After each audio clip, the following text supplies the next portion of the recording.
talk. Hello, testing, testing. 1, 2, 3, test.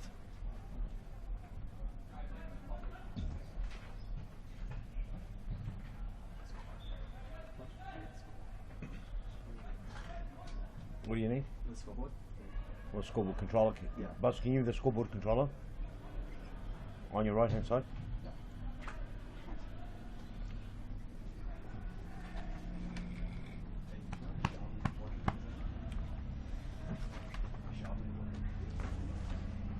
You were the smiling assassin yesterday, mate. Hey, You were the smiling assassin. It was alright, wasn't I it? was shattered, mate, yeah. Doesn't matter.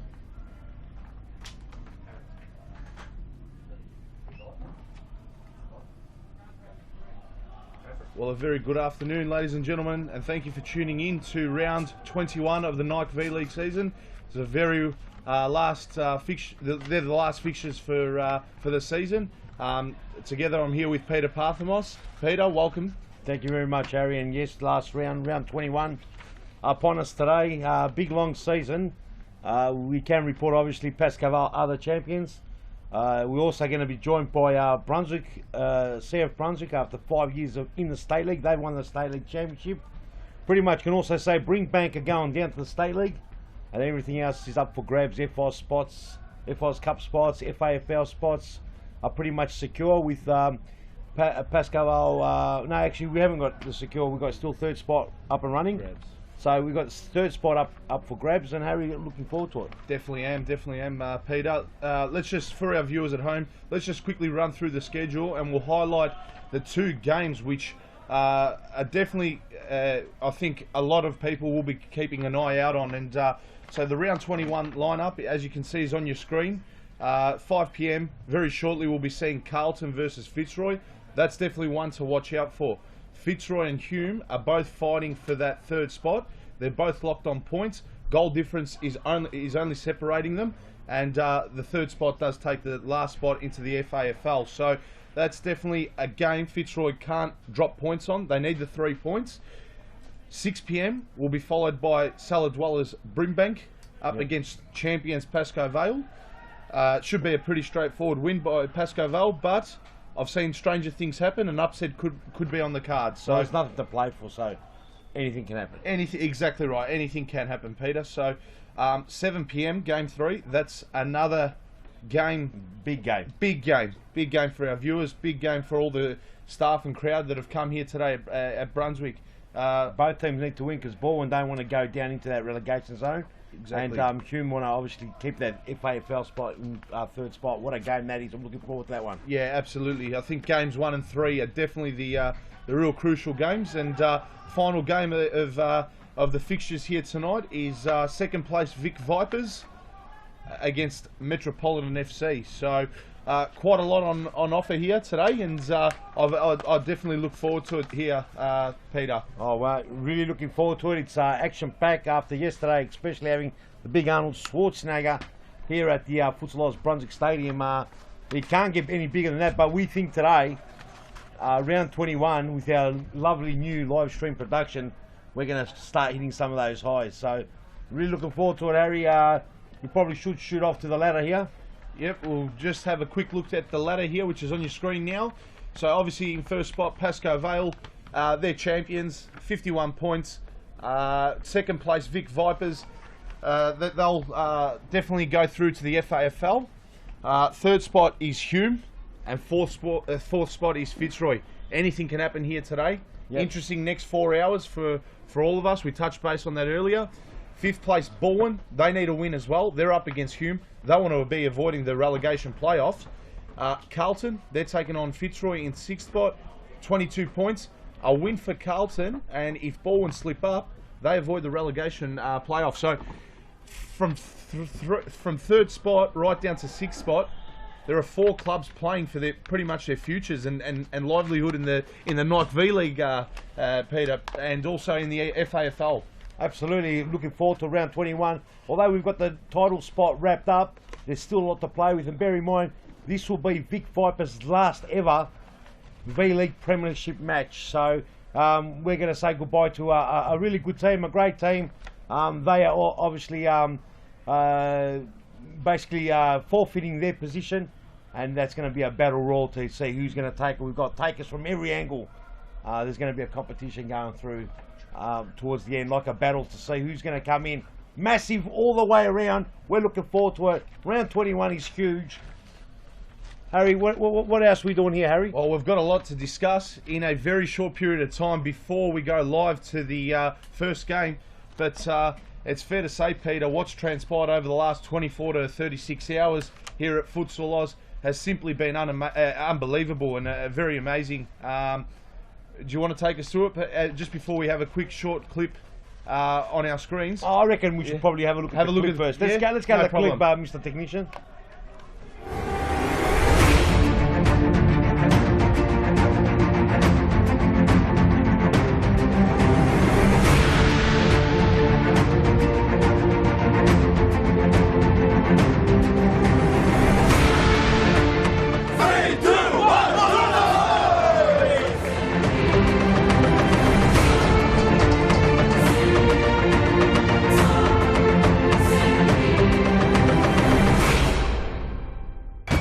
Yes, he is. He's outside. He is outside. You can see the Terminator from here. The moment we've been waiting for. The biggest moment in Futsal Oz history. The Terminator, he killed the Predator, was the Governor of California. Ladies and gentlemen, a huge round of applause for Arnold Schwarzenegger!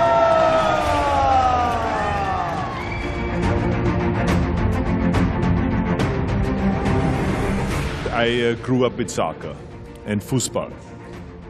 In Austria, there was kind of one of the national sports. It's like skiing. Everyone does it. And so I did it, and I had a great time doing it until I was 15 years old.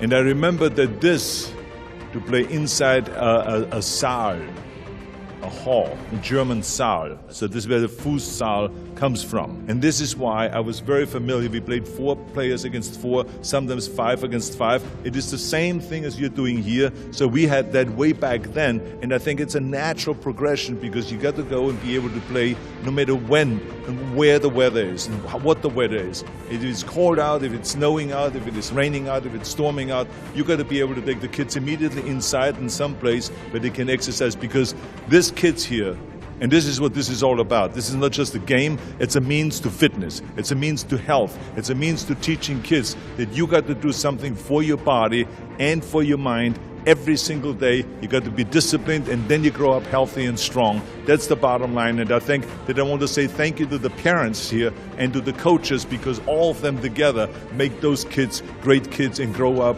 in a strong and healthy way. I've come here since the 70s to promote health and fitness and bodybuilding, so it was a natural, and I'm really happy to be back again. Last year when I left, I said I'll be back, and I am back.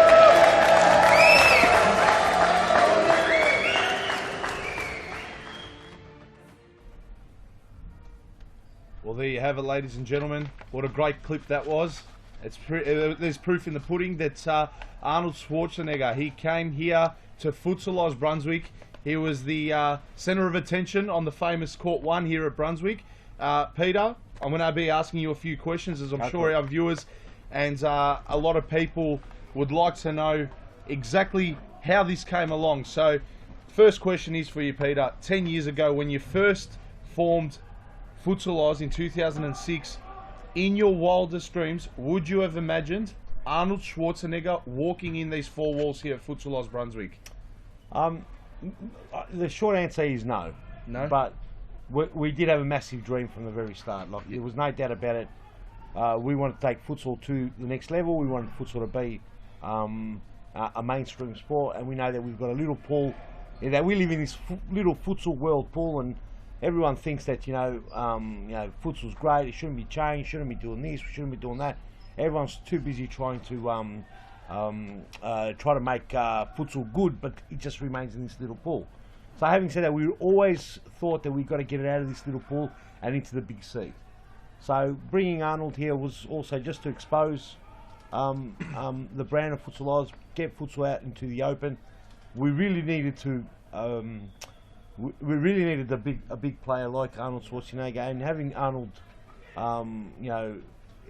play soccer, or he calls it soccer, or football, futsal at a young age, up until the age of 15, where then he discovered bodybuilding and went after that. That was a fantastic story. So we really thought that that'd be a good mix. A big thank you must go to Harry Corris and Tony Doherty from the Arnold Classic at the Expo, which is still going on at the Exhibition Centre now, where we have a booth. Those two men and myself, we brought it together, and Arnold was absolutely overwhelmed. He absolutely loved it. He thought it was a fantastic initiative. He gets what we're trying to do. I had some time to explain to him what we're doing, and mate, he really gets it. He's very switched on. Arnold thinks 5 years ahead, so he's not only a bodybuilder or an unbelievable actor and an action hero. He's a very smart businessman, and he knows where we're heading. So yeah, that was. Hopefully, I answered what you asked me, Harry. Yeah, no, great stuff there, Peter. Great stuff. Now, another question. Yes, go for it. How did it all come about? How did the idea or the whisper of Arnold Schwarzenegger coming to Melbourne, and then what sort of, how did Arnold Schwarzenegger come on the table into your thought process, and how did you sort of think, geez, I think this guy's not a bad proposition to bring into Futsal Oz? How did it all come about? Tell me, was it 3 months ago? Was it 6 months ago? Just for our viewers to see how hard and long the preparation would have been to get Arnold in here. Well, it did start. This idea started perhaps 4 months ago. 6 months ago, when Tony Doherty and a friend of mine, Harry Corris, approached me and said that the Arnold Classic will be here in March, and we want all sports to participate. Arnold wants all sports to participate. Arnold wants some involvement in team sports, and especially in soccer, because he calls it soccer and we call it football. Obviously, me having a very good relationship with Harry Corris, who is the general manager and owner of the Arnold Classic Australia. I asked him would he be happy with doing futsal. He went back to Arnold, and Arnold said yes. Arnold knew heaps about football. Remember, Arnold was born in Austria, so correct. This is not foreign to him at all. He went to America, when he was over 18. So he knew very well what futsal was. He was really happy to do it. He wants the kids to be fit. He wants to tackle obesity and diabetes and all these things that plague our community. So in short, it was sort of floated over a meeting, and we thought we could probably have a massive court, or a futsal-sized court, a futsal Oz-sized court, at the Exhibition Centre, where we would play junior games on a Friday and a Saturday, and then do the V-League at the Exhibition Centre at the Expo. But we ran out of room, and the ground size they offered us was way too small. Yes. For us, even for futsal Oz, it was way too small. So we then sat down and discussed, what about if we could bring Arnold Schwarzenegger to Futsal Oz Brunswick, and we made that happen. Harry Corris believed it was possible. We spoke to their team, to and from, and eventually Arnold was really rapt to come to Brunswick. He actually, his PA team and himself actually told me that was one of his highlights to come out. So that's how really it all happened. It was a complex going to and from. Arnold is very particular the way he wants things done. So in the end, we made it happen. It was a massive success, and whoever came here, the 400 people that were here, absolutely loved every second of it. Yeah, good stuff there, Peter. Well, there you go. Wasn't easy bringing him down, but seems like he was a really nice and generous bloke, and it seems definitely motivated a lot of people in the crowd there yesterday. Whether you're a mother, father, a little tacker, a junior, from 2 years old, 3 years old, yep, right through to a teenage boy or girl. He definitely did touch the hearts of many, and motivated quite a few. So what an experience that was, and it was a great day to be a part of. It's all over Facebook, and we even got media attention here at Futsal Oz, as well as part of that 400 crowd. But We're going to cut the Arnold Schwarzenegger chat off here temporarily. We're going to switch over to Morgan White just quickly. She's on the sidelines. Morgan, fire away. Hey guys, we've got a massive game coming up tonight. Fitzroy, a win for them, hopefully locks in a top 3 spot for the FAFL. And for Carlton, if they win, they may avoid relegation battles. So it's going to be a huge one here tonight, guys. Well done. Thank you, Morgan, for that analysis. So tell us, Harry, what's next on the agenda here? Obviously, we're running through and we're getting Carlton prepared. It's going to be on our screen. We can see Carlton getting ready in the huddle. Let's have a bit of a look at Carlton getting organised. Mr. Technician, can we switch over to Carlton? Here we go. We've got a bit of a screen happening here. And then you've got Fitzroy on the other side. And both teams are out, Harry. And this one's going to be a really big game. Fitzroy want to win this, as we said in the earlier parts. Fitzroy want the FAFL spot. They want to make sure that they pick up all the points and then make it really hard for Hume to win the last game. But don't forget, for Carlton, they want to win and get out of that relegation spot. So this game's huge. Yeah. This I'm not sure which one will be man of the Match of the night. match of the round or match of the night, match of the round. You know, even Bowen and Hume. But looking forward to these. Both these teams are young. They are, a lot of these kids have come through the Futsal Oz programs. This is what Futsal Oz is about, and I'm looking. This is the future, and we'll be seeing many more teams like this coming out through Futsal Oz. And this is like the future of Futsal Oz. We've got many young kids coming up through the ranks. Some of the kids are unbelievable. They will be able to compete on the world stage, no doubt about it. Looking forward to it. Are we going to live pictures now? As you can see, Fitzroy taking the kickoff with a very new and improved graphics. Have a look at those big score, the scores on the top corner, Harry. They look pretty interesting, don't they? Yeah, definitely do. Yeah. Team's been working really well on the clock on the top there. That looks dangerous. Doesn't say 23 minutes yet. We're not sure what's happening there. Is he going to put 23 minutes up? He's going to do it now. The clock started already. Here we go. Fitzroy starting proceedings here. Just quickly run through the teams. Number 4 there, to the right hand side of screen. He's just gone out of picture. Jimmy Sufas. Top right of screen. Number 7 for Fitzroy. That is Scott Rogan, not Seth Rogen, yes. The actor. We'll just have a quick look. Number 11, that's Cosimo Russo. Number 10 is Alistair Dunlop. And we'll just see who's in goals for Fitzroy. I haven't been able to have a quick look at the keeper. Is Aaron Yu back? Aaron Yu looks like he's back. He is back. He's back from injury. So good news there. Good to see him back. I think he had a bit of a problem with his wrist in recent weeks. So good to see him back there. And we'll switch our attention quickly now to Carlton. Let's go quickly through the Carlton squad. 23. There's 3 players in the one spot there. Number 16. Shaban Rajab. Number 17, I think, is who's got possession of the ball now. That's JP. 23, Holmes. Cameron Holmes. And who's that? That's down just the line was Cameron Holmes, and he's trying to find Cameron. Sorry, it was JP to Cameron Holmes. Yep. On the field there, the nice crew cut there. Number, you said 17 earlier.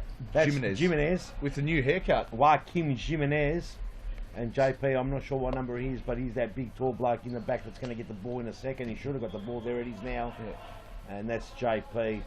And the keeper for Carlton. Didn't look like it was Samir. I'm just trying to see. Samir is out injured. He's hurt his knee. So we're waiting to see how serious that is. Hopefully the young lad doesn't have any complications. He is young. He'll bounce back, no doubt about it. It does happen. But you know, a positive attitude always makes everything heal quicker. As our referee on the far side is Evan Rabotas. And here close on the near side is George Memateus.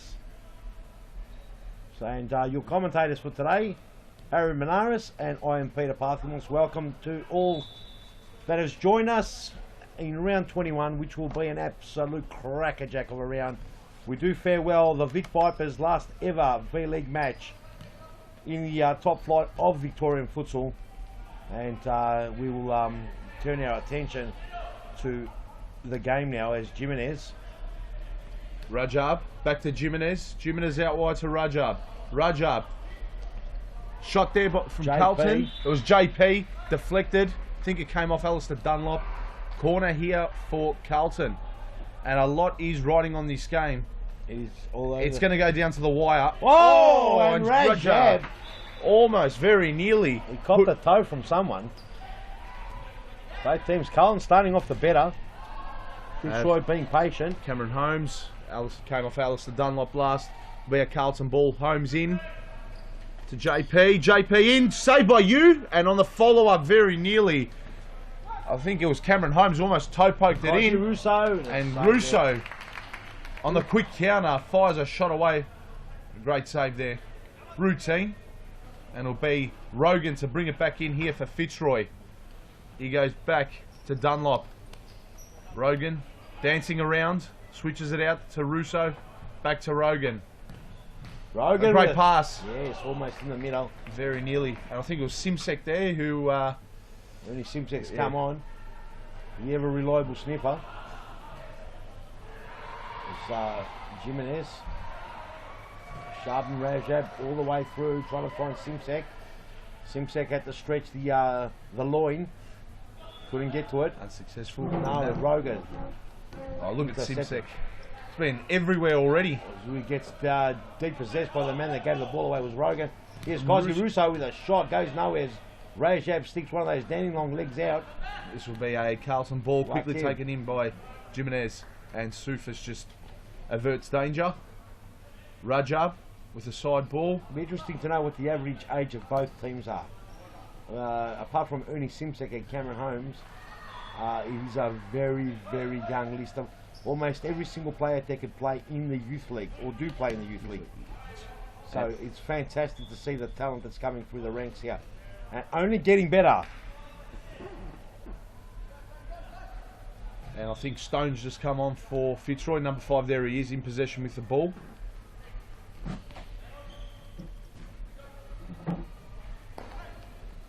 And Rogan. Pass intercepted, spills out to Jimenez.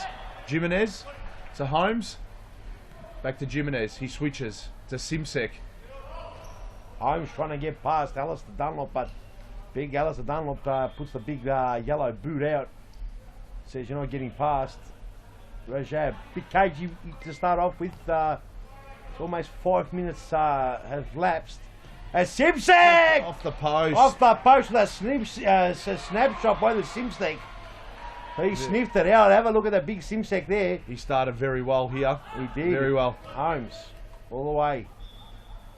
Jimenez. And Carlton with the better opportunities. They look livelier. Nice little one-turner. Toe poke there. Didn't get...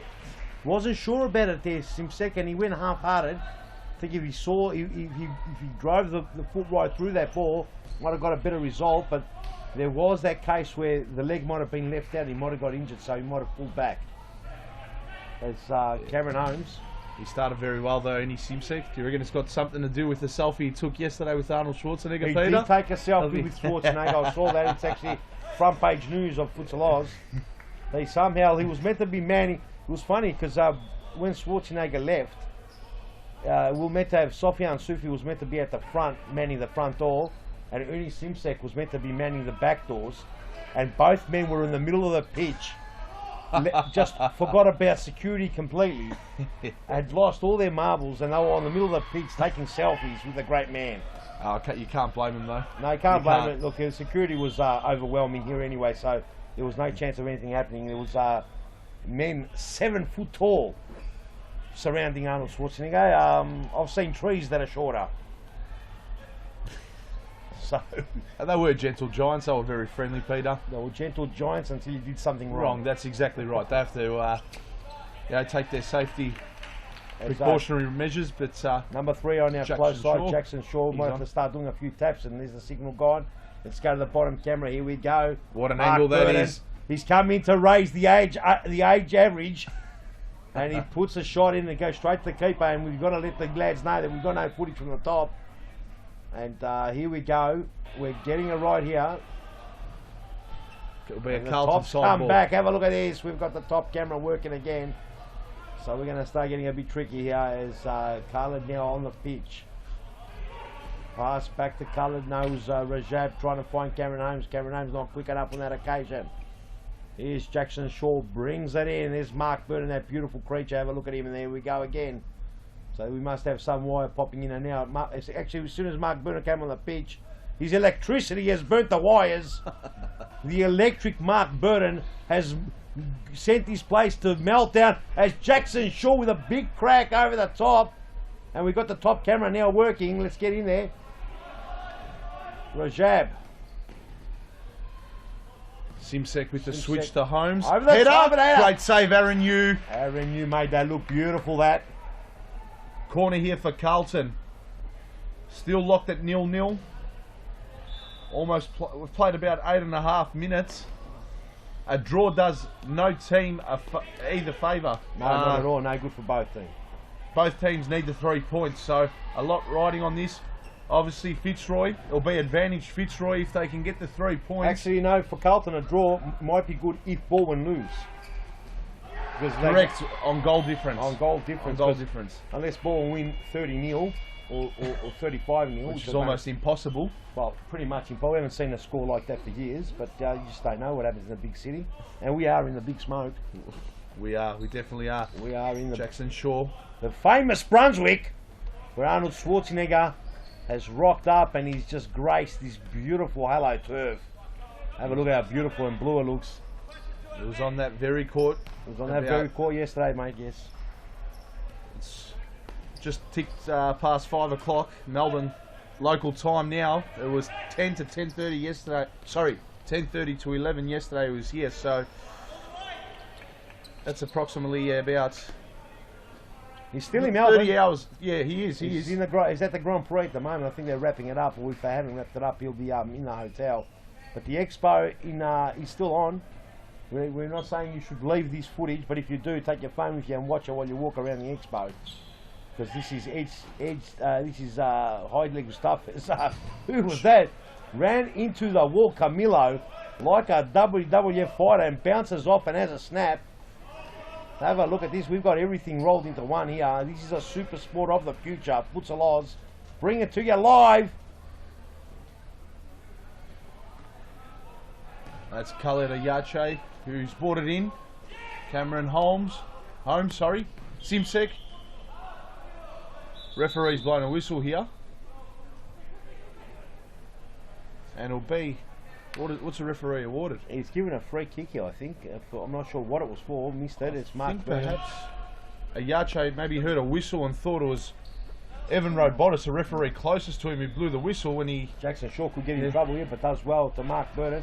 Youngest kid on the pitch to the oldest man on the pitch, and the oldest man is such a beautiful... Have a look at that man. Great player. New Zealand international for outdoor. Won Oceania Player of the Year. So we're not talking about just anyone. This is Mark Burton out there. Have a look at him. Which is out to Stone. Pass there. Stone gets the confidence up.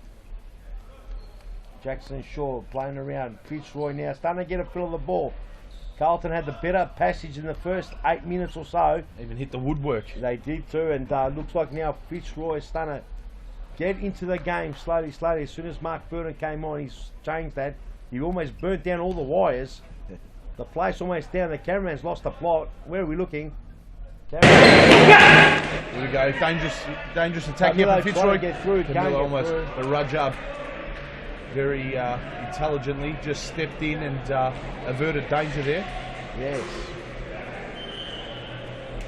It'll be Stone to pass it in to Jackson Shaw. Nice and calm, Jackson Shaw and Mark Burton playing well. Camilo almost did a 1-2 and trapped him. Almost got a chance to snap it into the goal. Playing as a big target up forward, number 12, Camilo. Is Khalid. Just weighing up his options, almost ran himself into trouble. Should have let it go to Jimenez, but nevertheless they get the ball. And Jimenez goes to Rajab. Back out. Nice signal, we're having problems. I think that was JP back to Rajab. He passes Rajab. That's Jimenez. Here's Khaled. Knocking the ball well. I think the tripod on the top there. Khaled and a shot. Oh, and Khaled now, great persistence there. Never gave up on it.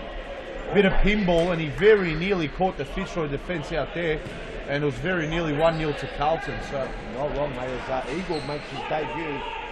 for Fitzroy and JP. Jimenez almost kicks that out.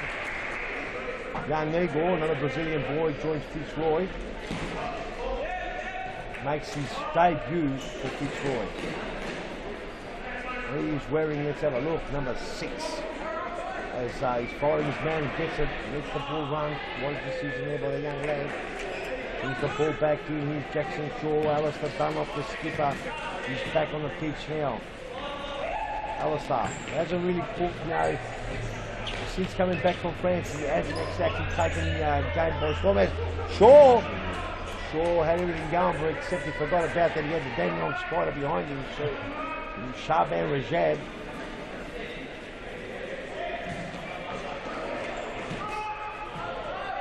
As Moa Arch with a big pole driver. No problem here for Aaron Hume as he just thumps it away. Relatively easy save there by you. Definitely easy. And Jackson Shaw to Dunlop down the line to Burden. Big pass. Oh, great footwork there by Jackson Shaw. Almost paid off in the end. Great intercept by Alistair Dunlop. Was there a free Is there kick? advantage? It is a free kick. Yeah, it was.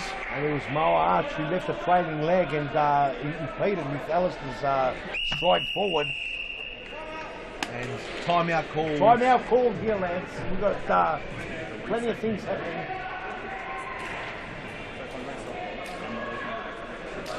Timeout called, and we see both benches getting up and having a chat. Here we go, we're on screen now. Locked in at 0-0. Interesting so far. The real start of the game, we had Carlton full control of the game, Harry. They look like Fitzroy shape bothered them. They knocked the ball around well. They hit the river. That ball standing in for a pretty good save. But that all changed as soon as Mark Burton came on. As soon as Mark Burton on, we had technical issues in here. His electricity was amazing. It turned the game completely, and Fitzroy started getting on top. Definitely did, Peter. And yeah, you're right. Carlton did start the better of the two. I thought the introduction of Ernie Simsek was a very, very good tactical move. He came on, I think, 4 minutes in, set the world on fire. He created a chance, hit the woodwork. Carlton could have been up, but then the introduction of Mark Burton, definitely, I think, experienced legs and experienced head on his shoulders just shows how you can sometimes stop and the flow which the opposition had. Fitzroy retained more possession. Really haven't created many chances, but they will look to create now, and they definitely need the 3 points to put the pressure on Hume later on this evening. Definitely need the points, and both teams would be saying to each other, we're still nil, game just started really. We've two boxes going at it, no big dramas. Look, we both teams have been cautious and careful. We haven't seen the game light up yet, and let's maybe see here. There's a bit of a tactical move here. Didn't pay off as he was read well by Jimenez. Could be a break. Here is Ernie Simsek. Oh, he bowls down Capsy Burton. Burton gets up, no problem for the veteran. Mark Burton and so is Moa Arch. Here's Simsek. Both teams holding the ball nicely. Some good passes of play. Down the line, here we go. Cameron's man's lost the plot. Someone's got to have a word to him. Cameron Holmes. Jimenez. Back to Simsek. Simsek. Passes out wide. Nice Holmes ball. on great run and pass. Oh, and Burton. Mark Capsy Burton, the oldest legs of the pitch. Stuck out one of those little toe pokers and got it away from Simsek, who sniffed the goal. But here he goes. He comes back and says, you can do it to me, I'll do it to you, Mark. And they've got great rivalry, these two. They were actually teammates at one stage at Pasco, Vale, as Ernie Simsek. And in the city, to say the least. And here's another one, Cameron Holmes, who's another teammate. Teammates everywhere on the pitch there. Cameron Holmes there. He's on screen. Played for Carlton for a very long period of time. Hesitant to make the switch over to Carlton. And one day he'd be exercising his right to go back to Brunswick, because Brunswick would believe him. Woefully there's a shot there. And for Eagle, young Eagle, Mark Burton couldn't get it. That was a crucial touch there before. I think that was the spot when Arnie walked on that spot and made the ground go a bit lower. A big powerful man. Alistair Dunlop. Cosimo Russo, and a good save there by Barmer. The goalkeeper. The goalkeeper. Rama Bella. Raman Bella. Is that how you say, or Bella? Raman Bella. We'll Bella. go with Bella. It's a double L, so we'll go Bella. Bella is Fitzroy now starting to get on top of it. Simsek with the what pass. a pass! And Moa Yache just eluded him. Mo actually hasn't got the right full working today. He's giving it a day off. Down the line, this game's starting to get that little bit of heat that we're looking for. It is. Opportunities at both ends, which is really good. And another great opportunity came before there to Ernie Simsek with a 1-2. It was a great run, but yet again, just goes to show the experience of Mark Burden, following his player, tracking his run, and just got a toe in there just to throw Ernie Simsek off his sights from a clear goal-scoring opportunity. So great play there by Mark Burden, and to anyone watching out there, that's just a great example of how you follow your player from a midfield position right to the final third, and how important it is to stop a certain goal. As it's Holmes with a switch, but it'll be a Fitzroy ball here, no touch on that. Aaron Yu, I think, has been awarded the throwing. No, it's a side ball. Rogan, back to Yu. Yu flicks it off to Rogan. Rogan with a long ball to no one in particular. 5 minutes, just under 6 minutes remaining. We haven't seen a goal yet, Harry. Intercept Rogan. Oh, very nearly. Jimmy's trying to get it. Jimmy service, but he's got Simsek experience campaigner. What will he do? Will he make the right decision? And he does over the top. Doesn't get only as far as Alistair Dunlop. Here we go. Cosmo Russo back post, and he was just on the wrong side of Jimmy Supers. Jimmy there's trying to get it through, and it was a great block by Scott Rogan. The fireman. It's end to end. It's entertaining. Very entertaining. Yes, very entertaining stuff. Ball comes all the way back. Simsek couldn't get through Jimmy Supers. Jimmy there's trying to get through. Rogan doesn't. There's a nice crowd starting to come in here. Here's Simsek, passes it to a good friend of his, Rajab. Make no mistake, this is the grand final for both these teams. No mistake whatsoever. This is by no means just an ordinary round game. Both teams want to win. Like we said earlier, a draw is not good enough. It might be okay for Carlton if only Bowen lose, but both these teams wouldn't be looking for a draw. No way on earth. But then again, a draw and Hume lose, Fitzroy's okay too. So the draw might work out for both teams, but then they're waiting for results. They're waiting correct. for Hume to lose, and they're waiting for Bowen to lose. So you can't rely on that as Archie tries to break through. Ball spills out. There's Alistair. Plenty of skill involved here on the pitch. We've got the Loch Nix Monster in front of us, but there we go. It's Cameron Holmes. Which is it to Rajab. Rajab out wide to Holmes. Back to Rajab, almost a wide. And away comes Alistair Dunlop for Fitzroy. Oh, Alistair Dunlop! That just whizzed past the post. We'll have a look at the replay here. What a shot that was. That caught everyone out by surprise, Peter. Have a look at this, mate. Look at through the legs. Oh, but he was relying wow. on the far side. Who's on the far side? That's Igor. Is it Igor or no, Jimmy? I'm not sure. I think it might have been Jimmy. I saw the number 4 on the back. It looked like He the was number 4. relying on Sufis to get to the back post. Is it Sufis? It might be just Sufis. Nevertheless, good opportunity there for Fitzroy. Not far from opening up the scores. All the way back. Rogan and good trip over there was Sherajab, but no problem at all. Awachi gets it to cousin Khalid over the top, and Scott Rogan's not going to muck around. It's the ball over the top. Bala brings it in. Finds the jab. Khalid could leave it alone. That's the way. No, that was the right play. Simsek now in trouble. And he does the right thing. Ernie Simpson matured in his old age. Thought he almost cheaply gave possession. Oh, he lost the signal there. What happened? And a shot there. We're not sure what's going on. No goal. No goal. Carlton's in possession. Over the Moa top. Yache. Over the top, and here comes Captain Incredible. Just in the way and says, you know what, I'm here. Just calm down. Corner here for Carlton. Then Reyes, the manager, is barking out instructions. Can we get a couple of shots on the manager? Simsek over the top. Oh, Archie! Very nearly opened the scoring up for Dunlop. Trying to get it. Shot wide. Alistair Dunlop.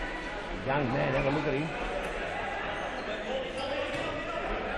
Through the How centre. is this game still 0-0, Peter? There's been Good strong target there. Gets worked out well. Double teamed Alistair and Scott Rogan. They've got the smallest bloke on the pitch on the biggest bloke. But somehow worked out on that occasion as Alistair's come to mop up and a shot, snap shot. Scott Rogan couldn't bring his body right around. Vale with a quick release. But Yache was surrounded by about 2 Fitzroy players He then. gets swamped every time it gets to Khalid, to Mo Archer. They swamp him. They make sure that he doesn't get opportunity. And here's Cosimo Russo. Russo to Camillo. Russo switches to Rogan. A few of the young pups combining here for Fitzroy. Russo down the line. Cosy! Oh, What a block there, Rajab. Rajab, great defensive slide there. And very nearly could have been 1-0 to Fitzroy if it wasn't for Rajab. Great corner, or Rogan. And again, Rajab comes to the rescue. Still open there. Camilo trying to battle once or twice, and Jimenez with trickery trying to go to the top. Very exciting to see all the young lads playing at a high level. These guys are just going to get better. As Cosimo with a great touch. Side netting. Beautiful touch by Cosimo Russo. Didn't finish it off. It was lovely play, and it's so exciting to see these youngsters. Most of these guys are all youth players, Harry, and the future is so exciting. I cannot tell you how excited I am. Or can I? As Rogan almost puts Fitzroy ahead. It's just wide. And here's Khaled. Khaled gets past. Very quickly off his line. He's kicked it into the roof. Couldn't do much more than that. He's a bit of trickery, as we see Demarayas here, as we have to focus on him. Manager of Fitzroy. Manages to have a little chuckle. I'm sure probably 10 seconds ago he didn't have a smile on his face there. He would have been concerned, but Aaron Yu done very, very well, and and that's half time. That's half time, lads, and what can you say? You can't say too much. All you can say is well done. Both teams putting in a great performance for the first half. 0-0 is the score. Very similar styles, no doubt whatsoever, Harry. Both going for a very defensive man-on-man structure, closing the areas, closing the angles. It's great to see. It's actually great futsal. Finals futsal stuff. Which what I mean by that is that the stakes are so high that that little bit of risk is not allowed. So every player is ensuring that they're following the player. It's great to see, and it's probably great to be here live. People want to see goals, but nevertheless you can appreciate. And we said this many times during the commentary that these are very young list on both sides.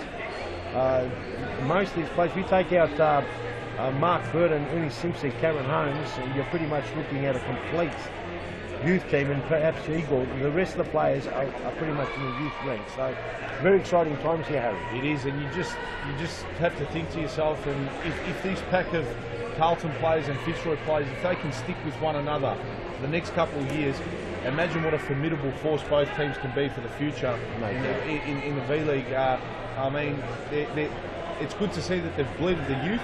These kids have been getting games under their belts, and it all comes down to experience. The more games you get, the more experienced you become, the more you develop, the more competent and confident you become as a player. So good to see both teams have a lot of youth.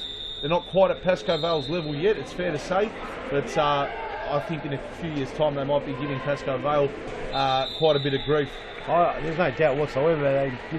In a few seasons from now, these kids will be definitely leading the pack. There will be no doubt whatsoever in my mind. And when they do play Pasco Vale, the scores are very close, and they give them a good run. So the future's very exciting. I'm very excited too, because I know what's coming through. If you come and see our juniors here on a Friday, even in Thomastown or Mount Evelyn, or here in Brunswick, the kids that are coming through are amazing. So this is the first crop of players that are coming through the system. And this year is our 10th birthday at Fitzroy, but these kids started, probably 6 years ago, 5 years ago. And the kids that had started a lot longer ago, and they're a lot younger, they're still a bit too young to play in our senior competition or in our youth competition.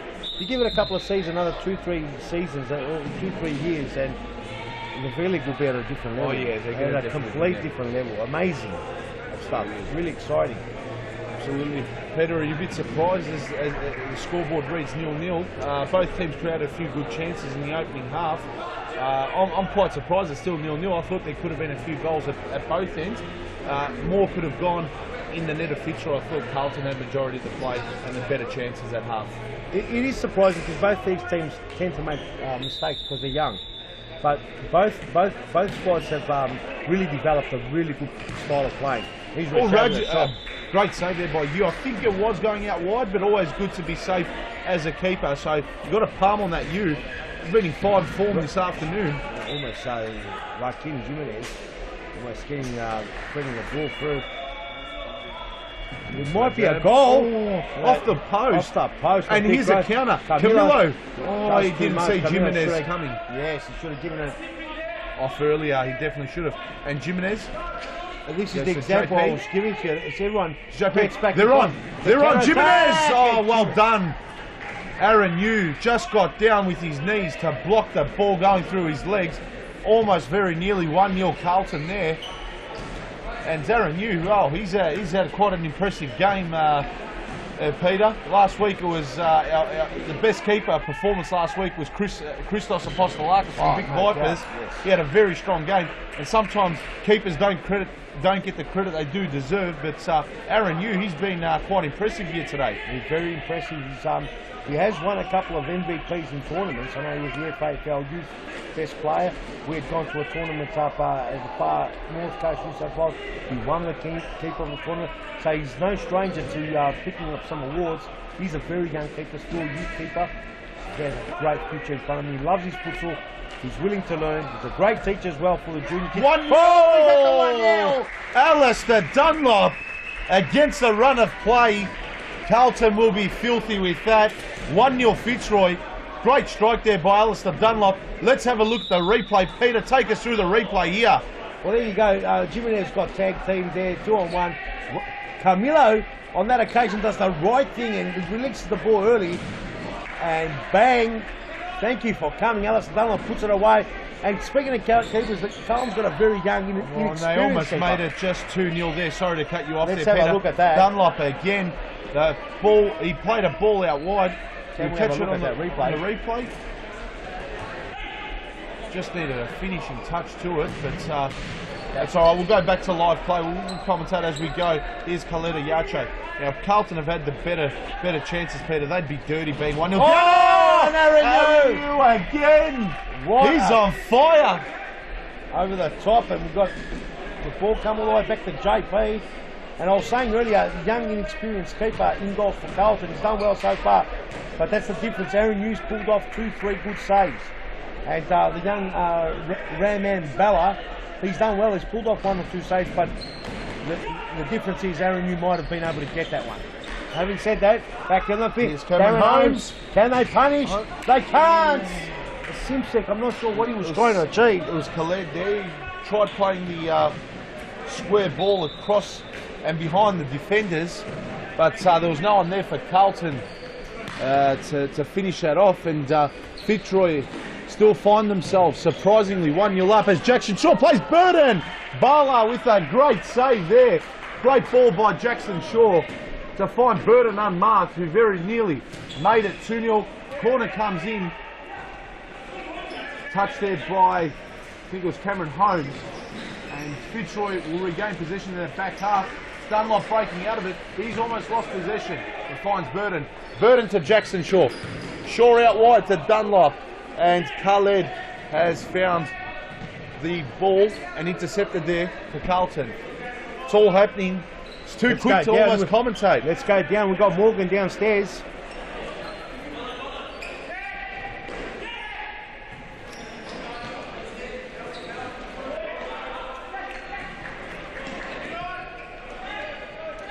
We don't know what to say.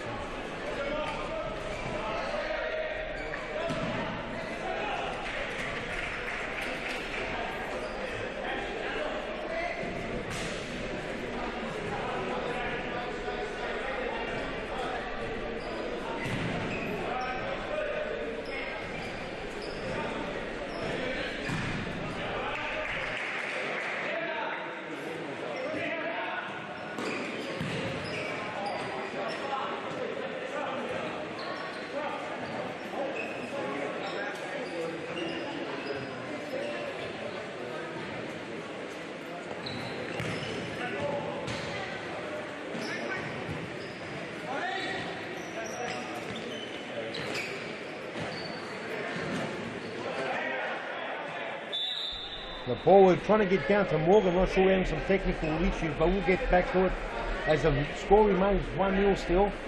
Fitzroy, Carlton's had a few opportunities. The game is starting to open up. They're starting to creak over that cellar door. Oh, Khaled almost. Almost found the equaliser there for Carlton. Rogan back to Burden, and he finds Rogan, who's just knocked it out. It'll be a side ball to Carlton, and it's Khaled. Almost got himself on the score sheet there. Rajab to Simsek. Simsek just assessing his options. Conservative pass back there to Khaled. Rajab, almost nearly. Burden intercepts. Shot, deflection, corner. Could have easily been a goal there. The deflection had the keeper carrying all the way to his left. Took a heavy deflection and a big slider. Could have been a goal. Could have. Very nearly as well. Burden, I think a touch from the keeper Buller there. Yes, it is. It's a corner to Fitzroy. It'll be Rogan to bring it back in. Look at Cosimo Russo floating around at the back. And a little chip that hit a hand. And they're away here, Carlton. Rajab. Oh, great tackle there by Russo. And Rajab to take the side ball. Hume with a touch to it. Extended his foot out. Got it. And danger averted for Fitzroy. And defence almost very nearly turned into a quick attack and a goal. But the pass, or the through ball, just eluded Llewellyn Stone there. And Rajab, he's ran out of space there. Stone to bring it back in for Fitzroy. He goes to Burden. And it's Moa Yache who's intercepted. Yache with a shot, blocked. Rogan. He's come away with it here. Rogan, bit of trickery. A touch off the Carlton player there. And it's knocked back there to Llewellyn Stone. Cosimo Russo, he's found Burden. He plays it off. Stone! Oh, very nearly. Tell you what, a touch here by Rajab just threw Stone off. And it's a side ball there to Fitzroy. As Burden will bring it in. Cosimo Russo. Russo to Rogan. Rogan side sets one. Oh! Wowee! Scott Rogan! What a goal there with a toe poke. Unbelievable. He was half-hearted. He just toe poked it and hit the post, went through. How's he done this, Peter? Let's have a look at the replay. So Burden here with the side ball. He goes to Russo. Russo, the short pass to Rogan. Sidestep one. Rajab slipped over. And the toe poke off the post and in. Wow. 2-0 Fitzroy. 2-0 Fitzroy. And even Scotty's surprised it's a goal. It's a big handshake for Mark Burden. 2-0. Carlton will be reeling. They'll be thinking what happened. And so we have a look at ourselves there and we look all wolf.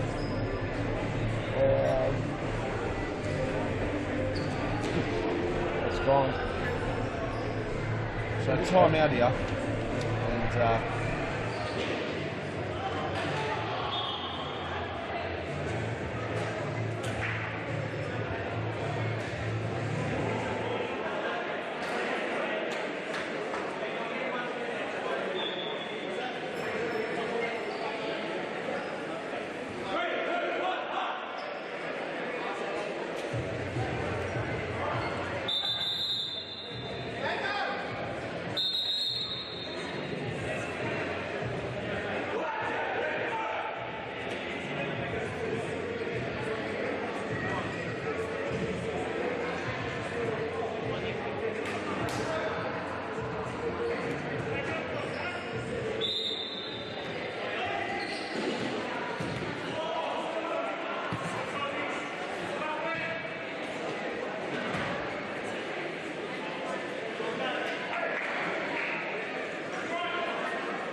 Away we go. The score 2-0 here. 14 minutes and 8 seconds remaining on the clock. Carlton down 2-0. Fitzroy in a very strong position here. They've put the ball back on Hume now. They've got to win Hume to keep him out. Shad having a shot. Carlton will restart with possession here. It's Simsek. We're going to find a teammate in the attacking half there. Very nearly did, but Burden again. He flicks it off to Russo. And Jimenez. Yeah, very good skills there by Joaquin Jimenez. Takes possession of the ball. Bad pass there though, but Carlton will regain possession. Jimenez out wide. Rajab passes it to Jimenez. Jimenez. 5-1-2. It's open and Aaron Hume too strong. Blocked the angle beautifully. Yet again another save to Aaron Hume. He's been brilliant today. And Fitzroy find themselves attacking. Poor pass there though by Rogan. Rajab. He shoots. Blocked there by Rogan. Great recovery there. Good defending there by Fitzroy, getting all the way back. Simsack! Oh wow! And a great save there by Aaron Hume again. Both Aaron Hume on top of his game. Yes, great shot and great save, it must be said. That would have beaten most keepers, Peter, but Aaron Hume done very, very well there. He's done very well. A great shot there by Ernie Simsek. Yeah, he's just wasting his own time, so he wasn't very intelligent. The frustration shown there by Ernie Simsek. God's going to try to be cute. We'll flick over the top. Waste a couple of minutes, a couple of seconds rather. And Jimenez here has gone to Khaled. Oh, intercept here. Oh, dangerous there, and the card will be coming out. Rajab, he's thinking to himself, why would I get a card for that? I only broke his toe. And just a smile there. Good to see the mutual respect there by referee Evan Robotis and Shaban Rajab. Yellow card issued to Sharpen. He has to be careful the rest of the game. As we've got a big shot coming out. I think Mark Vernon's out of the screen. He hits the line it up. Mark Vernon's going for that top corner pigeon. All the way here to Khalid Moab. He finds Jimenez. Jimenez very skillful, and on that occasion it was a very bad pass. Burden. And another poor pass. Comedy of errors here all of a sudden. Khaled. Nice pass along the wing, and then usually got there. He just Shaban and a big interception, a big smack outside with Scott Logan. Oh, deflection. Had Aaron Hume wrong-footed temporarily, but it just went wide of his near post there. Luckily enough for him and Fitzroy. Yes. And Carlton on the attack. Khaled on the volley. Just didn't get a hold of it. Nowhere near the sweet spot. And Aaron Hume, long throw, finds Dunlop. He's swarmed by two players and ran out of room and space there. Almost did well then trying to keep that in. Unfortunately, his legs weren't just that long enough. Yeah, but it was a great touch. Came at him at a very, very quick pace. Throw there by Aaron Hume. So here's Jackson Shaw. Switches to Burden. Switches there to Rogan. Up the line. So no one there. Who's he looking for? Here's Bella. Just rolls the ball there to Khaled. Carlton need to find a goal. Very quick. And he's lost possession. It's Alistair Dunlop. Oh, he's sharpened as well. Good to see the Carlton players running all the way back in Awash, and Holmes is Rogan to unwind to the left now. Oh, and that nearly would have been, that could have easily been a goal. Nearly in. If that was 3-0, Peter, you'd have to say it would almost be game centre match there. Considering Carlton hasn't scored a goal, it's been hard for him to kick 3 or 4 to win the game. Correct. It's Cameron Holmes. Taking his time, Mark Burton just sneaking up on him. Yeah, they're lacking movement, Carlton. Lacking movement, especially in their front half. They need a spark, they need some creativity. It's got to come from someone like Ernie Simsek. There it is. Khaled. Khaled. Poor shots. Trying to lift it up high, but it just wouldn't have worked. He had to test Aaron Hume out there at his far post. Should have made him stretch there, in my opinion. But my opinion, means very little, Peter. That's why I'm up here in the commentary box. Oh, and Scotty Rogan. Keeper got a touch. He burned a couple of hairs off the eyebrows of Bella as the ball came steaming over the top. Hit the crossbar, went out for a corner. Someone got a touch. Carlton's on. Oh, and Rajab trying to chip Aaron Yu was smart. And Aaron Yu just too strong and too big.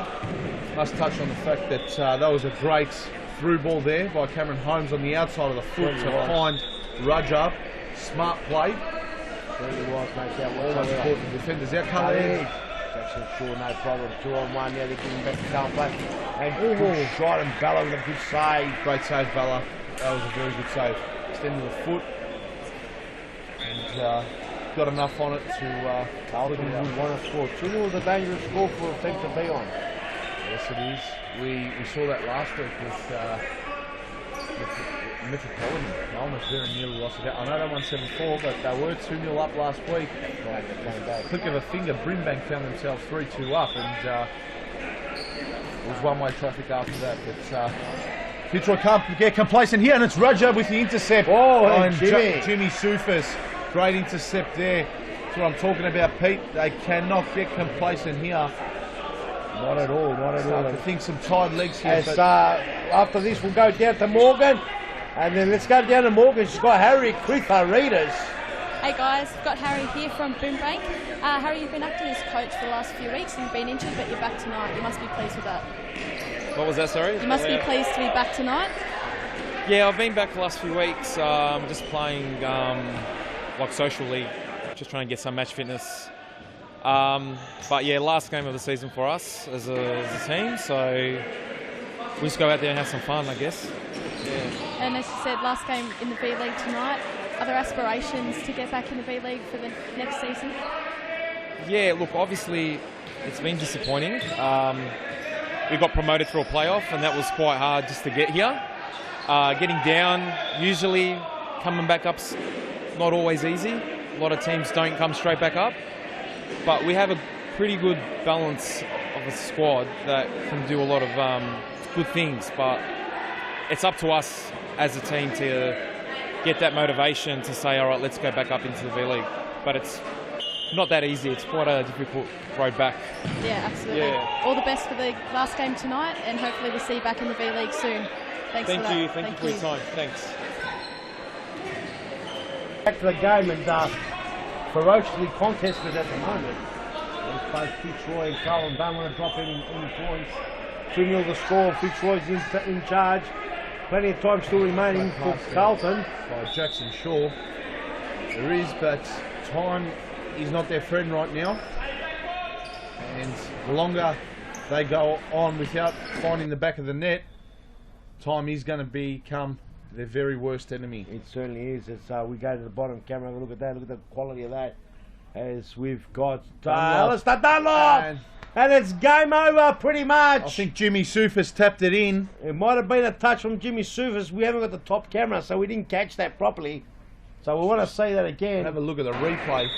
Let's have a look at the replay. Cosby gives it to Alistair Dunlop. Alistair does a 1-2 here. There it is, 1, and then a 2, and then let's have a look at that. Does it take a deflection?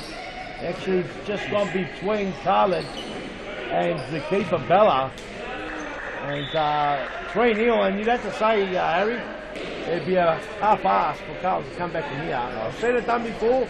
Will Carlton have the heart to do it? We'll soon find out. 5.5 minutes left on the clock. You can easily score 3 goals, if not 4, a goal a minute. It's been done before. Surely has. But you'd almost think that 23 minutes have gone by in the first half, no goal, another 18 there. That's 41 minutes of play and no goal there for Carlton. It's going to be hard for them to score 4 in 5 minutes and 15 seconds. As Fitzroy are on the attack here, Vale will mop up for Carlton. And here's Ernie Simsek. Ernie Simsek passes, and Aaron Yu for Fitzroy will mop up. Jake Coutinho has come on, number 4, another youth player, very young player. Troy's got a day out, Aldrin 16 on the pitch now. Carlton probably going to spice it up, and his Abdi's come onto the pitch as well. They've gone for the youth policy completely, Carlton. At 3-0, looks like coach, manager, captain, Brimbank is throwing the deck out. He's hoping that he can get a spark from somewhere. He takes his free kick straight into Camillo. Number 4, Jake Coutinho. Peter, any relation to Liverpool player Felipe Coutinho? I'm not sure. Not too sure. So, mate. Would have been all over that like a bad rag. It's hopefully we pick a free kick from somewhere. Something happened here. Free kick's been given to Fitzroy, Jackson Shaw to take it. So he just kicks it over the top to no man's land. Hit the ceiling, yeah. Not sure what the young lad's thing. He probably wants to get it away. To lose possession there, and Reserve tries to get through. Foul. Semsek finds Abdi. Abdi tries to break through, and he's easily done by Abdi. It could be a fourth. Here's the fourth, lads. Oh, and there's a good block there by Reserve. Carlton. No signal. Here we go. Gets the bottom camera. That is some little issues with the top camera. We're going to work our way through it in a second. As Reserve, he finds Coutinho. Coutinho want to go for a left foot. It's too hard there, finds out his name. Couldn't control that, yeah. And Dalton off. So bring it back in for Fitzroy. So you'd have to say now, Peter, as things stand, advantage Fitzroy for third spot. Advantage Fitzroy for third spot. FAFL placing 4 now. Very interesting the way things will go. There's no doubt whatsoever. If we have a look at Hume and Bowen, can they do the job? Very, very hard ask. Very hard ask, but at the end of the day, could do Fitzroy a favour. Forward if they beat Hume or in draw. So, I mean, Hume's goal difference still, even though it's 3-0, is better than Fitzroy's. They started the day, I believe, on +11, and Fitzroy's goal difference was +5. So Fitzroy's goal difference is +8 now. I think it's not going to come down to goal difference. Well, it will if Hume win, obviously. It's advantage Hume in that regard, but if Hume draw or lose, it's Fitzroy that will have that last spot in the FAFL. So, a lot to look forward to. Bowen will go into the game. Bowen will go into the game knowing that they're already going to qualify. Oh, and a shot there by Abdi hits the back of the post. Very nearly got on the score sheet there. Looks like Fitzroy, big win for Fitzroy to top off round 21 in the 2015-16 season. 3-0 commanding lead. Here can Carlton get a consolation goal. Looks like they can't get through as Camille will slow it down. Jackson Shaw. Looks like we've got a tackle or something. A free kick and a red card. Brimbank Rajab. And that shows you it's the end of the season for Brimbank Rajab. He's game over. He's going to the shower early. Brimbank Rajab, the captain, the inspiration, has got a second yellow card, and it could be for something he said.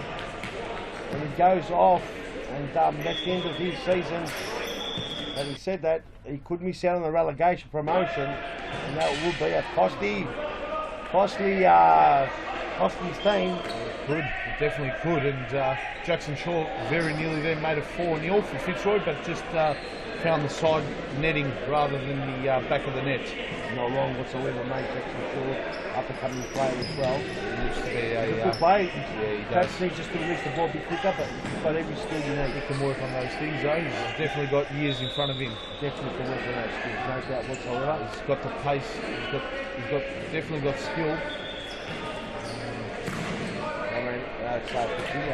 Lunges at it. A minute 11 left. Obviously, the stop clock is in operation right now, Peter, but fair to say it is irrelevant at this point in time. Albeit Fitzroy with a big win here and a foul there committed by Abdi on Cosimo Russo, and Evan Robotis rightly giving Abdi a yellow card. Bad challenge there. Whistle's been blown. Free kick awarded to Fitzroy. It'll be Cosimo Russo stepping up to take it, who switches out wide to Llewellyn Stone.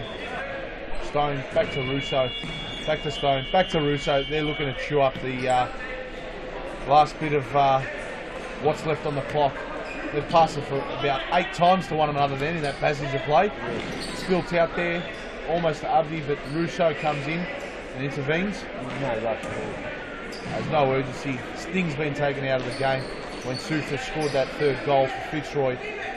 So it's Camillo, finds Shaw. Shaw surrounded by 3, loses possession. He was surrounded by 3 Carlton players there. And number 25 there for Carlton is Jackson Georgie. And here's Abdi. Goes back to Simsek. Simsek. Yeah, trying to cut through on the left and putting it through. Control it. Good tackle there by Shaw. All the youngsters going at it. Jackson Shaw looking good. Tries to chip over the top. Nice little play there. And if Russo was following it up, Stone had put it into his path. But because he perhaps underestimated that Stone could get there, Zabdi with a big shot. Just boots the ball away. Just wasting his own time. We're getting very close to the end of this game. Time is left on our clock here. Simsek goes across goal. And that's the end of the game, ladies and gentlemen. It's a big, big win for Fitzroy. They take the local derby out. And Carlton, their big inspiration manager, Shabe Rajad, saw the shell early. He got a yellow card for a tackle in the middle of the pitch. Then followed up with another card, not sure why. As we'll have a look at the goals. Let's go to the goals and have a look at the 3 goals that Fitzroy scored.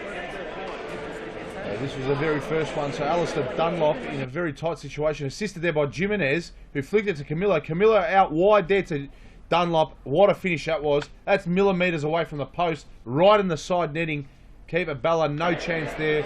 Fitzroy 1-0. This came probably in the first bit of the second half rather. So it was 0-0 at half time, 1-0 there to Fitzroy. Here's Rogan. Wow. Sidesteps Rajab, who slipped, and the toe poke there off the inside of the post, and went on the right side for Rogan and Fitzroy. He made it 2-0.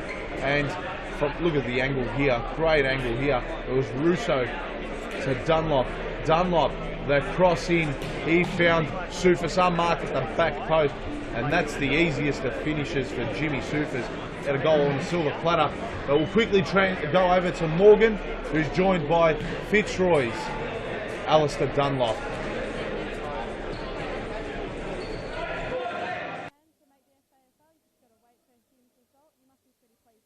Yeah, we've had a kind of a slump of form, I guess, but we got the results today that mean that we're in contention as long as results go our way. So we can only hope for the best. So, pending the Hume result today, let's say you make the FAFL, what are some of the things your team needs to improve on for that? We definitely need to start training a bit more as a whole group. There's a lot of things to work on. A lot of things. There's too many to go into, so let's not go there. Well played tonight. Thanks for your time. All the best for FAFL. Pending the result tonight. Thank you. And guys, I'm joined by Fernando de Moraes here. Fernando, come on in. Fernando, just take us through your squad, pending the Hume result today. Let's see, if you make FAFL, are you going to keep a similar youth squad that you had tonight? Yeah, there was no point to change it. We've got a good group. They're all young players. We've got maybe Mark and myself and Junior, but myself and Junior we're out, so Mark is going to be leading the boys there. We always believe in our squad, all the young boys, and that's what we're going to do. If we make it, we're going to take all the young kids. Great, no worries. Thank you very much. All the best. Thank you. Up for a big second game night. Great win, 3-0. Now the result is all depends on our Hume go against Bowen, and a draw is not good enough for Hume. Is that right? No, that's correct. So what that means now is Carlton will play that relegation playoff.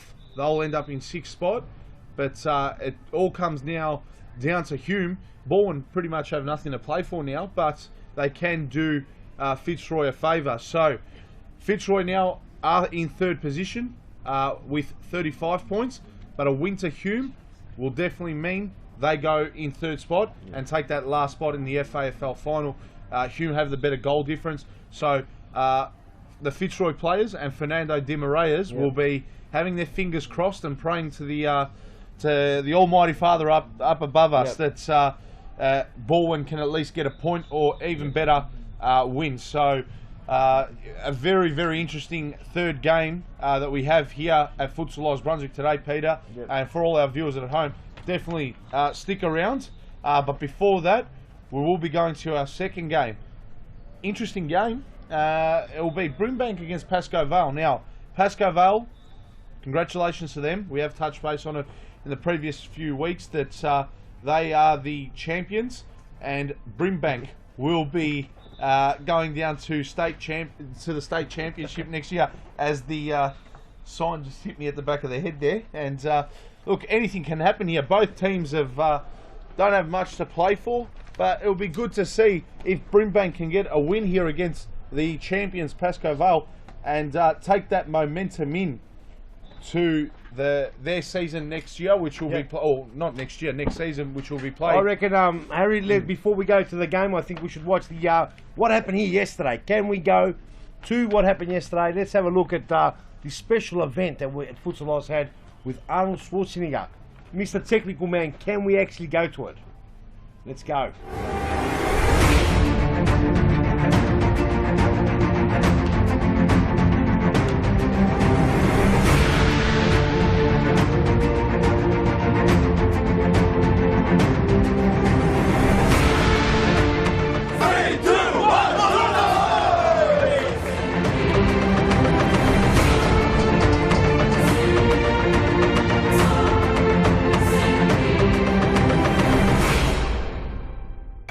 Yes, he is. He's outside. He is outside. You can see the Terminator from here. The moment we've been waiting for, the biggest moment in Futsal history. The Terminator, he killed the Predator, was the governor of California. Ladies and gentlemen, a huge round of applause for Arnold Schwarzenegger!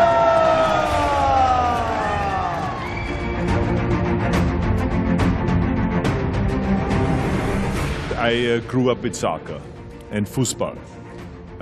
In Austria, there was kind of one of the national sports. It's like skiing. Everyone does it. And so I did it, and I had a great time doing it until I was 15 years old.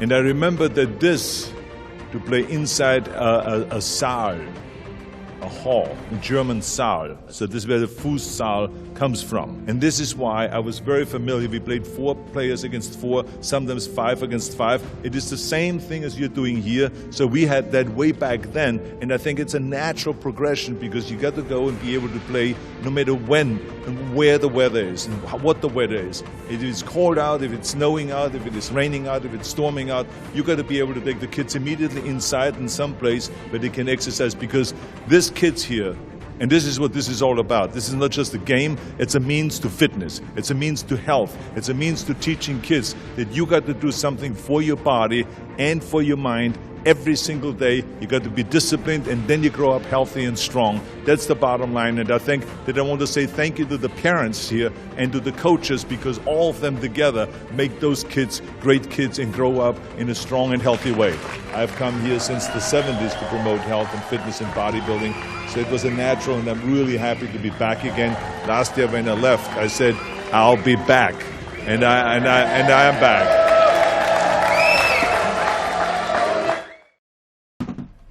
Back live here, and believe it or not, Brimbank are 1-0 up against Pasco Vale. The early goal here. We'll see. We'll go to our technical team and see if we can grab a replay of the early goal here. And here it is. Brimbank 1-0 up already. Karaf. And it was Al-Hamad. To Karaf. Oh, it's an own goal. Is Karaf going to get it? And have a look at that. Karaf. And we think it's Karaf. Yeah, I think it is. And we're just waiting on the team sheets. We'll confirm who it was. 1-0 the score. And very happy times here for Brimbank. Remember, there's not a lot to play for. They want to. Can we get the camera from above? That's the one.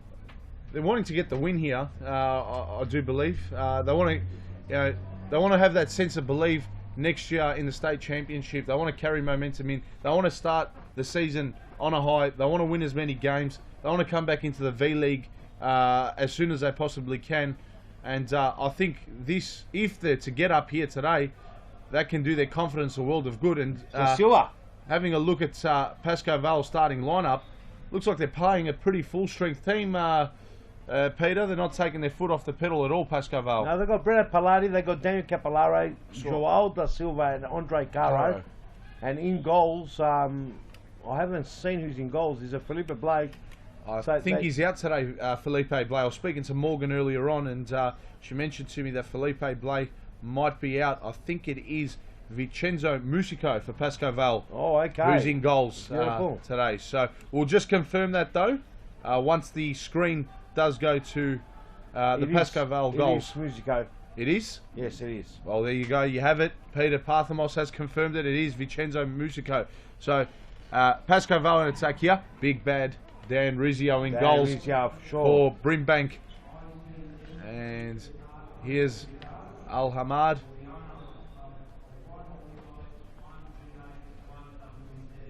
As we've got an announcement over the speakers, someone's parked their car in the wrong spot. Better go move it before we tow it. Ball comes over the top as there is that man. Saraf. Here's Shaker. Pass the Shaker, Al Hamad. Oh, bad pass there. The Silva punish. De Silva. Dan Rizio, great save. Big bad Dan Rizio. Good save there.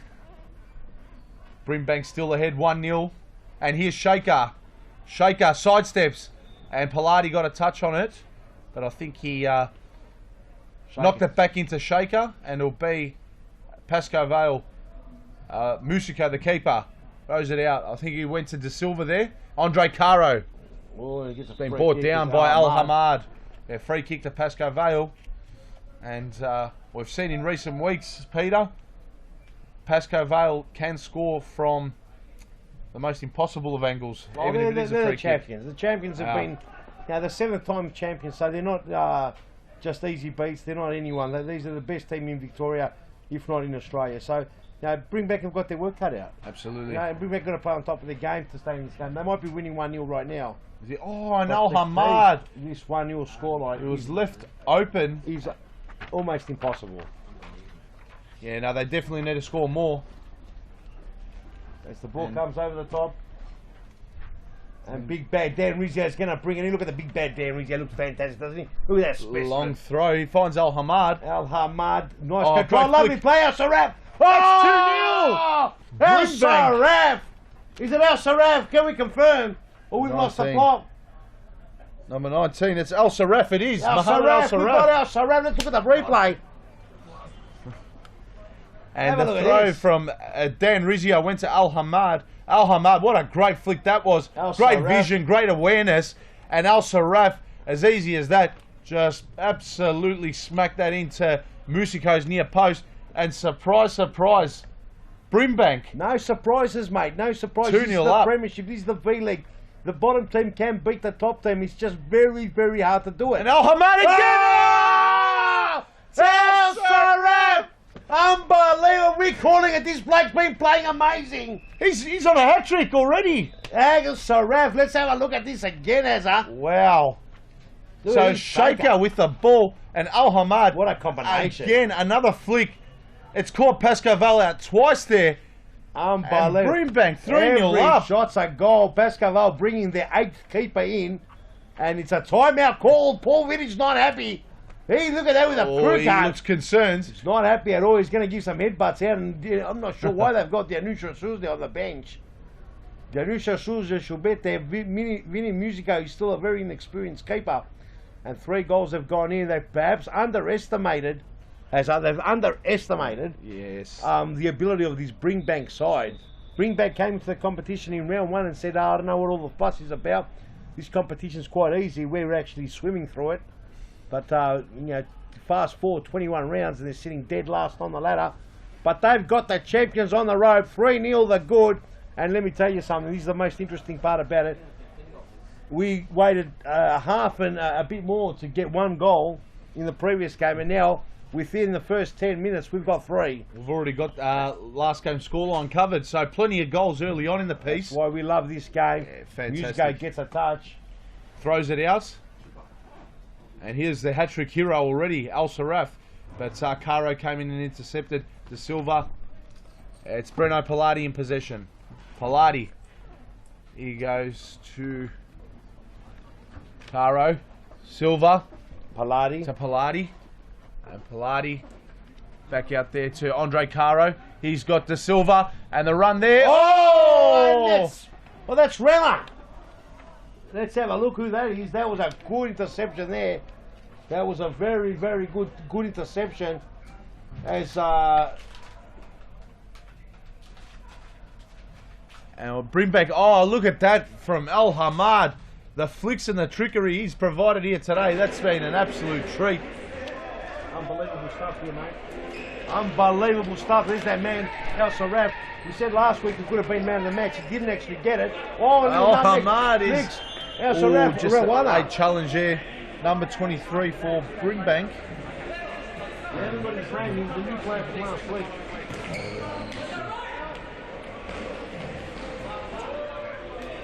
Will your number 23's name for Brimbank, please, Jasper?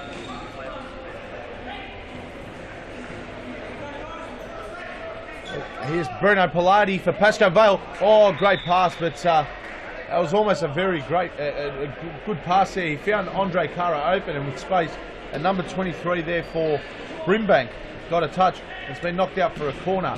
So Andre Caro to De Silva. Shot blocked.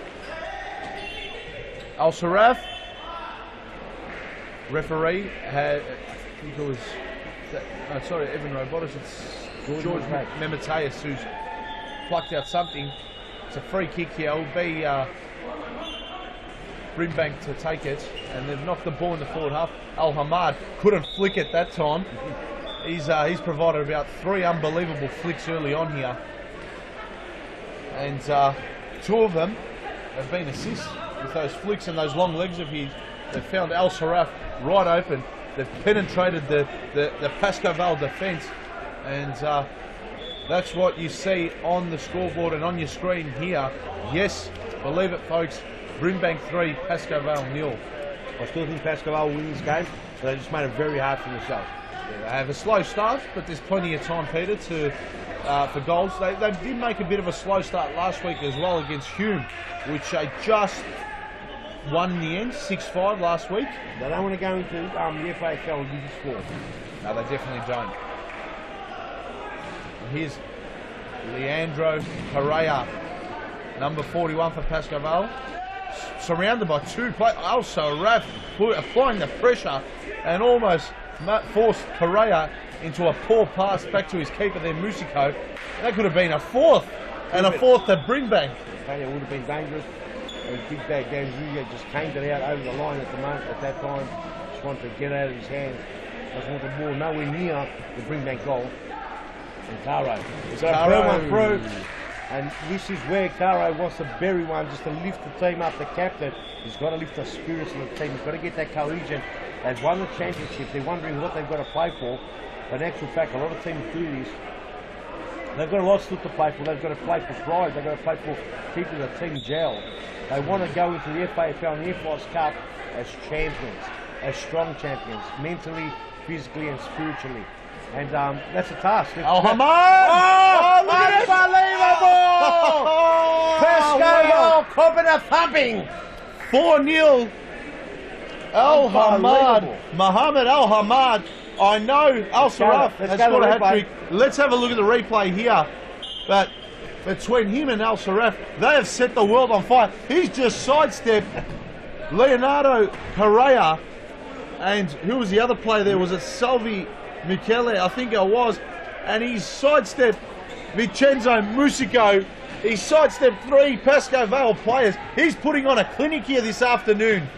It's got me on the edge of my seat, Peter. I'll tell you one thing, Pasco, better start scoring or it's going to be a thumping from way back. Who would have thought 4-0? No one would have thought that, Peter. I know the V-League is full of surprises, but no one would have... Oh! No, that wasn't a save. That came off the crossbar. I think where the post and the crossbar meet, it'll be a side ball to Brimbank. But I think Correa was one from Pasco Vale who took the shot there. But 4-0. I don't think anyone would have predicted that. If you were coming into the centre here today, or you're watching it live from home, you wouldn't have thought Brimbank would be leading. What odds would you be getting? Oh, mouth-watering odds. Unbelievable. He's a goal! Oh, Andre Caro! And that was the goal they were looking for. Nice 1-2 play there, Andre Caro. With Correa. Great flick there by Correa. We've caught it on replay. Goals galore here. It's all happening. 4-1 now. Let's have a look at the replay. And it was Caro here. Andre Caro. He called Correa to come to him. That he did. Correa flicked it. He opened up the defence. Big bad Dan Rizio couldn't do much about it. And 4-1 to Pasco Vale. As we go back live, another one. Pasco Vale have scored 2 in the space of 30 seconds. We've caught it on replay. Let's have a look here at the replay. Ball spilled out. Great catch there by referee George Memeteus. And Correa with the side ball to Andre Caro. And Caro has slotted that inside netting. 4-2. 6 goals in the opening 12 minutes here, Peter. Unbelievable stuff. Unbelievable stuff. And there's another timeout called. Have a look at that. Paul Vidic, the big crown. Andre Caro, that captain, taking over. Having a chat saying, what's going on? Are you for real? We're embarrassing ourselves. 4-2 to the bottom side. This is first versus last. This cannot be happening. Paul Vidic should be letting the boys know. Nevertheless, I still think they're in no danger of losing this game. I think they're going to win this game. They're just going to have to do it the hard way now, Harry. Yeah, they're going to have to play catch up. And I was just having a look there at the huddle. Paul Vidic allowed Andre Caro, the captain there, just to bark a few instructions. A bit of initiative left on his shoulders. So nice to let he was, Andre Caro. Yeah, it definitely was. He was quite animated there. It doesn't seem like they're playing, just to lose or a draw. They don't think that they're just coming out here now to make things happen. I think Brimbank, with the early 4 goals on, really did send a shock to Pasco Vale. Oh, yes. And it has woken them up a little bit, but Mohammed, The danger is if we keep Vinny in goals, he's a very young keeper, Pasco Vale now are going to open themselves up a little bit, and there could be a danger of getting 1 or 2 extra goals. So they're going to chase the game. So Pasco Vale want in this half to settle the score. They want to go in 4-4 or 5-5, whatever the score is. They don't want to at all go to the second half down. Absolutely. So. And Pete, let's just touch base, because I was at the edge of my seat with the clinic that Mohammed. Correa dances. It's a goal. Number 5 for Pasco Vale is Richard Ferguson. 4-3. Unbelievable. And Pasco Vale, with a click of the finger, are back in this game. Let's have a look at the replay here. We'll have a look at the replay. So it was Reno Pilati with that ball forward, and Correa. Simon dived. Simon couldn't get the ball. Correa tricked Simon. Simon actually passed recovered the ball. well. Recovered well, Simon. But was very unlucky with that. Back of the net. That's 4-3, Peter. 7 4-3. goals. Hang on, what's happening here? This could be a goal. And there is no. And really pulled off a save. Amazing. And 13 is Mehdi Ritter, another Brimbank player who's been in unbelievable form of late. Good to see him back on the pitch. And Brimbank, shaker, almost.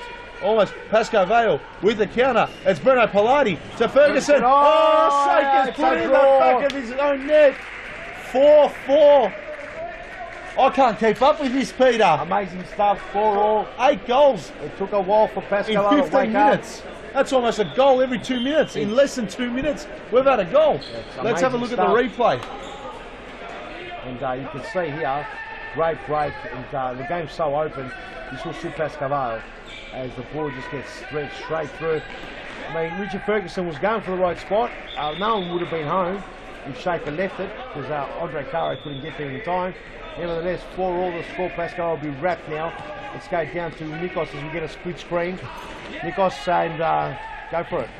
Thanks, guys. I'm here with commentator's favourite, Nico. What's the goals for today's match? A win confirms your FAFL spot. A draw or a loss knocks you out. Well, that's right. It's come down to the last game, which is exciting. 3 points, nothing else. Yeah. What's the biggest pointers for Bowen that you need to focus on?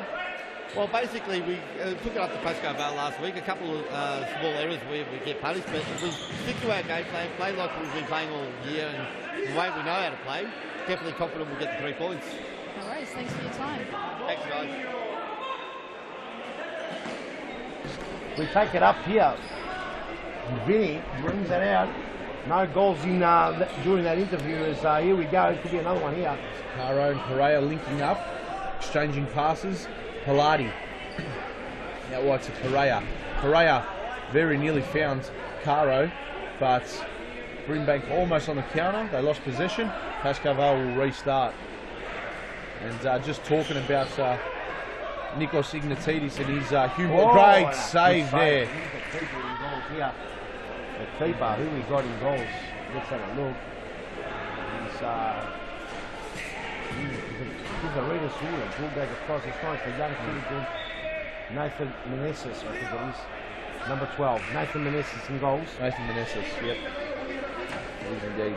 Number 12 is the keeper. So Dan Rizzio off. And Brimbank in possession.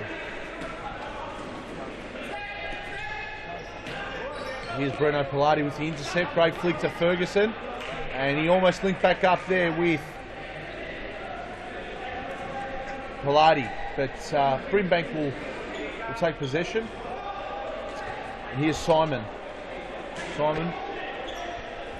He's just flicked it, and Musako will easily wrap his arms around that one.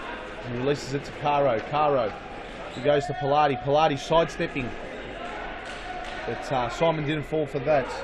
And I can tell you, number 23 is not in fact Simon. It's Rayane Friddy. Oh, and Caro with a shot. Good stop there by Nathan Meneses. The big bad Dan Rizzo must have got injured or something, or felt the avalanche of Pasco Vale pressure. And the big bad Dan Rizzo said, that's enough for me. I'm going for an early shower. And for all the score, Pasco Vale will be quite happy here. Wouldn't be happy if they conceded the 4 goals. It's Shaker to score 1-2 on Caro. Caro's now trying to get on the right and smack it. Oh, he gets 1 or 2. And Redder, the big body just through, and Caro not happy with that. Caro now kicking 36. Pass there by Shaker. 35 or 36 goals under Caro. Oh, we'll find that out. I do believe last week he ended up on 36. So 37th goal. Anyway, I think he's wrapped it up. Yeah, just about. Oh, nice little play, Dan Rizzo. Capellaro. Sorry, not Dan Rizzo, Daniel Capellaro. My apologies, Daniel. Savvy. Pilati with a shot, but that was blocked there by Ritter. Brimbank still got a lot to play for Pride. They're going to go into the state league. They don't want to muck around. And Capellaro. Let's see if Daniel is going to be doing some tricks on the on court 1 today, live for us. He did a couple of nice touches there. He didn't end up with a goal. And Al Hamad. Hamad flickering. Oh, very nearly found his second there, but it was a Musiko who got a glove on it, or a finger rather, and corner there for Brimbank, and Ritter with a shot just high and wide. I've been really impressed with Ritter recently. He's definitely been a player to look out for. But early on, when he was on the sidelines, it was Al Hamad with the damage, and number 19 Mohammed Al Saraf, who literally dismantled Pasco Vale. But here's Shaker, sidestepping, dancing. Couldn't get around the 3 Pasco Vale players who surrounded him there. And Brimbank has committed a foul. Capellaro flicks it out to Pilati. Great. Oh, looking for deep. Almost, very nearly. Pilati almost found Capellaro there. And Rayane, number 23, with a ponytail there for Brimbank. And it's Al Hamad to Ritter. Ritter switches to Al Saraf. Al Saraf, great flick. On fire. He's not quiet. Every time Al Saraf goes off, long throw. Not much happens. Good play there by Meneses. Meneses came off his line there and just chested it out. Smart thing to do. Capellaro, he switches. Alaro to... Is it Selvey? He passed it out there too? He tried to pass it to Selvey, but... Yeah, Selvey knocked it straight into the Brimbank. His opponent from Brimbank. How beautiful are the footy. How good is the footies that we're delivering to you? Unbelievable footy. Speed quality as Romani. A couple of tricks. Regane, almost. It goes through, Musico comes out. Free kick given, no, so play on to the referee. Then, get the ball and get moving as the ball comes to Da Silva! Ooh, almost. These 10 could have had it opening there, but just putting his round enough to it, his leg around it. Good save there though. By Meneses. And Al Hamad passes it back. Over top. There's Musico. To Solve it. Yep. All the way to Da Silva. Da Silva with a big shot, and Meneses, no problem.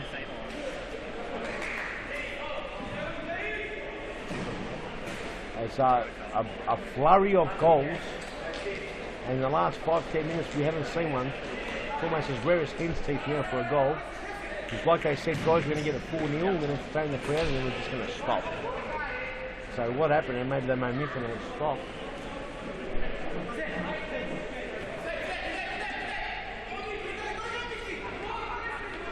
Here's Al Hamad.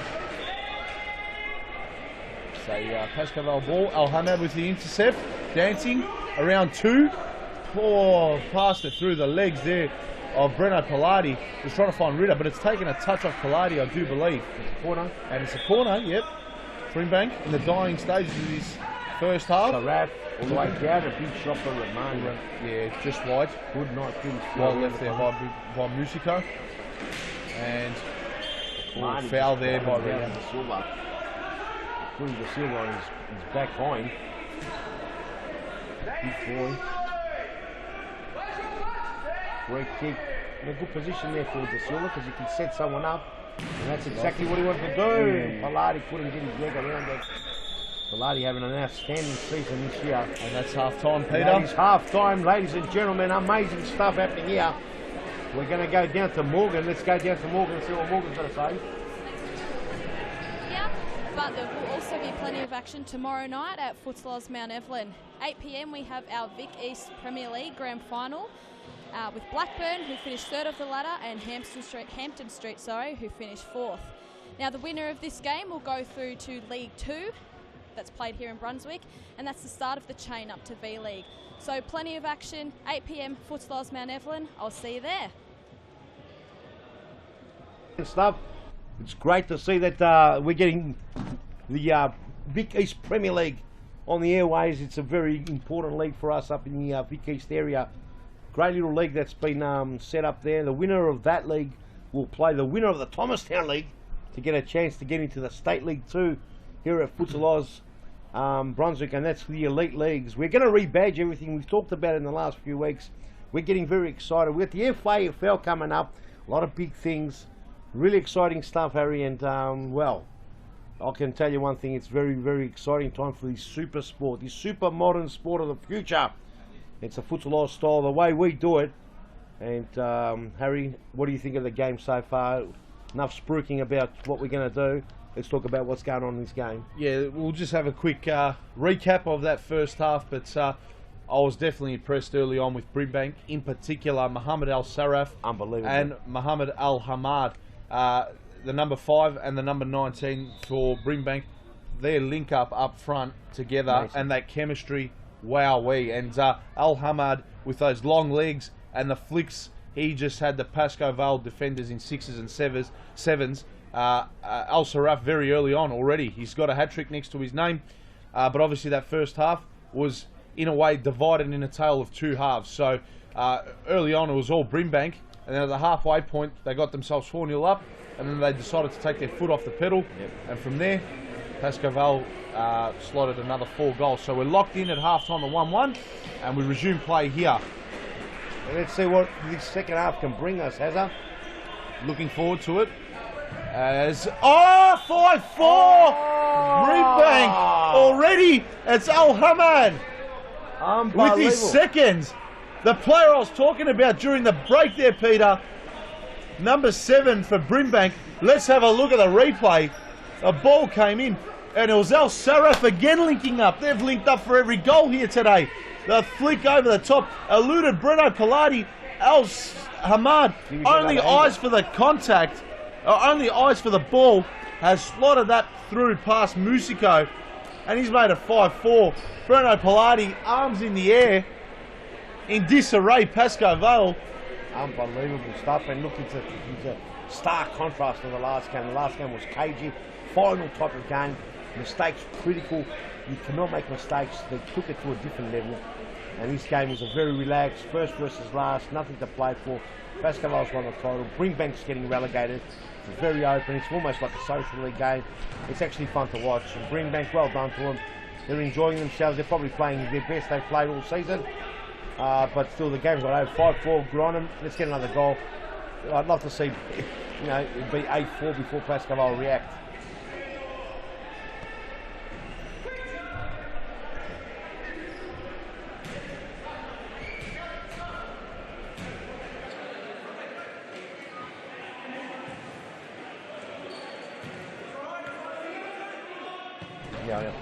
Oh! Breno Pilati gets a deflection. A goal that Pasco Vale were looking for, 5-all. And believe it or not, ladies and gentlemen, this is really happening. It came off Al Saraf. Let's have a look at the replay for Cam. We'll go to our technical team. Thank you to those boys there. And here is Breno Pilati. He had a paddock of space. It was not going in. He was looking for the unmarked Selby at the back post. And Al Saraf, very unfortunate there, got a piece of it. And off his shin, it eluded young Nathan Meneses in goals. And that's made it 5-all. Again, we're level for the second time in this game. And we're back live here. Correa, who went out to Caro. Caro, De Silva. Oh, great footwork. De Silva very nearly makes it 6-5 for Pasco Vale. And it'll be a corner. Came off one of the Brimbank players there in defence. And here's Breno Pilati. Pilati to De Silva. Shot blocked. Caro flicks it back. He's given. And here's Al Saraf. Looking to go to Al Hamad. Oh, they almost nearly combined. But Al Hamad, look at that. Second effort. Great effort there, son. And it's come off De Silva. It'll be a side ball there to Brimbank. Al Hamad, he's been very impressive here today. And it's Rayane with a flick.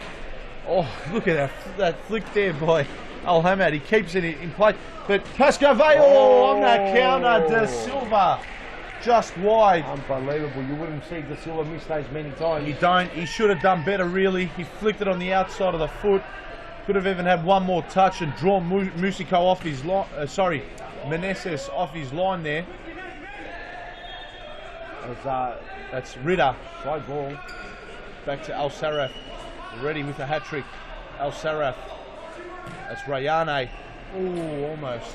Janusz in goals now. Musico on the bench. So Janusz Rashuza there on the pitch for Pasco Vale, goalkeeper. Solid keeper. We wouldn't see too many mistakes coming out of him in this game. Although it is a very casual game, as I said, not much to play for. Pasco Vale have wrapped it up. Brimbank are going down to the state league and relegated. And that's why we've got a 5-5 score. Very open game, and you know, you saw the game before, which was actually a final. The score was 0-0 for a very long part of that game. Ended up a big win to Fitzroy, 3-0. Oh, De Silva very nearly there. And De Silva with a toe poke, trying to get into the near post past Meneses. A whiz past the post, wasn't too far off. Meneses would have had his heart in his mouth for that split moment there. And here's Andre Caro to Pilati. Pilati blocked there by Shaker. And Meneses will mop up for Brimbank. Rayane spun into trouble. And Caro, I thought, got the last touch, but referee Evan Robotis has awarded Pasco Vale with the side ball. It's Pilati. Switches to Caro. Andre Caro. Bad pass there. It's Rayane. He's passed it to Al Saraf, who finds himself under pressure.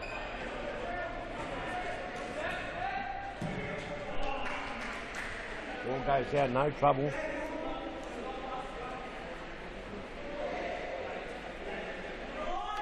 Here's Pasco Vale with Breno Pilati.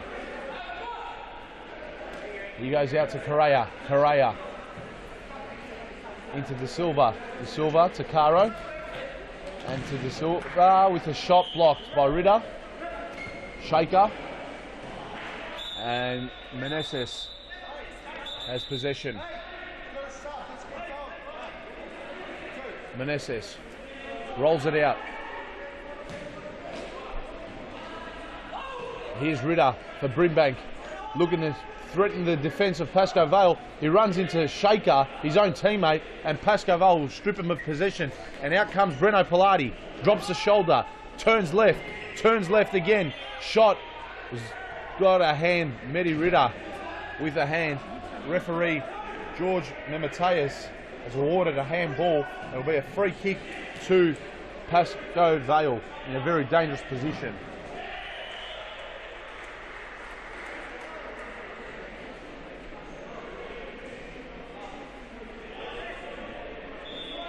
As you see, George Memetias just mapping out where the wall's meant to stand, and De Silva oversteps it.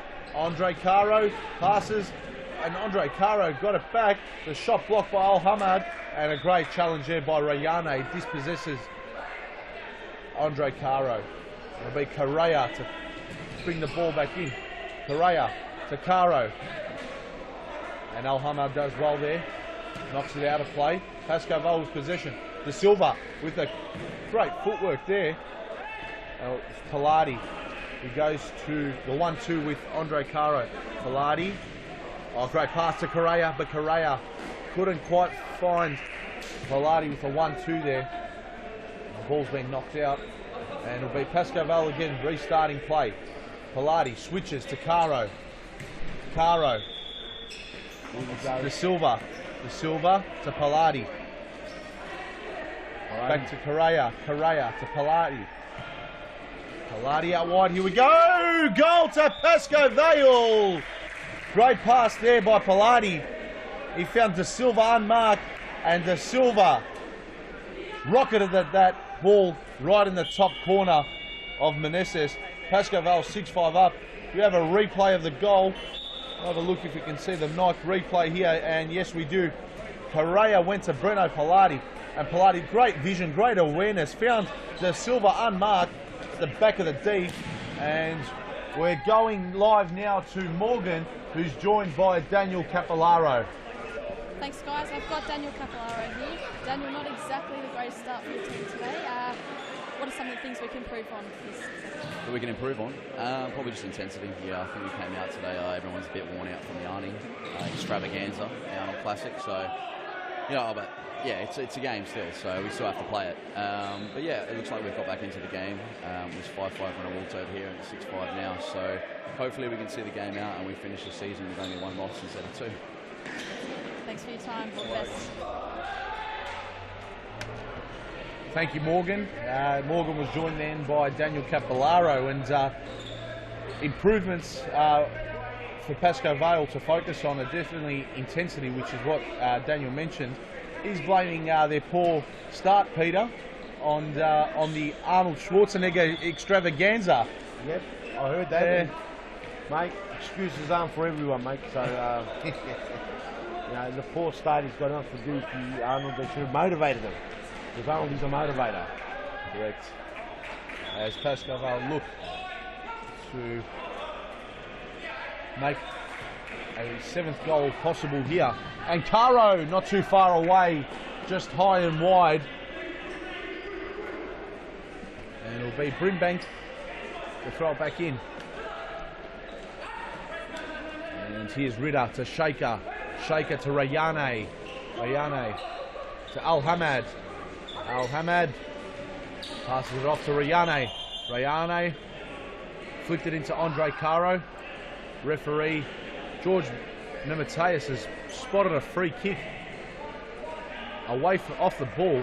It'll be Shaker to take it for Brimbank, and he'll almost certainly look to test the keeper here unless he finds something better. Oh, he's gone for the chip.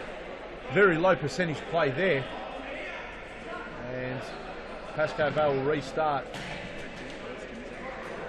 That pass there. She's looking to find Caro, was poor. And it's a side ball to Brimbank. The 12.5 minutes to go in this one. Yes, 11 goals. 6-5. Pasco Vale have been in the lead for the first time in this match. And I don't think they're going to lose this lead from now on. Even if they Brimbank score a goal now, I think it's pretty much a dead end for Brimbank. Mentally, they already lost the game. You can actually see them because they came out like a house on fire on both occasions, first half and second half, and then they dwindled away. And Pasco Vale will insert their strength in the game now, and he's pretty much like a shark grabbing him now. All over. Yeah, he swallowed up sooner or later. Love the description, Peter. Marcy come out. And a poor pass there. De Silva to Ferguson. Oh, and Al Saraf very nearly put it in his own net like Shaker did early on, but done well. The ball was behind him and he just toe poked it off his line. So well done there. Still 6-5 as De Silva shoots, blocked. And Brimbank will come away with it. Here's Shaker.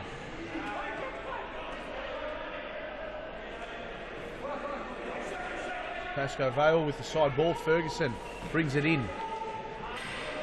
That's a poor pass. Will be Brimbank to restart possession.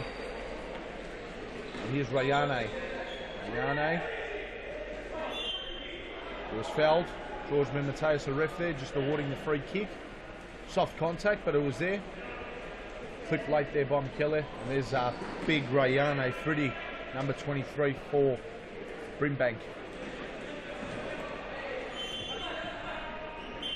Go. And Saraf or Al Hamad almost with the header, which was intended backwards as he had his back to goal. Very nearly caught out Pasco Vale and almost found an equaliser. Al Hamad with the intercept here. Brimbank are on the counter. Great flick. Al Saraf! Again! The Al Hamad Al Saraf combination unbelievable has stuff, provided a goal for Brimbank. They are setting this court one on fire. It was Arnold Schwarzenegger yesterday, but it's Al Hamad and Al Saraf now who have set this court on fire. Let's have a look at the replay. And Al Hamad, he intercepted there. Great second effort by him. Look at that flick. Al Saraf, the flick on the out bit of the foot, wrapped the ball around the keeper and found the side netting there. Intelligent goal. Credit's got to be given to Brimbank. They're not giving up. It is a real arm wrestle now, Peter. You called the game off pretty much. You thought Pasco Vale were going to just swallow them up. Timeout called here by Paul Vidic. He's not a happy man now. He would have been speaking about, you know, keeping tabs on Al Hamad and Al Hamad and Pasco Vale. They definitely haven't done it. Let's go to Paul Vidic. Here's a zoom in on Paul Vidic. Oh, look at the stare. Look at the darting eyes. Roll from player to player. He's not a happy man right now. And he's barking out instructions to him. Just asking the questions to the players now, as you can see.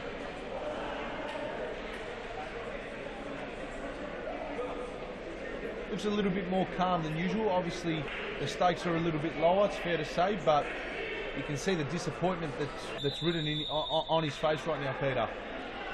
No doubt about it. I don't think there's a danger of them losing this game, even though it's 6-all.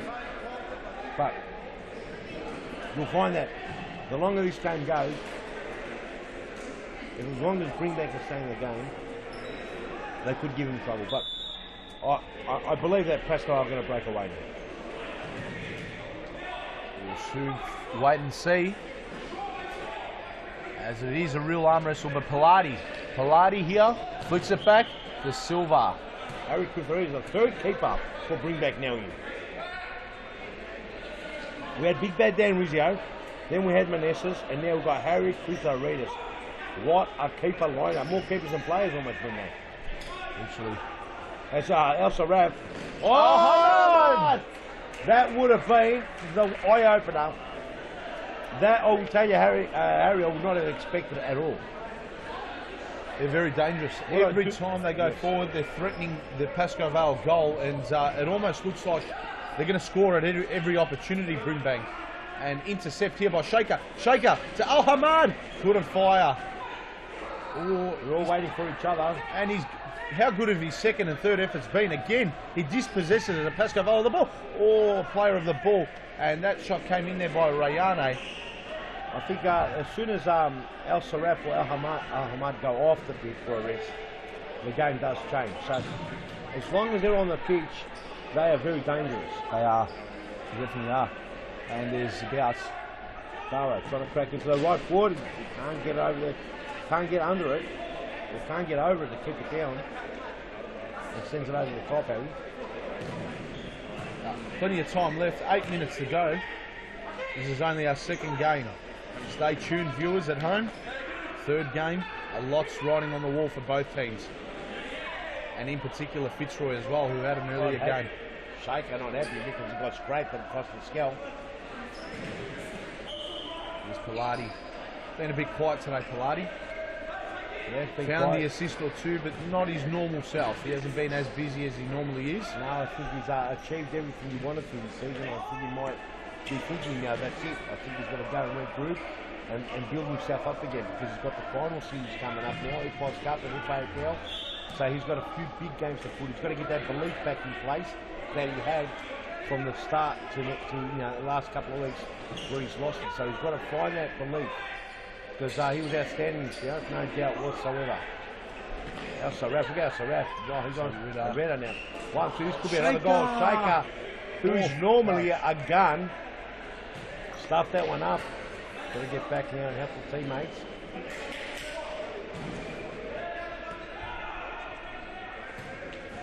Rayane to Shaker. Oh, poor pass. Puts the keeper under a lot of pressure. It's still in. Bruno Pilati. There's Paul Vidic on the screen. It's a little bit concerning, Harry. It does, and like you mentioned, Peter, as each second goes on and each minute ticks on, there will be more and more concern. Could have gone with the left hand. Oh, and what a save by Critteratus! How lethal is that left foot of Bruno Pilati? Great shot, but Critteratus just way too good there and palmed to the side. Within a split millisecond, it hit the glove of the keeper. Great save, great reaction save. Great. There's a free kick, too rough. A timeout being called here. Another timeout, this one by Brimbank. As what can you say? Can we see the replays, Mr. Technician? So look at a couple of these replays. Take us through them, Peter. Pilati this time. Nice and easy, 1-2. Richard Ferguson was looking for Andre Cara. Andre Cara wasn't going to get there, but Shaker never knew that. Shaker tried to be there. Look, at the end of the day, you're better off putting your own net than not being there. So, and there's that big crack there, goes through Musico's legs. Camera work not the best on this occasion, but it was Al Hamad that got that one. And on this occasion, Joao Guilherme da Silva to Pilati, and that was another back post attempt there. He's looking for Salve, and that man El Saraf, unlucky, hits on the knee and goes in. Pasco Vale started coming back solid there. And then you've got a big topo, Joel da Silva, a massive, enormous topo over Meneses. And that's when he thought Pasco Vale were going to run away with it. But then you've got Al Hamad, and look at his beautiful cheeky topo by Saraf. Goes through the Anusha Sudle who came in. De Silva couldn't stop with a slide across, but let me say something to you. This player here, El Saraf, is a gun. What I would like to see is someone that can manage this Brimbank side, come in and just give a bit of structure, a bit of management, a bit of tender loving care, and this team could go a long way. They've got quality players, they just don't have the structure and the discipline. The sad thing is for Brimbank, it's been a season of inconsistency, Peter. They chalked up quite a few good wins. That's why they're last. Exactly. So relegated.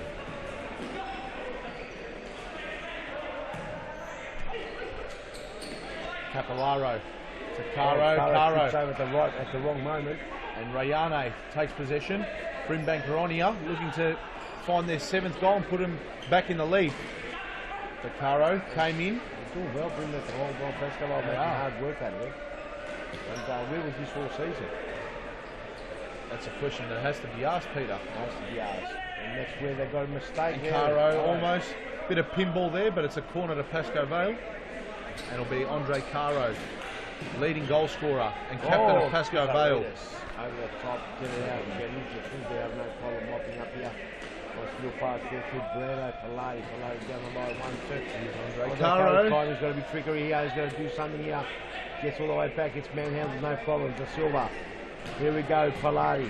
1-2 is going to be a goal. No, great interception there by Redder. Vale. Brimbank have been defending for their dear lives, but foul given away here. Foul on Bruno Pilati by Al Saraf. It was there. Should have no arguments there by Al Saraf. And there will be a free kick in a dangerous position here for Pasco Vale. Can they find a goal here? Bruno Pilati. Oh, we've got two keepers almost there. There's Rayana. Just close the legs. Yeah, you don't want to go through the legs, that's for sure. Just in the nick of time there. And Rayana again. Rayana. They're playing man-on-man stuff now, Brimbank, which is great. Because that's what you wanted to see all season. Shake it out to bring it in. Ritter. Been quiet today, but his last couple of games have been absolutely phenomenal. It has been quiet. The ball goes out, deflection will bring up to Vale. Shake it to bring it over the top. He finds Rayana. Being held there. Not sure, no free kick. Ritta's got the ball now, a big unit. Oh, Saraf. Too much trickery. Flicked it over to the right foot, and his right foot kicked into that beautiful Schnitz Buckley square. Beautiful Schnitz. Have you been down there, Schnitz?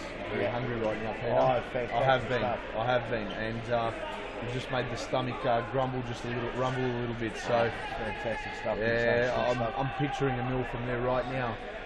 Unbelievable. You can watch it there with some beautiful Gatorade, mate. Oh, Sarah! Oh, that double save. Well, it wasn't a double save. Off it was the post, the first one. Second effort. Rasula, they had to be solid as a rock, and a ball over the top, and look at that Brimbank. I mean, you can hear Paul Vidic in the background screaming and hollering.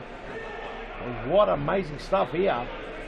They very nearly found the lead, and a lead that they would have found at a good time as well. Top and Ritter over the bar. You see Paul Vidic barking out instructions there. Janusz rolls it out. He finds Pilati. Is there a final goal left in this game that will decide which team wins? And Silva, Reedus over the top. Great save there. Let's have a look at some footage down low. Look at that. Reedus back in after injury. Not happy with himself. Should be happy. There was a good save. That ball cross goal. No one home. It was a beautiful, lovely ball that found the eye of the needle. Pilati is saying, what are you doing? You should be there. Put it away. It's easy as peanuts. It's easy as having peanuts at the cinemas. Even though you normally have popcorn. On the top, the Silva. Redder, like a big unit, no problem. Ball tries to be trickery, put through the shaker. There'll be a Pasco Vale ball here. Correa to take it back in. So just over 2 minutes to go, and don't forget, the stop clock will be in full force right now as we speak. So the clock does stop when the ball goes out. And Ritter's in! Ritter for Brimbank! Oh, great save there by Janusz. And Shaker. Pasco Vale fell asleep completely. It was almost like the slow man on the FIFA. Al Saraf, that was a handball there by Bruno Pilati. Referees. It's a yellow card. The referee's come across. He's very quiet. He's saying to George Mendes, I'll give you a card. Why are you screaming at me? You've scored 3 goals. Just relax. No need for that. He awarded the free kick, and here's Shaker. And Brimbank have been dispossessed. Pilati got third place to beat them. Pilati's giving it away. Al Saraf fouled. Al Saraf was a big foul then. Pilati not happy with the free kick. He gets a yellow card. Got the ball. George Mamateas pulls out the yellow card. What have we got now? A free kick. Just over 10 metres outside of the goal. It's actually closer. It's roughly about the 9-8 metre mark. Very, very nervous moments here for Pasco Vale. Dangerous position. Very, very dangerous position. Shaker! Oh, and have a look at this. I didn't think this would happen. And Brimbank in the lead. I thought there'd be never a chance that they'd get back in the lead. That was clever. Quick thinking, smart, intelligent. Referee's blown his whistle. We've heard it. We've seen it on TV. And no complaints there from Pasco Vale. They were disorganised. Let's have a look at the replay. Oh, almost a quick equaliser. And the whistle's blown right now. And there was a gap in the wall. That's no one else's fault but Pasco Vale's. Brimbank 7-6, they're leading with a minute 20 seconds to go. Here is Andre Caro, who finds Correa, who goes back to Pilati. Pilati let it run, and the keeper Janusz has had a shot. It's gone nowhere near the goal frames. Long throw. Well, the keeper, it's Caro to Correa. Janusz flicks it out to Pilati. Pilati to De Silva. Correa. Fifth man on. To Janusz. To Caro. Caro to Janusz. He switches out wide. Berino Pilati found Correa unmarked. And you have to say, Correa should have done better there. We'll have a look at the replay, can we? Or we get the replay? No replay, that's all right. And there's 58 seconds left on the clock. A very interesting 58 seconds to come here. Correa switches. Pilati. Back to Correa. Correa. Oh, he's broken Brimbank hearts here. And you'd have to say Pasco Vale deserved this. So just attacking, and they were rewarded with a goal. I still think they'll win, Harry. 46 seconds left on the clock, plenty of time, especially when the stop clock is in full swing here. And they are going for the win. I think they'll win, mate. They are. And here's De Silva, Caro, Salve, Pilati. They don't want to cop a goal from here. Michele Salve. Here we go, Caro to Michele Salve, and that's a bad pass. Oh, can Brimbank? I don't know where he's going for a goal. Wouldn't have counted even if it went in. Probably be confused, the young lad. I think that was Ritter there. And that's giving away cheap possession. No, he's been playing for a long time. And Salve. De Silva! De Silva! Oh! Off the crossbar! What are they now? Oh, there's plenty of time still remaining. What's on that clock? The original clock, we don't know. Boom. De Silva. De Silva. Going for a shot. Oh, should he have gone for that shot? He should have probably gone for a pass. And now they're going to look just to keep the time up. Good throw to Al-Hamad, but I think time is almost about up. Oh, that would have been a ripper. And that's game over. 7-all the score. Quizla Readers in the final game. And look at that. The champions, 7. The relegation back to the State League, 7. And what does that say? It says that both teams had not much to play for, and it was a very open game. Congratulations to Brimbank on finishing the season on at least a high, because not many teams even came close to Pasco this season. Harry, great effort. Definitely was. Great game all round. Plenty of goals, 14 in total. And very early on, a 4-0 lead to Brimbank was just enough to get them a point here today. They conceded that lead very quickly after going 4-0 up, and Pasco Vale brought it back to 4-all. Went into the break at 4-all, I do believe. Brimbank started off very strongly and went 5-4 up. Pasco Vale. It was a bit of a game of chess, but we'll go here to Morgan White. She's joined by Medi Ritter. Yeah, Medi, you must be happy with your final performance in the B League. You took it up to the top team. You must be pretty proud. Yeah, our team played really good today. We showed what we can do on our best days. Unfortunately, we weren't consistent enough, but hopefully in 2 years' time we'll be back in it, and we'll put up many same performances as today. Going forward, for your next season down in State League 1, what are some of the things that the team needs to improve on to get back up to B League contention? Definitely the number one thing is our discipline and the structure we have in our team. We tend to lose our heads too quickly in the game, and other teams capitalise on it because it is the B League and most teams are very disciplined, so next time round we'll have to work on that definitely. Great. Appreciate your time and all the best for the next season. Thank you. Interview there. We're going to go into the next game, but before we go into the next game, Harry, we won't discuss this. We're going to watch. What are we going to watch? We're going to watch the superstar Arnold Schwarzenegger. What happened here? And let's go to that now.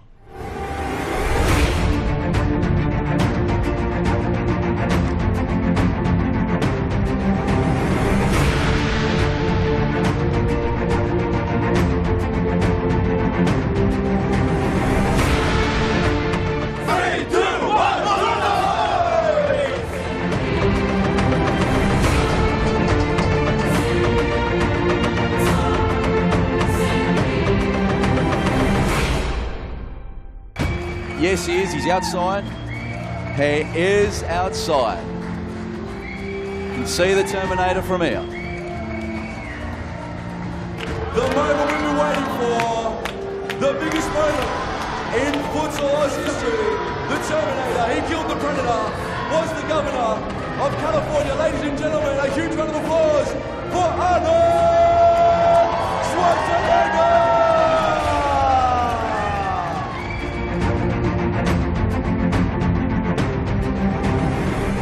I grew up with soccer and football. In Austria, there was kind of one of the national sports. It's like skiing. Everyone does it. And so I did it, and I had a great time doing it until I was 15 years old.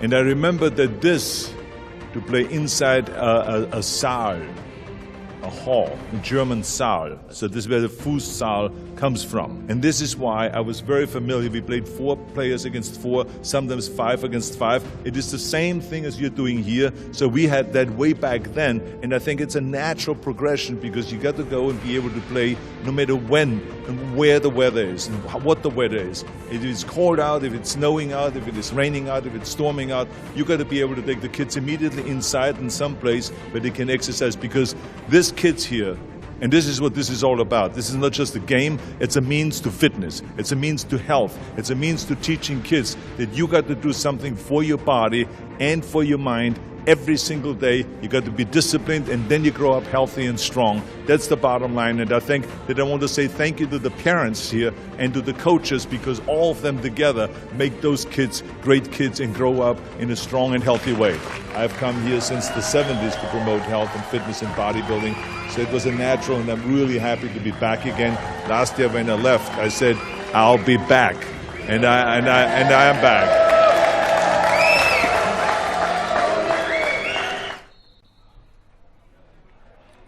Straight into the game, Hume versus Bowen. Massive game here. A lot riding on the wall, and I'm sure that all the Fitzroy players are keeping a keen eye on this game. Hume have got to win to get that 3rd spot, because at the moment Fitzroy are lying in it. Bowen don't have to play for much unless they want to do any favours. The Fitzroy, I'm not sure if they're that keen to do it, but they'd want to finish the season on the high. And my Mata with the shot.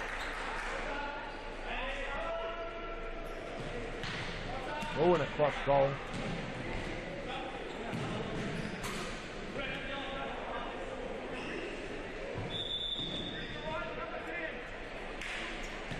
Here's my Mata for Hume. So a draw does no favour for Hume, or a loss obviously. They need the 3 points here today.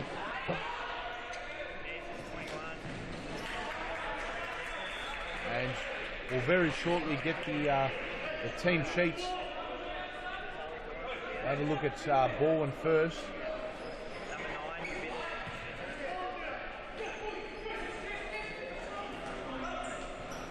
For Bowen, that's Davide Jacovici. He almost scored there. Oh, and very nearly Bowen with the opening goal. Just over. I think Mo Mata got a touch on that one for Hume.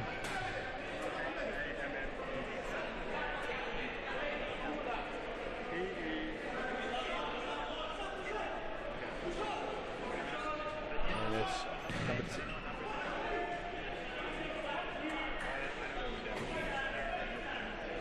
It's a Bowen ball here. 4, I think, is Jakovisi. Shot with Jakovisi just looking for that back post. Number 8 is Jakovisi. Number 4. We'll confirm everything. We'll wait for the team sheets. They're on their way here shortly. Team sheets manager, where are you, Mr. Producer? He's on his way. He's on his way. He's coming. This is Nesbitt Sahi. Keeper for Hume, is it? Sahi. The chapel. It's Amr Azam, the big unit. Over the top, 1-2, Amr Azam trying to sneak in, and Kovisi gets rid of it.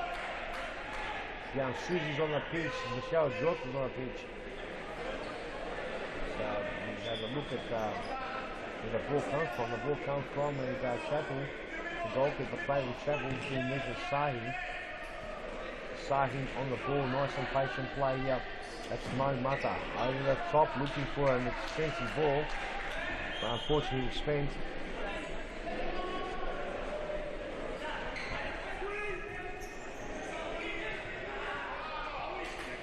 So, too long.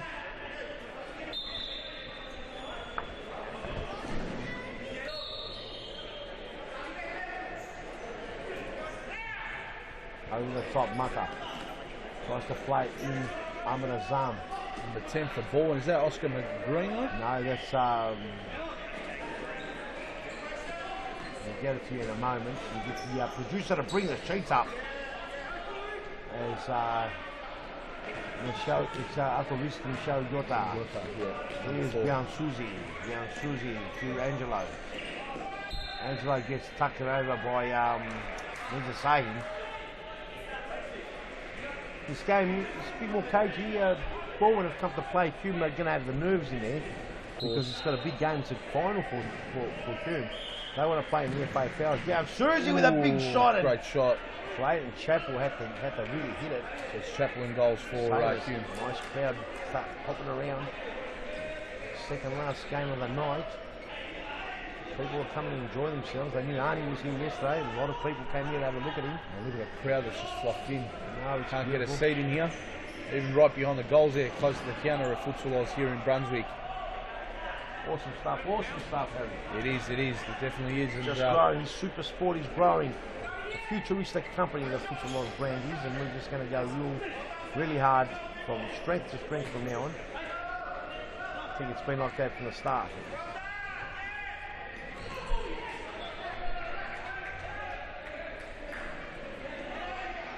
Here's Jota for Bowen. Get a bit of a look at the coach cam. There's Gabrielle. Let's have a look at Gabrielle there. And manager.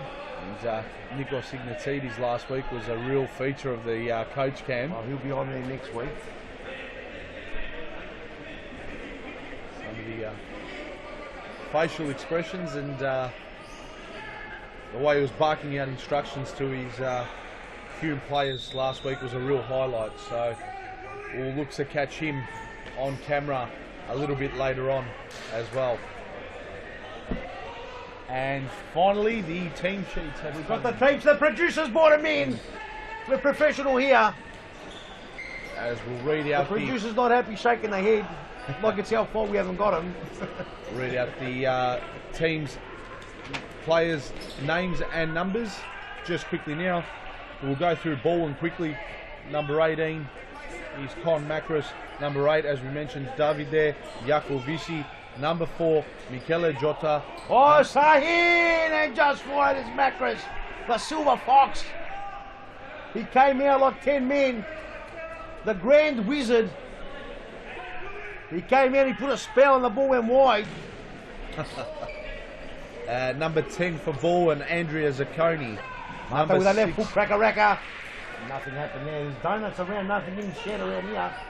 A lot of people chewing stuff, but we can't see anything coming our way, Harry. Number 6, Oscar McGreener. Number 7, Michael Cherasoli. Number 9, Valerio Chalenza. And number 3, Ricardo Yasuzi for Bowen. That's Bowen covered. Yeah, quickly run through Hume. Number 1 in goals, Clayton Chapel. Number 24, Franco Saric. He's currently on the bench. Number 21, Nedjet Sahim. Number 10, Mo Mata. Number 4, Vadim Mazurski.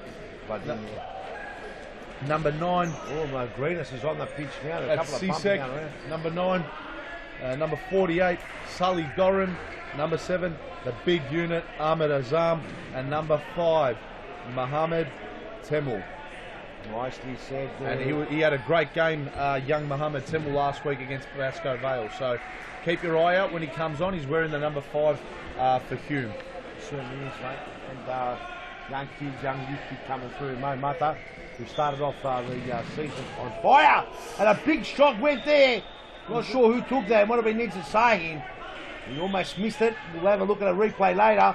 There's a big shot again. It hits Yakovisi and is starting to fire up this game now. It's Clayton will get him. We'll go through the replay. Let's have a look at the shot. All the way back. It was a missed kick.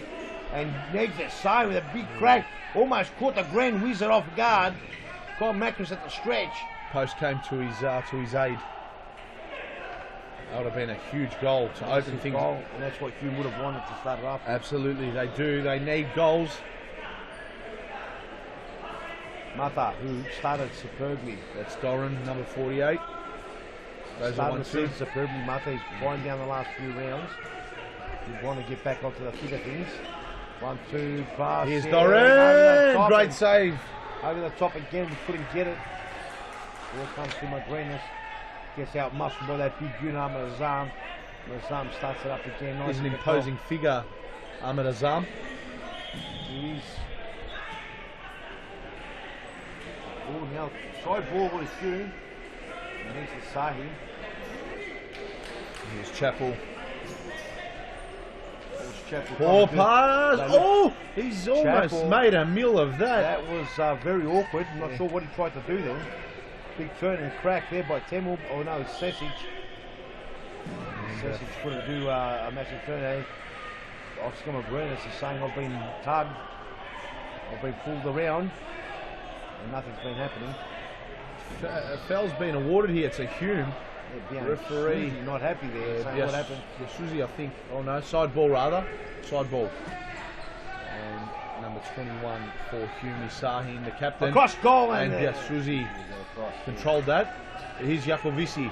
Yakovisi, great pass, but Chappell came off and just got in the way there of number 9, who is Valerio Chalenza for Bowen. Chalenza. And Chappell came across and just done enough to let the ball trickle out. Danger averted. Still 0-0. 13 minutes to go in this first half. And you must say, Peter, it's a very, very similar game to the Fitzroy Carlton game earlier on today. Very cagey. Both teams, they've got the fear in them that they don't want to make that mistake. But you'd think if it remains 0-0 in this first half, the game will open up like it did in that second half for Fitzroy. Yes. As Mata has a shot, no trouble for the Grand Wizard. Hume started off the better of the two, fair to say. Yes, they've had more of the ball, that's for sure. The Grand Wizard, no problem.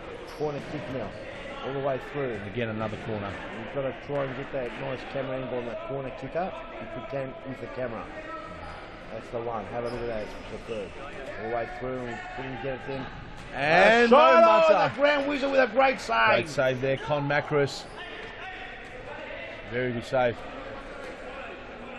No Mata off, and here's Mohamed Temul, number 5, coming on for Hume. Ladies and gentlemen, have a look out for this youngster. He turned it on last week, and I'm sure he's going to be doing much of the same here today, but that was a poor first touch by Mohamed Temul.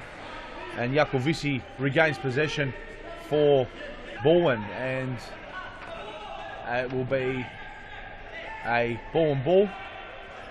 Referee John Nicolakoutis awarding Bowen the side ball there. And I've noticed today for Bowen a big out when I'm looking at the team sheet here. Big Mateo Rocca. Yes, Big Mateo Rocca. Let's see how they cope today without him, Peter. Well, so far they've held off Hume, and they're playing not too bad. Can't really say they're missing him right now. As the game goes, that might be evident. Side ball here for Hume. Great footwork there by, I think it was Sully Doran there. Yes, indeed it was. And it's a side ball, not a corner. Side ball, and yes, it was. Here we go. There's the save to bring his attention to Valencio. Let's have a look at some of these footage here. Another shot there, and it went nowhere as Temel will try and hold on to the ball. Temel gets man around Valencia. The ball kicked out. Valencia. Temel, no, it's Salenza. He's 9. Sorry. Yeah, that's all right. Goran coming in like 10 men. A big sub made there. Vadim Mazuski comes into the pitch now. This is Valerio Salenza. So you put his first name as the first letter of his surname. So what do I call him? You called him Salenza. Okay. Not a bad nickname though for him. It works. It rolled off the tongue well, Peter. Might have to be Valenza. Valenza. As Oscar Magrenas tries to kill one across Chapel. You got a touch. So it's a Bowen corner. Can they look? Magrenas. Can they score a goal here against the run of play? Valencia. Oh, very. Shot. What a touch. It did. What a touch. And the referee's Johnny Colacudis from the near side. And on the far side, Parker.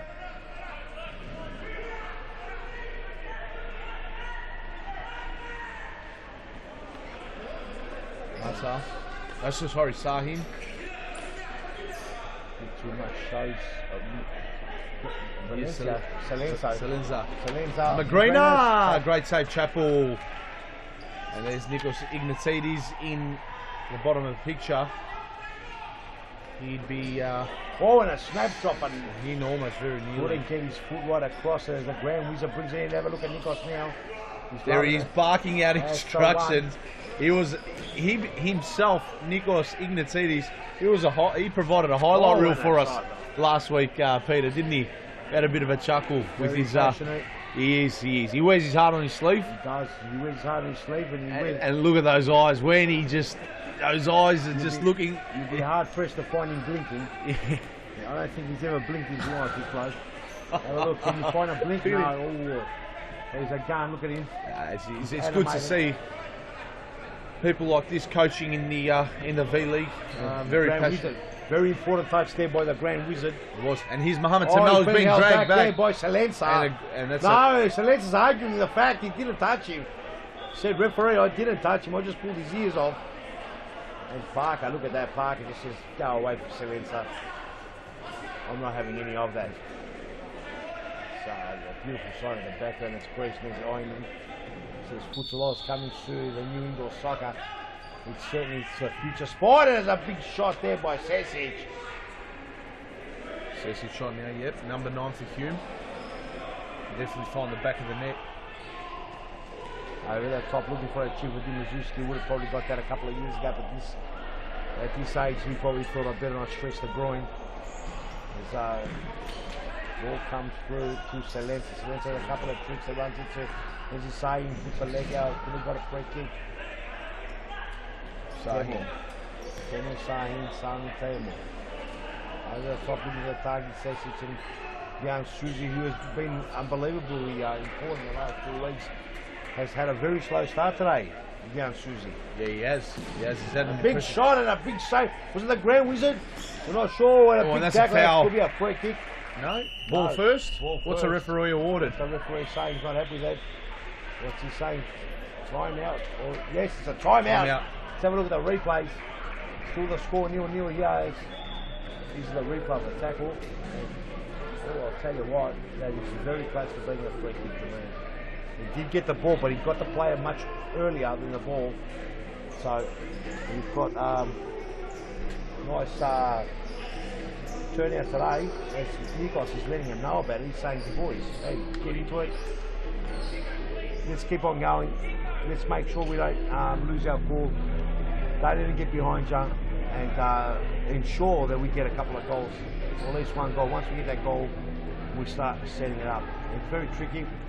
They've got a good team, Hume, but Bowen are no easy beats either. So as we look at the Bowen side in their huddle, let's have a look at the Bowen side. Let's have a look at the Bowen side. Let's have a look at the Bowen side. And we're over there now. That's it, and we'll have a look at the Bowen side. And Gabriel Zaballos. You can't see Gabriel, but there he is. And he's barking at the Grand Wizard at the moment is in the way, the mysterious one. And he's saying the same. So look at them, they disappointed for both teams. Although Bowen just want to finish the game at a high. Exactly Gabriel doesn't want to go into this. Gabriel Zaballos, the manager of Ashburton, doesn't want to finish as losers or even a draw. He wants to finish solid and strong. and build up for next season, because he's got a really good quality team. And I rate them. I actually think they've got a lot of good things happening. They've introduced a few new players in recent weeks, Peter, and I've actually been impressed with the way they've been playing lately. Bowen, I mean, they were a bit poor when they lost to Vic Vipers in that catch-up game, but you know, a few weeks ago they held the Vic Vipers at Thomastown to a 2-all draw, yes, and they could have possibly won that game. And obviously we are aware Vic Vipers will finish up second this season on the table. So it just goes to show that for next season, they definitely on can. the pitch now is Michael Cherasoli. Michael Cherasoli, another new player that introduced forward. And it's good. It's a good time. Yeah, it's a good time to experiment now as well for Bowen. Yes. Just to bleed a bit of youth and test out new players in different positions and whatnot. I mean, not a lot at stake now with Carlton losing earlier on, but Hume, today's not an experiment for them. They need to get on the score sheet as soon as possible. They need the 3 points. They need to knock out Fitzroy from third spot. Third spot was theirs before the start of today. Yes. But Fitzroy held up their end. A draw is not good enough, is it? No, it That's isn't. right, Harry. Fitzroy dismantled Carlton 3-0 earlier on. That puts them in 35 points right now. Yes. In third spot for the last spot of that FAFL.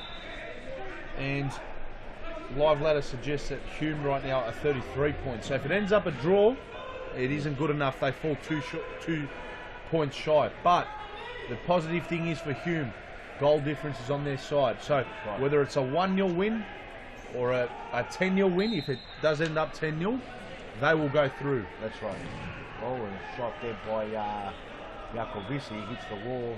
He's been a player that's has impressed me, Peter. Yakovisi. He can score. He likes linking up front there with Oscar Magrinas. Yes, Oscar Magrinas quality. Yeah. And Yakovisi, he's got him on the. He's provided quite a few assists in recent weeks. So let's see how he performs today. Oh, and a bad big challenge. unit goes down. The big unit goes down, and the player that's come on is Michael Cherasoli. Cherasoli just left the leg out training. The unit knew that if I get a touch on that leg, I'm off. I'm on the ground rolling. And he brought down his opposing number 7, the big unit, Ahmed Azar. As Hume threatened here. It's Doran. The shot there just wide. Here's Con Macris now. To Yakovisi. And it's hit the ceiling. Side ball for Hume.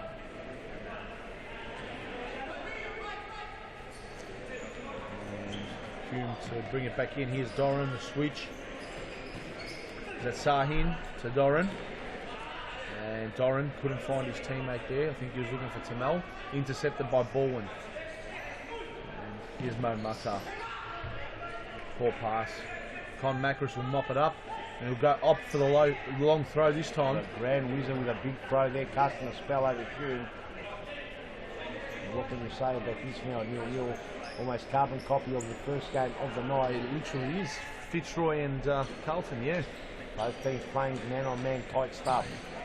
Not letting anyone breathe. Follow your plays is the message. And the ball may sneak through. But that Grand Wizard, no problem whatsoever.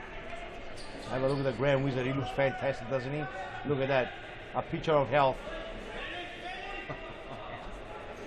Look at the Grand Wizard. You think he's there. That's just his cover. Which is the Wizard.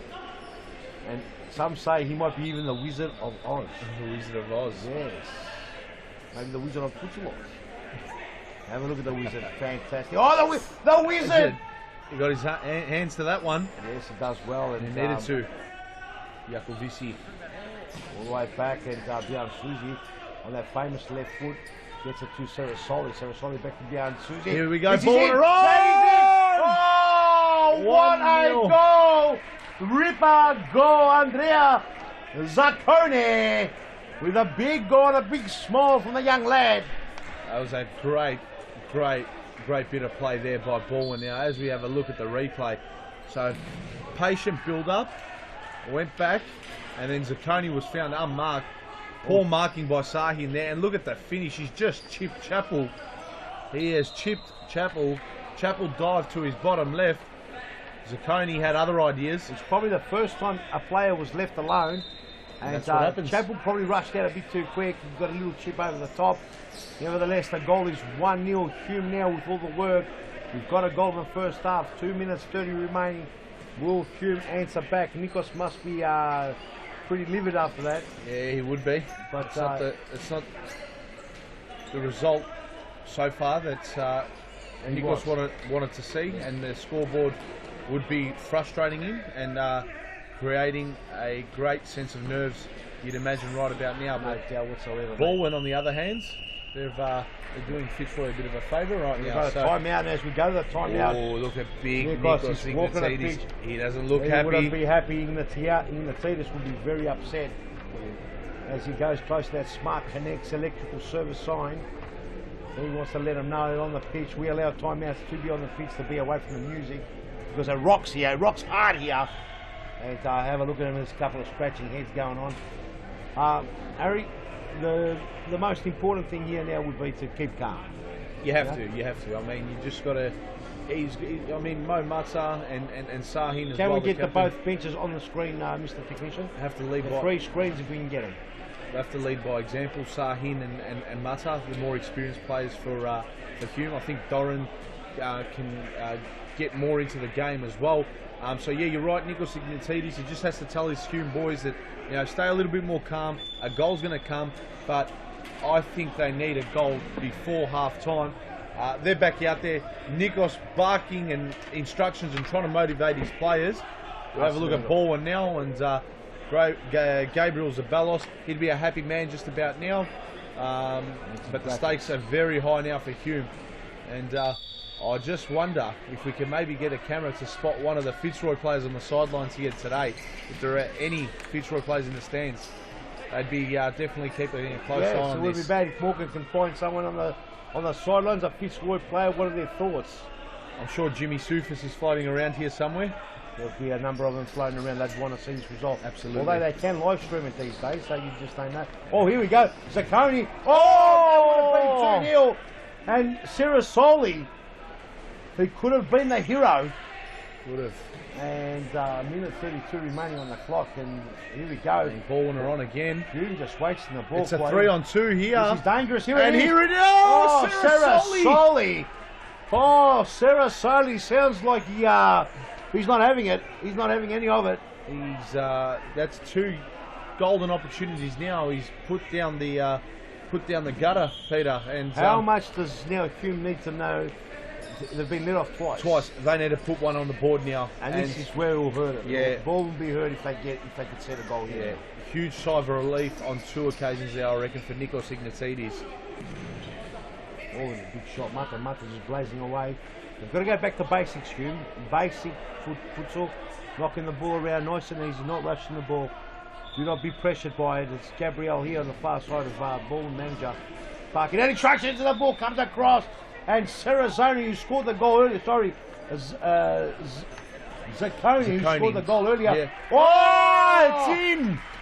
1-1. Hume with the equaliser. Ahmed Azam with a big goal, just pushes it back. Have a look at that unit. And he just puts his body across it and just goes bang to the near side. And that's the goal I was talking about that Hume needed just before half time, Peter. As we have a look at the replay here, corner came in here from Hume. And it was Ahmed Azam.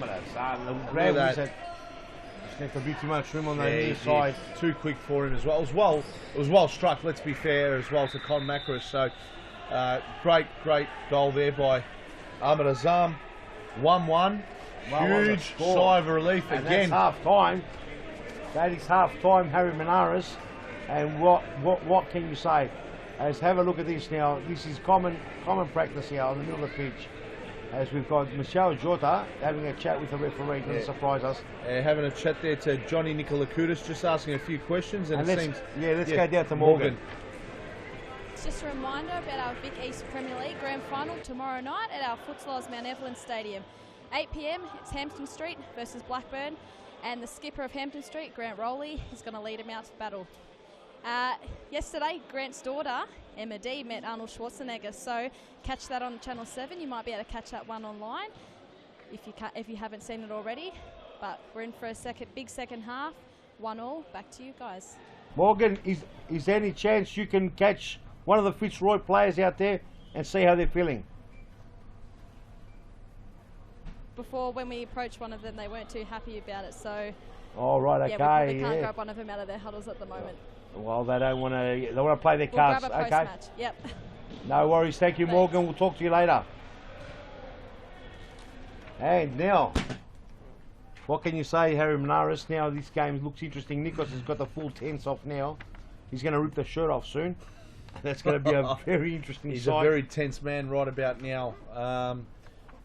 Great first half, 1 goal apiece. It was pretty stale at the start. It was a very cagey start by both teams, but I think the game has opened up now.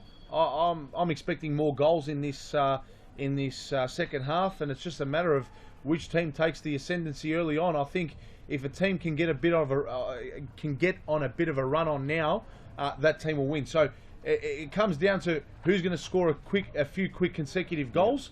I think it's going to be Hume who get the ascendancy early on in the second half, but it's up to them to then hold on to that lead. So as you could see, they were punished. Twice they had opportunities to put it away. It was that Serrazoli, number 7 Serrazoli for Bowen, who missed 2 goals right in front. Yes. To be fair, they're not the easiest goals to put over fruit, but a player of his calibre should have been putting that away. Yes, should Then have. Ahmed Azam comes in, puts the foot around it, was left unmarked, past the Grand Wizard. All of a sudden, we've got a ball game now. Exactly. The game could have been 3-0, and it's turned on its head.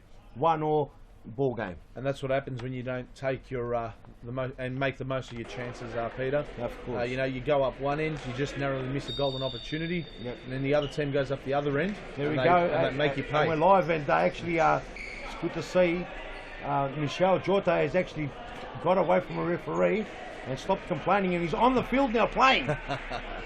And there he is in possession with the ball. He'll take it from the sidelines. And he passes it to Davide Jacovici, who finds Biasuzi. Biasuzi, who's classic the last 2 games. Biasuzi. Oh, it could be a snapshot here. No, to Oh, Magrina. and just right. Got Frano a Savage touch. in goals now for Hume. And 1-1 the score. Michel Jota to bring it in. So Biasuzi look for a goal. He scored a good one last week. Oh, great save. Frano, a good save. And the ball almost comes to the commentary box. Biasuzi. He's asking for 5 metres. Magrina on the snap. Oh, Magrina. Oscar Magrina, yeah, very nearly. How good is he at doing that? We've seen him score goals in the past, Peter, where he draws the defender in to believe that he's going one way, and then the quick footwork and his agility is just brilliant to turn all of a sudden, and he can just very easily turn a dead ball into a snapshot. 100%, and he's a great player to watch. He is. Knows where the goals are. He'd be my team for sure, mate. And love watching him play. I think Gabriel's starting to really do really well with this team, you know. And so Gabriel helping up the team playing into the zone. It's good sportsmanship to see. Jacovici gave him a couple of claps across the ears. I'm not sure exactly what happened. And he's letting us know it was nothing nudge. As Michel Jota, my thing is playing AFL, has got the hands up on the mark. As Ned's dead. And a shot, and it could have been a goal. Mo Mata has got to get those shooting boots back on. Had a real good purple patch in the season. I can't stop saying this. He was unbelievable. Mo Mata couldn't do anything wrong. It just seems the last few weeks he's just died off a little bit. Sure, he'll find it back. He's a good quality player. He's got to go back to basic. As the big unit under Zam, the goal scorer, gets it back to Mata. The unit's here. There it is. Oh, cool. Loses the ball. Recovered well. Look at the Grand Wizard come out of his line very quick. Have a look at the Grand Wizard. That's superb, isn't it? And he's got a big following behind the goals. Here's Jacovici. Oh, good ball. Oh, cut out by the big unit. Ahmed Azam. Here we go. Doran. Wall of Bowen players, which looks good. Defensive structure's great. Comes to Mato. Will he go on the left? He always goes on the left. Now he's going on the right. Almost come one in. Azam. Oh, the Grand Wizard with a dive. I'll tell you what, that was brilliant. Can we get a replay on that dive? A shot there. Another shot over the top. Ahmed Azam blasted that way. Let's have a look at his dive. Con You see us. Mackless. Have a look. It was deflected. It came off McGrenna's foot. Look at this dive Macros. Almost. Look at this. That is brilliant, guys. Brilliant. The Grand Wizard had everything under control then. He did. He did. And let's play on here. Brano Saric over the top. Sahin. Mata. Can he put the critics to bed? What a big shot. Oh, That great wizard. save. That Grand Wizard. Great save there. Con Macros got a glove to it. The big unit versus the Wizard. It's been a great battle. It has. He's got one on the Wizard. The Wizard denied him though on this occasion, and it's a corner for Hume. And Doran to take it.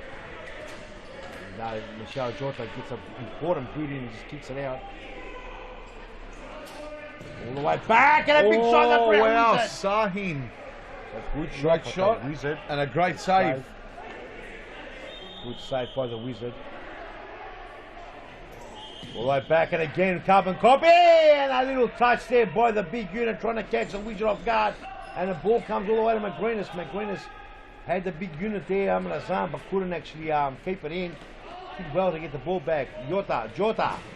1-2, cut out by Sahin. The director. Mata gives the ball away, and now Jota. come away. Bowen through Biasuzi.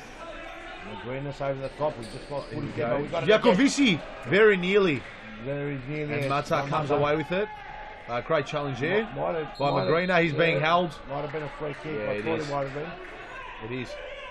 Now Hume have come out the better of the two, Peter, this second half, but unfortunately for them and for Nikos Ignatidis, they still don't have that second goal. They don't have that second goal. You're right, mate. And It's still plenty of time. There Both is. managers might be happy the way things are going right now, because obviously they'd want to be in the lead, but it's still like 0-0, so it's 1-1 Exactly. to draw, and there's no advantage to anyone. So the longer this game goes, the more cagey you'll get. Someone can break it open. Who will break it open? Is Azam there? Doran trying to sneak through, but McGrennis is a cool customer and gets rid of it.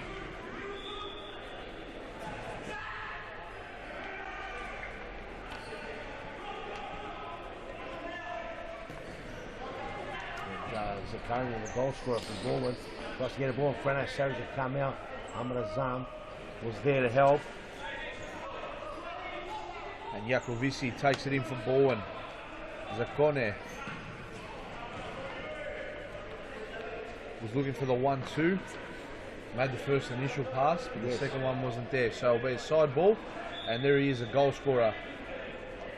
Andrea Zacconi passes it off to Oscar McGreener, and very nearly McGreener put in Bowen second for the day.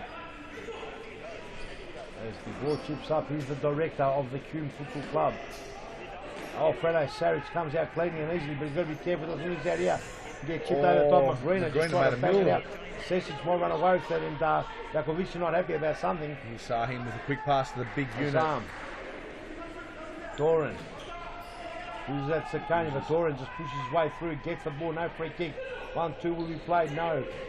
There's a place, was a Temel there, or is it Sesic? He's Sesic. As now we've got maybe a yellow card. What's happening? No shin pads, Ahmed Azam. The big unit thought I've got the big calves. No one can tell if I've got shin pads on or not. And there's Nikos showing us a little bit too much. Have a look, there he is. Look at the facial expression. Oh, that's a big. Is there a blink involved? Will he blink? No. Oh, we missed it. Let's get back into the play before we lose our competition. As Nikos, wonderful to see. Great characters here. Over the top, and McGreener on the ground. Doran not happy with foul the given. Doran should be careful because I think he might get a card. Not happy. Sense of frustration starting to build for Hume, and the longer the game goes on and they can't find that second goal. Young Susie! Oh, great free kick. Sarich, great save. I'm not sure what he tried to do then, just took it over the top. There's going to be more frustration for Hume and the Hume players in particular the longer this game goes on. and scores a lock level. So, Hume on here. It's no. The whistle's come. It was a foul. Oh no, whistle. Oh, I thought we heard a whistle. Might have been from the back court. Perhaps. Grand Wizard did enough Wow. to put him off. Tried to cut. Did you see the Grand Wizard? That was brilliant. Yeah, Can we get a replay of that? Good angle. He covered his angles well. Yeah, Susie. He won't be able to do anything there. Now Susie with a shot. Let's have a look at this. So number 9 is Sisek, and Sisek, well done there by Kyle Macris, forced him out wide. He almost ran out of space. He flicked it. The Grand Wizard, he came out, but look, Dimasuski couldn't get his body around it. And very, very nearly another goal in the back of the Wizard's neck. But you know what? He's done really well, the Wizard. He has. And another opportunity down the drain for Hume, which is just Doran, the ball's still building in. more to their frustration. Ball was always in. We can see properly here. So all the way back to Doran. Doran to Temel. Is it Temel? No, it's Sahin, great work there with the feet, the quick feet. Managed to get around, I think it was Biasuzi. The director next to Sahin, just directing the play. The ball comes in, Mazuski, 1-2 play here with Sesic. All the way back to Doran. Doran, Sesic. Doran with a shot there in the corner. No problem for the Wizard in here, he had to get down though.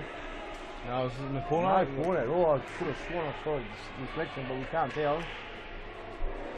And the Wizard just throws it to his opposition keeper, Frano Saric. Hume in possession here in midfield. Switch comes out to Doran. Doran sidesteps Salenza. Nice. Ball's in here. Sisek into ball. He's been dispossessed, but a foul given there. Managed to get his body back in front. Doran. It's a bit feisty here today, Doran. No, he was feisty last week too. He's got a bit of fire behind him. As long as he maintains it as the Wizard. Good save there. With the Wizard, have a look at the crowd behind him, just gather. Every time the Wizard goes from goal to goal, the crowd just follow him. He's a superstar, the Wizard. We love him. He's been playing in the league. The league's been going on for 9 years. He's been playing in the league for 15. He's a great character, Kyle Macris. Another great character in the V-League. Great challenge there by Biasuzi. It was all ball there. Bit of a theatrical dive there by... Or was it Sisek? No, Sisek, I think. That's good sportsmanship. They've clapped hands and they get on with business. And here's Sahin. Director. Sahin. Pasco and the Wizard. Hume. The Wizard gets it going. Here's Salenza. Here's... he made behind Susie get onto the Vespa. That'll be the Wizard's ball. Here's a Wizard. He collects the ball. The long throw. Wizard. No problem at all, but it was cut out by Mazuski. Well, no, it's gone to Mazuski. Mazuski try to play... have a look at this, Gabriel. Let's have a look at the Gabriel, the manager. He's really having a good chat there. Yes, that's his name. To Salenza. The ball comes back to play the director. Underneath it, Sahin. Over the top is Mo Mata. Over the top.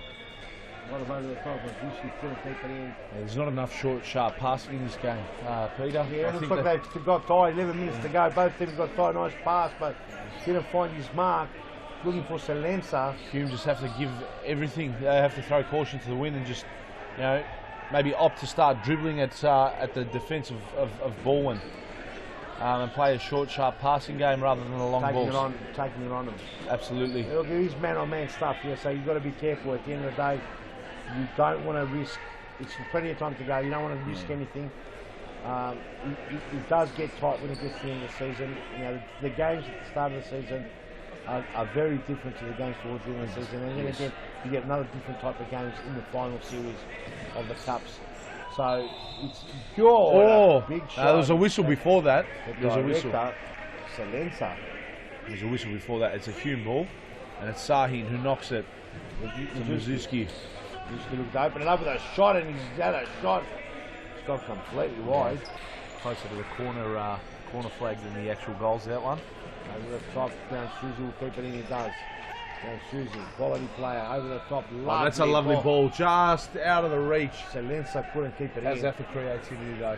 Great. Ricardo Biasuzi, number 3 for Bowen. Full of talent. And here's Hume, who are looking to get their noses in front in this one. Mo Mata, great ball. Intercepted though. It'll be Sahin, the captain, restarting. Mazusi. Oh, Mo Mata's in. Mata off the post. He could have ripped the heart out of the wizard. But the grand wizard, Macris, he came out like 10 men and he put everything on the line, every kilo. The ball goes over the top, hit the ceiling. And Mata, the man who just hit the woodwork moments ago. We've got an interview going downstairs. Let's go to Morgan. Morgan, come in. Thanks, guys. I'm joined by Jordan from Vic Vipers. Last game in the V-League. What are your thoughts going into the match? Really looking forward to it. Sorry, I got a bit frazzled. One of my teammates touched me. Really looking forward to it. It's always a good standard, and it's a really good hit out for the boys. Great chance for us to keep improving on the training that we've been doing. So, yeah, always looking forward to it. So as I said, last match in the V-League, what are some of the highlights for you playing for Vic Vipers in this competition? Yeah, I'm still a fairly young player in the Vic Vipers. I had some good moments so far. Scoring a penalty to draw the game against Pasco Vale was always exciting, gets the crowd into it. But yeah, the team in general has had a lot of good memories, a lot of good battles against very quality opposition, so it's been fantastic. Great, we appreciate your time and all the best for the match. Thank you very much. Thank you. Thank you, Morgan. That was Jordan Constance, and we'll get back to the next game coming up. It's a big game, Big Vipers against Metropolitan. Against Metropolitan, and these two teams have great games. Let's have a look at some of the replays. We're going to the replays. Harry, talk us through them. Yeah, we'll have a look at the replays here, and this is Bowen's opening goal. It was Andrea Zacconi, great little chip there over Chappell. Chappell dived down to his left, and he's chipped him, and it's ended up in his back right-hand side netting. So, great goal there. Bowen opened up the scoring, and here's Hume's equaliser just before half-time. They needed that, and it was an ideal time to score by the big unit there, Ahmed Azam. Con Macris couldn't do much about it. Had a little bit of his near post opened, and Azam made no mistake with that. And look at the background there, 27 seconds left on the clock before the first half. Absolutely. As we have a look now at the two teams in their little huddles, both managers just barking out some last instructions, as we've got approximately 8 minutes left in this one. And yeah, it's Hume who have to throw caution to the wind now. It's now or never for Hume. Well, Hume have to win, Bowen don't. Yeah. So a draw's not good enough, Harry, is that correct? Yeah, no, definitely not good Absolutely. enough. Fitzroy, who won earlier on today, are on 35 points. Right now, with the scores at 1-1, it's Hume with 33 points. However, if Hume are to find a winning goal, to take it to 2-1, or if they can score 3 or 4 more goals to make it 3, 4, even 5-1, they will go through. Goal difference for them it's irrelevant. They've got more goals in the plus than what Fitzroy do. So Fitzroy are currently third, but a goal can change everything now. This is the beauty of the V-League, how a goal can just, throw so many different situations at us, Peter. Absolutely, no doubt whatsoever. And the Grand Wizard now with Bjorn Susie. Bjorn Susie chips over the top, but he'll go way too high. And he's looking for Yakubusi. Anything can happen, Harry. Anything can happen, and we love it because there's 7.5, or just 7 minutes to go. And a goal here, either way, will just change the whole game. Definitely can. And here's Frano Savage, who has scored a goal as a keeper before. That's Martin. Bit sloppy, Hume. They are, but they're showing the ascendancy. I think they're on top of Bowen at this particular moment. Well, coming to it. Too long for Jordan. Nikos has gone all the way to the byline. Speeding things up for his... Yes, he wants to make sure he doesn't waste time as the unit passes to the director. Lost that one. And here we go with Doran. 1-2. He's the director of the club. Over the top, Sally Doran. So he's going to try to get us arm, trying to get in Jota there. just stepped in his way. And you could see that Bowen don't want to let this go. I want to finish the game on a very big high. Yeah, of course. No, I mean, at the end of the day, Peter, no one likes to lose. Whoa, across goal. Very nearly. The big unit almost got his toe on that one, and Macros could have been in trouble there. He just needed not to clip the toenails on that one, and he would have got it in. Exactly right. It's the Wizard, and this is a common theme here. Lovely little play. They're playing it well here, Bowen. And 7 is Cerasoli, not Matteo Rocca. Not Matteo Rocca. Big out today for Bowen. Big out, but so far they've handled it well. Matteo Rocca, very important. They've coped well, it's fair to say. They have coped well. Just another important player that can play the ball around and hold it. He knows the system well, and it does help him gel. But Bowen have been pretty impressive this season. They started off pretty well. They beat Pasco, I think, in their first game. Mata! Oh! No, Mata. Macros, I think, got a touch on that, and Hume have been awarded the corner. So, 5 minutes to go. It would have been disappointing for the big crowd that gathers behind the Tom Macros with a goal. Oh, almost nearly went in. The Wizard with a throw. Great little touch there by Jakovici. That could be in here, Bowen. Jakovici! Oh, he's made a meal of it. He should have pulled the trigger earlier. He had time, and he just didn't want to shoot. Not sure exactly what he was thinking. He probably overthought it. He did. And yet again, Peter, another example of where Bowen just haven't been able to take their chances. Yes, they haven't taken We the saw chance. number 7, Michael Cerasoli, earlier on in the second half, in the first half rather. He missed 2 golden opportunities, and you've just seen Jakovici miss a very, very good opportunity. Those opportunities, you put them together, that's 3 opportunities. Yeah. Take one of them or 2 of them, that's a 3-1 lead to Bowen. So it still breathes light into Hume and their aspirations to play in the FAFL and get that 3rd spot, but they need to score quickly. We're already down to 4 minutes. Oh, the unit. Azam missed that one. Happy with each other. Azam and Martha exchanging words. Teammates probably wanted the ball a bit better, and Jakovici just with arms wide open. Saying to Jota, what did you just do? As you're starting to panic a little bit, Hume, I feel. And Mata. He's got to get around Sahin. Sahin. Would have been a replay of Sahin with the back of the net, but the Grand Wizard might play a big fact. Don't forget, that Grand Wizard used to play for Hume. Actually, I think the Grand Wizard plays for every team. That's why we call him the Grand Wizard. I don't think there's a team he hasn't played in. He's played for Bowen, he's played for Hume, has he played for Pasco? I'm not sure about that. Love to grab a heart rate monitor now and place it on Nikos Ignatidis right now, Peter. Oh, yes, that would be I reckon awesome. His heartbeat would be up at a very, very high level right about now. Almost enough to get a blink in the eye. There he is. Whoa! Nikos had the arms up. Almost got a blink. Did you see that? That was the closest blink we'll ever see. And let's go back to the footage. Leave Nikos alone for a bit. Oh, he depossessed. Doran. Block.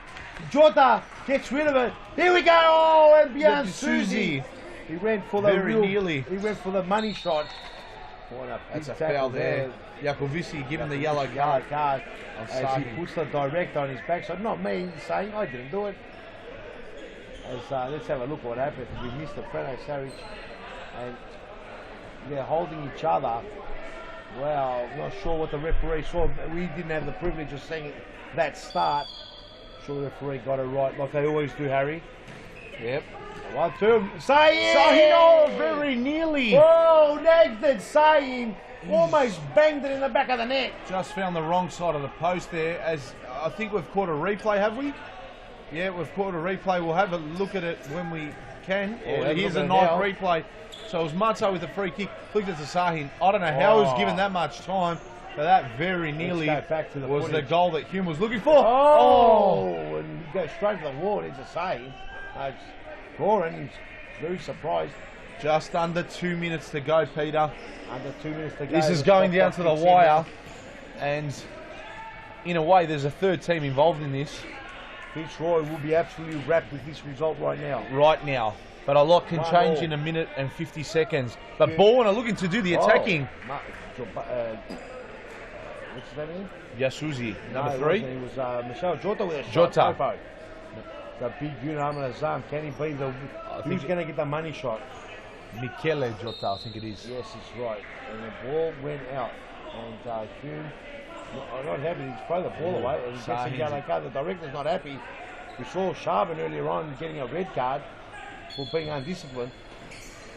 The director of both clubs not happy. Here's Zacconi, the goal scorer. The goal scorer runs out of room. 1:34 on the clock. Here's Mo Mata. What can Hume conjure up here? They need an individual moment of brilliance here. They need a goal. They need a goal. The clock is stopped at 1:32. Here we go. 1:32. 1:31. Still stopped. When the ball goes out, they stop. And Jacovici. Ball over the top. Here he comes. Jacovici doesn't want it.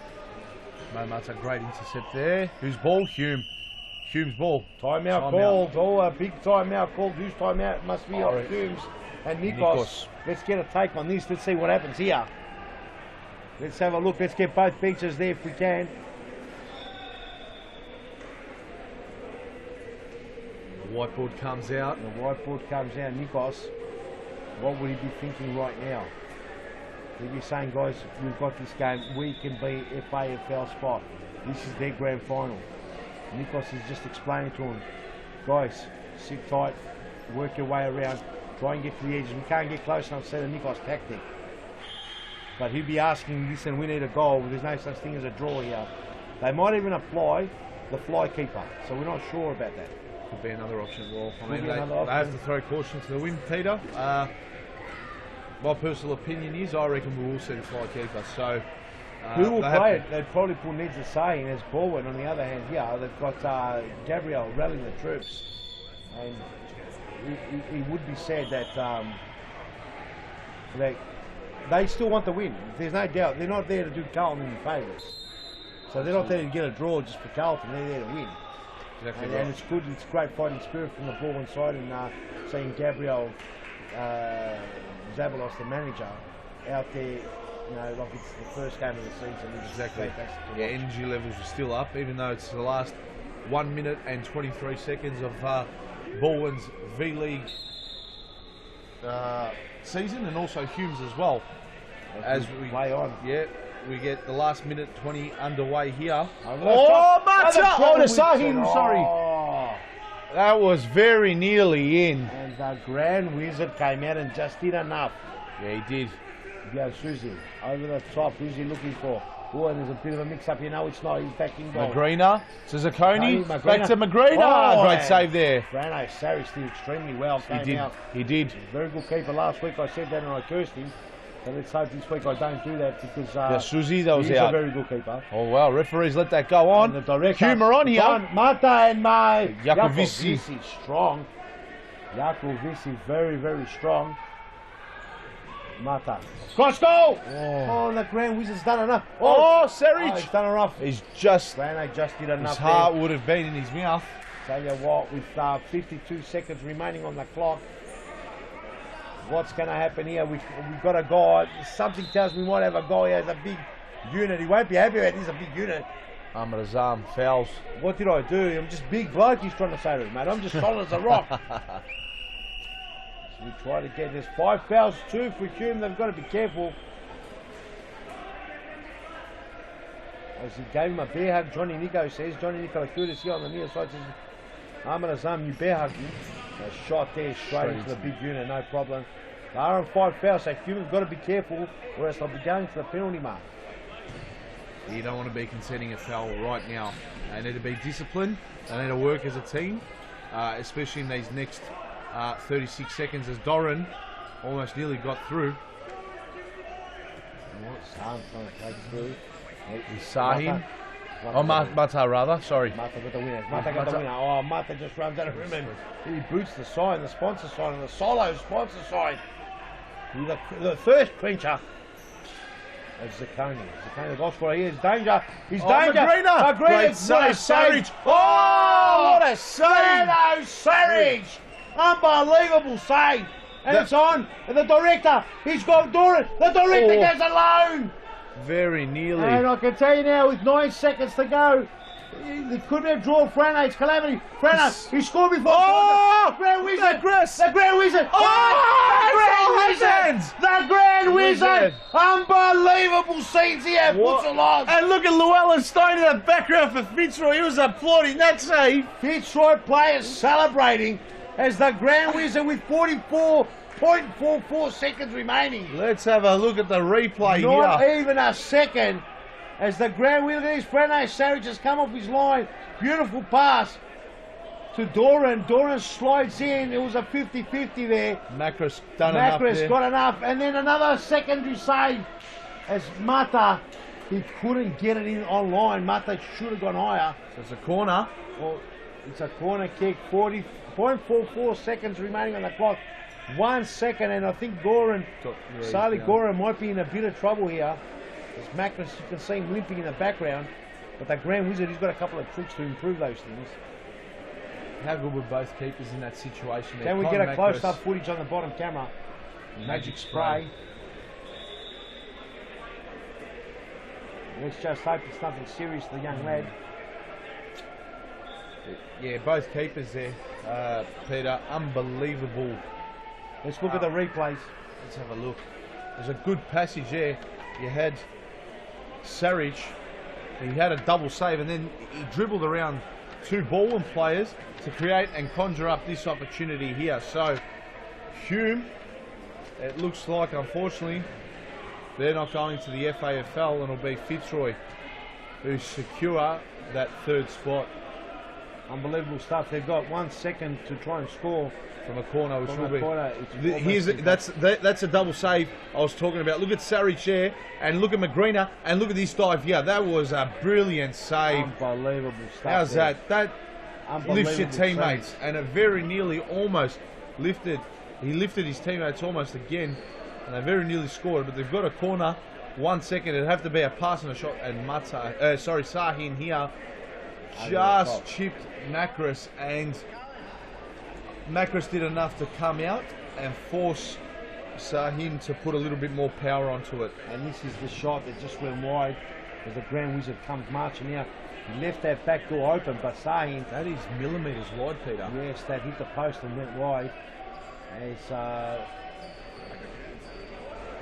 we see more highlights, and there's that yellow card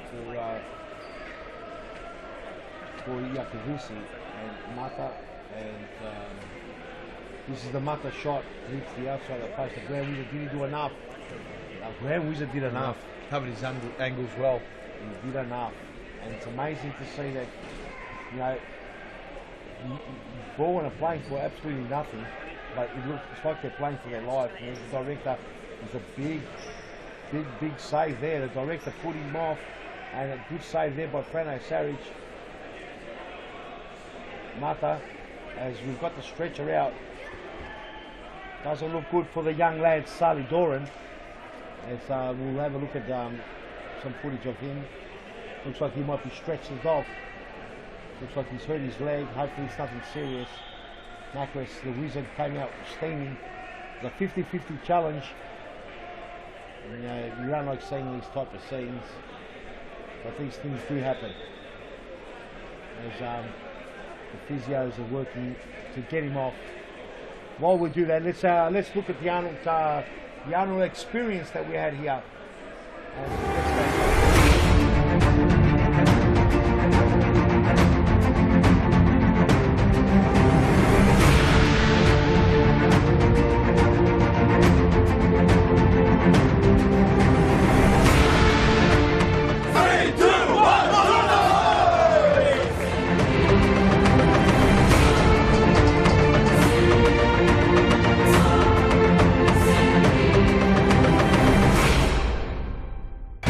Yes, he is. He's outside.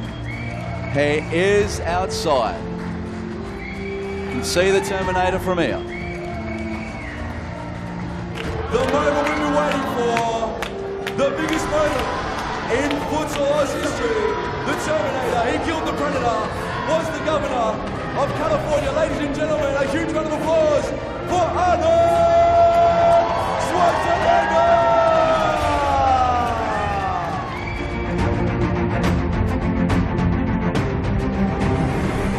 I grew up with soccer and football. In Austria, there was kind of one of the national sports. It's like skiing. Everyone does it. And so I did it, and I had a great time doing it until I was 15 years old. And I remember that to play inside a Saal, a hall, a German Saal. So this is where the Fußsaal comes from. And this is why I was very familiar. We played 4 players against 4, sometimes 5 against 5. It is the same thing as you're doing here. So we had that way back then. And I think it's a natural progression because you got to go and be able to play no matter when and where the weather is and what the weather is. If it's cold out, if it's snowing out, if it is raining out, if it's storming out, you got to be able to take the kids immediately inside in some place where they can exercise, because this kids here. As Doran's off the pitch, and here's the last goal. And ladies and gentlemen, all it would have took was a little touch. And unfortunately, this result is not what Nikos wanted. This is definitely not the result that Nikos wanted. Hume will not be happy. Bowen, on the other hand, they will be pleased with themselves because they finished the season at least on a bit of a high. As we come back into the screen here and Harry Menares. You do feel for Hume. Hume did play well. They didn't play well enough, obviously, because the score is 1-1. But Bowen, they came to play, and they're missing one of their big players in Mateo Rocca. Seem to have not a real big problem in keeping the structure right. And great player as in the back there in Iakovisi and Jan Susi held up the defence quite well. Yeah, they definitely did, and with commiserations to Hume and to Nikos Ignatidis. Unfortunately, it will be Fitzroy now who cement that. Let's go down. Sorry, Nikos, we're going to go down to the Grand Wizard. The Grand Wizard, let's go and have a chat to the Grand Wizard. Thanks, guys. I'm here with Con Macris. Con, exceptional game from yourself. Your heart rate must be up and about after those last 30 seconds. It was pretty intense at the end. Unfortunately, one of their guys went down with what looks pretty serious injury, so you don't want that in the game. But hopefully he's okay in the long run. How did you manage that epic save at the end there? It's more luck than anything, I think. I just was in the right spot at the right time. What can I say? You must be pretty happy with the team's performance after missing your big man Mateo Rocca tonight. It was good. Everyone stood up. We had a couple of guys that haven't played for a while as well that came into the side, and we performed really well. Very disciplined. We fell asleep there for 30 seconds and we ended up conceding a goal at the end of the first half. But apart from that, it was a really solid performance. And Foz Cup in a couple of weeks, are you looking forward to that? Yeah, that's a bonus for us, which is really good. A couple of weeks ago, we were playing to stay out of a playoff spot, and we ended up getting an FOZ spot as a bonus, so really looking forward to that. Thank you. Great game tonight. All the best in a couple of weeks' time. Thank you. Thank you. Thank you, Morgan. Great interview with the Grand Wizard. Let's go back. We got a massive game coming up. We were showing you the footage of the Arnold Schwarzenegger event coming here, part of the Australian, the Arnold Classic, which is in the Expo. It's finished now, but it was a great 3 days. Having Arnold Schwarzenegger here in Melbourne and at Futsal Oz Brunswick is one of the big highlights here at the famous Futsal Oz Stadium.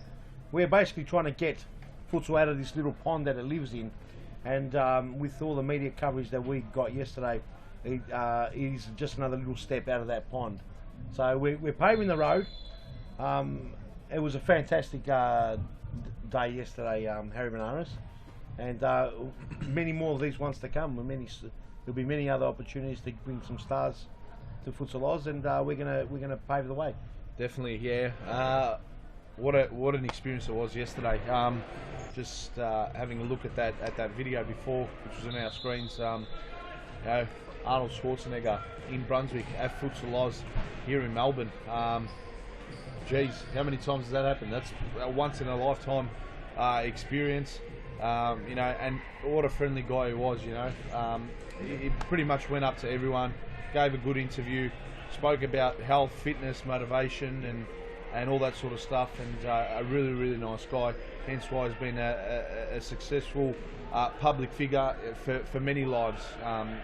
In life, so well done, and well done on bringing him here, Peter.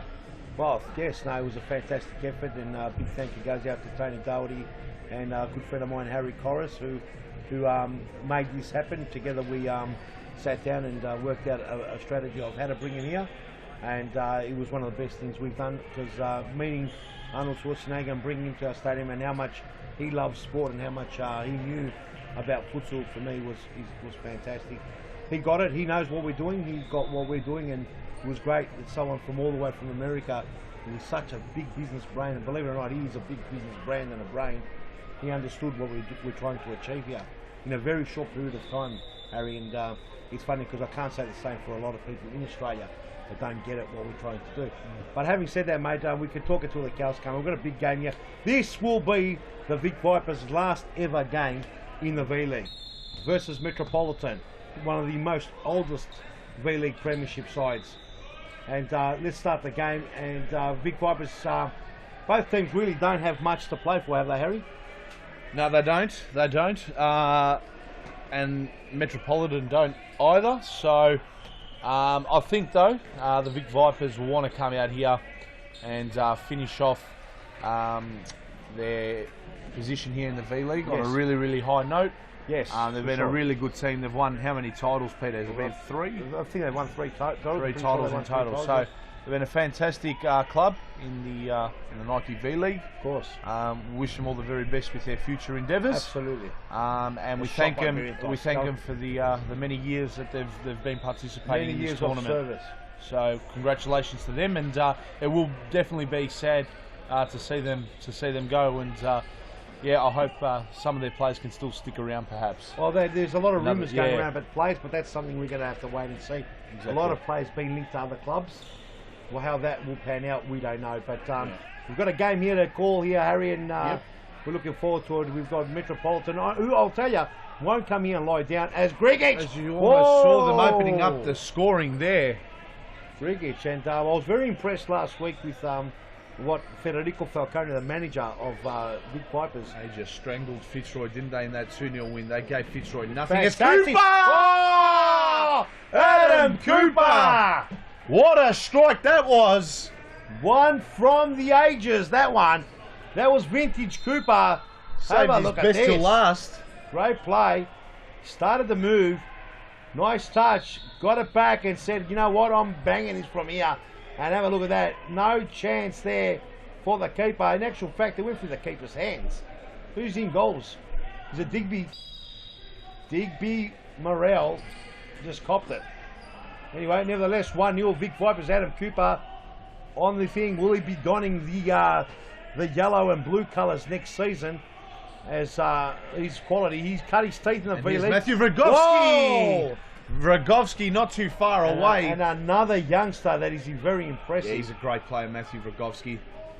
And Metropolitan have got their work cut out after that start. Yeah, they definitely do. They've got to be careful. It's going to be a clinic.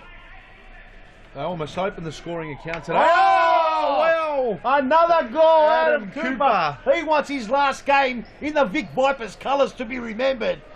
He's saying, look, mate, I might not be playing for this shirt, but I'm not going to be forgotten. And well done to the young lad. Great. What a shot. And a bang and a shot. And Digby Morrell could only see that. Unfortunately, the Wizard didn't leave any spells there that the Digby Morrell could take. And 2-0. And we've only played 3 minutes. Unbelievable. Unbelievable. Well, these games have been everywhere tonight. Great to see. And there's one. Jason Barrientos on the pitch now. Barragos. Down the line, Barragos. Come back from injury a couple of weeks ago. Did really well. It's good to see him back out in the colours. There's Grigic to Kobo to Dino Redzepovic. Down the line looking for brother Alia. Wojcicki. Vic Vipers with that spring in its step again. Fantastic to see. What a team they have been. And Metropolitan, they just need to get themselves back into the game. Obviously, you know, it's going to be a slow, steady slog for them to get back into this game, conceding a very quick 2 goals off Adam Cooper's boot.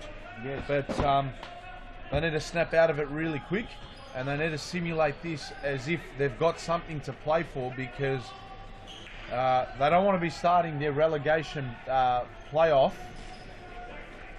at this standard. No, even a team in the state championship can cause the grief that the Vipers have when they start very complacent, and that they have. They created a chance. That's right. There's that man Cooper, mate. Yeah, he's been the difference between the two sides. And Brodgovsky just lost position there. As it's Liam Digby there, the keeper from Metropolitan. Yeah, also known as Digby Morrell. Digby Morrell. Yes, and the ball comes through and takes that time. Barrientos diving at it. Liam Digby. I'll tell you what. I'll tell you one thing here. And here's Jason Barrientos! Oh, Jason Barrientos! Jason Barrientos has been banging goals even before the V-League. Remember, as a young kid, he played for Airport West in the old Premier League where I played in, and he was banging goals back then. He's a superstar, Jason Barrientos. Look at this little deft touch over Digby Morrell. Digby Morrell should have came out with his hands up like he's in the mark, but he wasn't on the mark at all. Digby Morrell's still in the dressing room because he's been absolutely slapped from pillar to post. 3-0, 2 from Cooper, 1 from Barrientos, and the Vic Vipers are closing the shop down on the high. 3-0 already. And there we go, this ball, and Constant. Jordan Constant overthought it and went over the top. Didn't get the head over it. It's Metropolitan. We could be talking cricket scores here if they're not careful. Perhaps. But Federici Falcone has got these boys dancing. They are peaking right at the right moment. They're all over Metropolitan. They could come into the FIS Cup as favourites the way they're playing now, because after what Pasco Vale did today, was not impressed at all. They seem like they've got their mojo back, and Pasco Vale. Yeah, but here's Dino Redzepovic. Whoa, not far away at all. And that was almost 3-1. And here's Jonathan Barrientos, the captain of the Vic Vipers, number 11 for the Vic Vipers. Number 11 for the Vic Vipers, who's that? Jonathan Barrientos. Yes, Barrientos. Yeah, the captain. Here's Adam Cooper. Cooper just kicks it into Alia Redzepovic there. It'll be a Vic Vipers ball. Can Metropolitan recover after this avalanche? Here's Adam Cooper. Have a look at this. Over the top, inside out. Metropolitan have got no answer so far. Will the little Emperor could not buy. Here's Cooper again. Cooper to Barrios. Barrigos. Barrigos! And it's like kicking into a goal with a cone in there, because Digby Morrell cannot save anything, unfortunately, the young lad. We'll have a look at the replay. Here's the replay here. And as you see, Adam Cooper, he's been on fire. He passed it out to Barrigos. And Liam Digby, referred to as Digby Morrell, he didn't cover his angles well at all, and a simple finish here by Barrigos, and that makes it 4-0 for the Vic Vipers. And Digby Morrell, who's a former AFL player, wasn't he there? Yes, he was. Carlton and North Melbourne. Yes. He was also my PE teacher in high school. There you go. Yeah, no jokes. He was a high school teacher at Parade College, all the way out in Bundura. What, are you talking about this Digby Morrell got in goals? No. The real Digby Morrell. Oh, okay. Yeah. Okay. Oh! And I thought there might have been a little Emperor goal there. And what can you say? 4-0 the score, Vic Vipers, and Federico Falcone, absolute superstar coach, has got these guys firing. Also, this could be dangerous. Digby Morrell again. Digby Morrell gives it to Koba. Pretty nervous then. Here's Grigic. But no problem for Pates. Pates will just gobble that up with one finger. Kieran Pates returns to the goals for the Vic Vipers, wearing the number 30. Here's Constant. And Grigic nodded that away. It'll be a side ball near, very close to the corner. And some young spark coming on from Metropolitan. It's Josh Slovacek comes on. And Constant with the shot, which is blocked.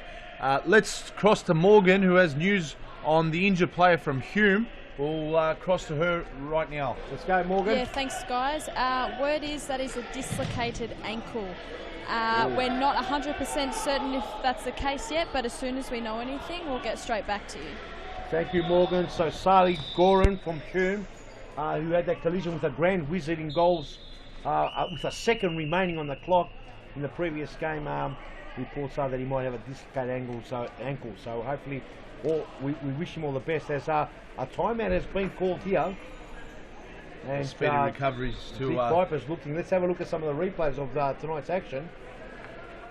So here's Pates, and this was the opening goal. Cooper, and he went to Barrientos. Barrientos, just a simple touch. What a goal this was! Almost ripped a hole in the net. That's how quick it came. It was a great goal, beautiful goal. ball keeping. Keeper should have done better. Liam Digby should have done better on that one, but nevertheless, it was a brilliant play and set up goal. It was beautiful to watch. And look at Barrientos' effort just there to win that ball and flick it off to Cooper. And Cooper, great finish there, but that effort there by Jonathan Barrientos, pardon me, was the reason why the Vic Vipers were able to get the second goal on the board. As we have a look here, here's this was a great goal. Jason Barrientos brilliant. Flicks it over. Dig Morel on the mark, 50 metres out, couldn't do anything. And couldn't score a goal. And here we go. Adam Cooper, Barrientos and puts it away. Liam Digby just shows the pose. Says this is how you should keep to the juniors, and then just sees the ball, picks it up from the back of the net. Nevertheless, the score 4-0 now. Big effort as Hume to bring it in. A little magician to Cooper. Barrientos. That was Jordan. Cooper. Constant to Barrientos. Barrientos to Hume. Back passes it to Pates, who's hit the ceiling. And it'll be Dino Redzepovic for Metropolitan to bring it back in. Can they recover from here? Wait and see what happens. Look at the press. Look at the press by Vic Vipers. They're giving Metropolitan nothing. Nothing at all. It's a great press. Come off Jordan Constant there, but that press, they're giving him no space, no room to move in, and they are physically just strangling Metropolitan and the Vipers. Ball passed by Digby Morel. Hume. It's been awarded a corner. Digby Morel got a glove on that. He's got a touch. The first touch he's got, apart from bringing the ball out of the net. First save of the game. And Hume to bring it in. Hume all the way in. Poor corner. 1-on-1, 2-on-1 here. That pass was too long for Cobo. Might have got that about 6 months ago, but looks like the Christmas break wasn't very healthy for him. The ball goes down the line. Constant. All the way through. Managed to find Hume. Poor pass. Just on that occasion, it does happen. Redzepovic. Kobo, they need a spark from Kobo. He's quality Kobo. The ball here, Slovacek, young lad too, very good player. They need to start using the ball around. Get it he's out lost there. possession. Dig Morel. Anything can happen here. Anything can happen here. The cone. He saved one. Digby Morel, great save there. Morel has done well there to come out like 10 men. And here's Hume. Switches to Jonathan Barrientos. Back to Hume. Look how they're passing and moving the Vic Vipers. They're playing well. They've got their mojo back. Dig Morel's not happy. He's not happy. It's been a corner given. And Digby's getting given a yellow card for a bit of back-chatting to the referee. The referee on the far side says, hey, Digby, just keep it quiet. Ball comes through and a shot. Almost. Kobo does well there. Kobo to Slovacek. Take it away, Pete. Redzepovic earlier. Over the top, he was looking for young Slovacek, but that would have been an impossible task. But the Big Vipers are peaking at the right time. They are peaking right at the right time. As Barrientos, Hume moved back to Barrientos. Down the line, and they will go to Digby. And the score here, 4-0. If you haven't caught it, 4 real quick goals. Thunderbolts from Cooper, two of them. Oh, and Slovacek goes down. Hume, the little magician, puts him away. And they line up on the wall there. Don't the blue colours look amazing? The background, the contrast is fantastic. The footage is amazing. Very, very. I have to pinch myself and I can't. Oh, that Kobo, the top! I can't believe how good it looks. And yes, there was a goal later on by Barrientos, and a beautiful Jason Barrientos deft touch was the third. Big Vipers 4-0 up. Cruise control. Federico Falcone has got these guys who are purring like a real big GT engine. Best engine you can think of. Forget about GTs, we're talking Ferraris and Lamborghinis here. So they're peaking right at the right time. F5 coming to the F5 Cup and into the FAFL. As Hume in the middle of the ground, tries to put over his body. Then he does well, but too long. As a big clearance there by Kieran Bates, the big giant. Slovacek. Good brother, Daniel. Down the line was looking for the younger Slovacek. Can the little brothers, the Slovacek brothers, spark anything up here? Metropolitan needs something. They need a bit of fire. Slovacek. Rusevic. They're closing it down. Vic Vipers doing really well on their players, making sure there is no room to move. Good to watch. Conroy McCoy on the pitch now. Way back. Barrientos that time didn't get it right and got it out. Kicked it out of play. Rusevic. Harry Manaris, Vic Vipers kicking the 4 goals now, just going through their motions. Yeah, exactly. Taking the foot off the pedal just a little bit. Yes. And they can at 4-0, but you know, the minute Metropolitan get one, which they very nearly did there. Great save there by Kieran Pates.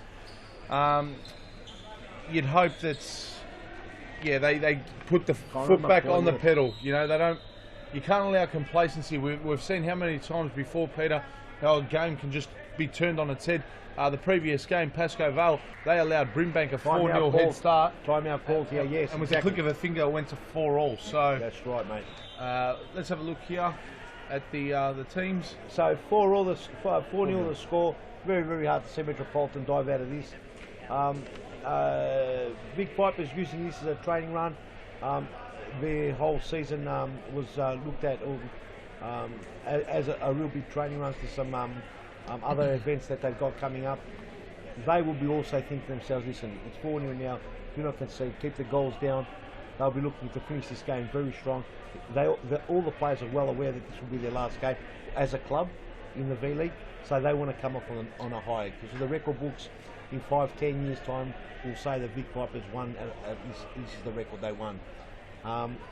So there is no doubt they're going to try and finish strong here. Absolutely. No and doubt. on the flip side of the coin, Metropolitan, they'd want to take something out of this game as well, psychologically as well. If they are to, you know, somehow conjure up a miraculous comeback, they can, you know, have that sense of belief for when it comes time for the relegation playoff. That hey, we got a point off Vic Vipers, or we beat the Vic Vipers. If we could beat them or get a point off them, then we should be able to walk all over a team that's trying to come up from the state championship.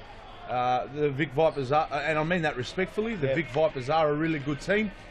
It's by no special fluke that they are in second spot this season, and they've got a great quality of players in that team. Yeah. And they're well drilled. Exactly. So well drilled. Free kick in the middle of the pitch. Yeah, they are. They're very well drilled, and so Metropolitan now, it's just slowly, goal by goal, they just need to find their way back into this game. Yeah, they've got to just break it down into small parts now. Just hope they don't concede and try and pick a goal back. Exactly. Yeah. That's all they can ask for. Their Ali Receptovic, their team captain and motivator, will be looking at trying to get a goal at a time. Exactly. On the ball is Barrientos. It's Jonathan. Nice little pass there. Jordan, a bit of confusion there. Ermasinovic on the pitch now. Slovacek gets a bit cleaned up there by Conor McCoy. Strong lad Conor McCoy. Balls him over. Free kick. Slovacek gets up gingerly, but looks to be in no pain.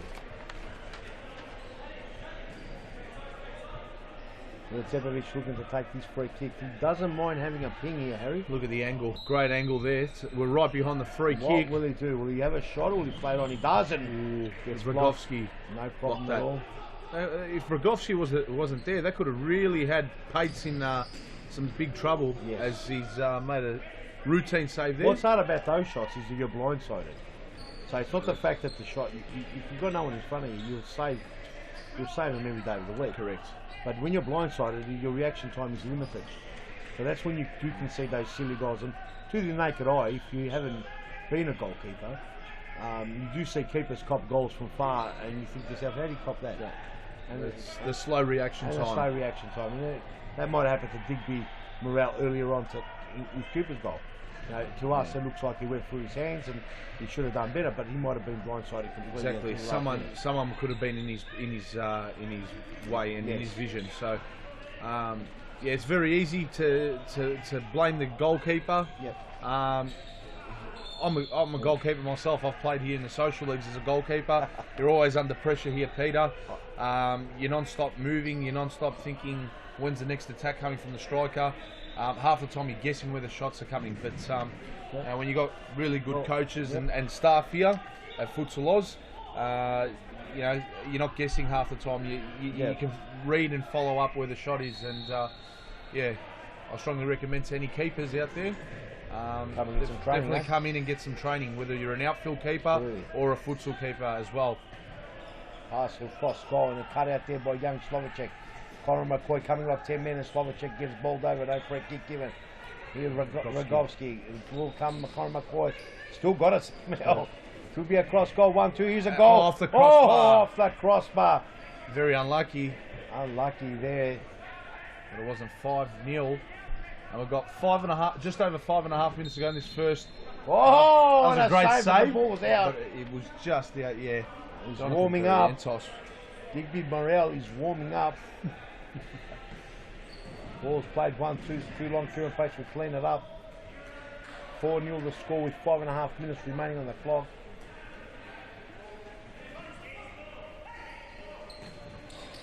It's Brown. Variantos. Slovacek does well. Slovacek, what can he do? Well done, Josh Slovacek there.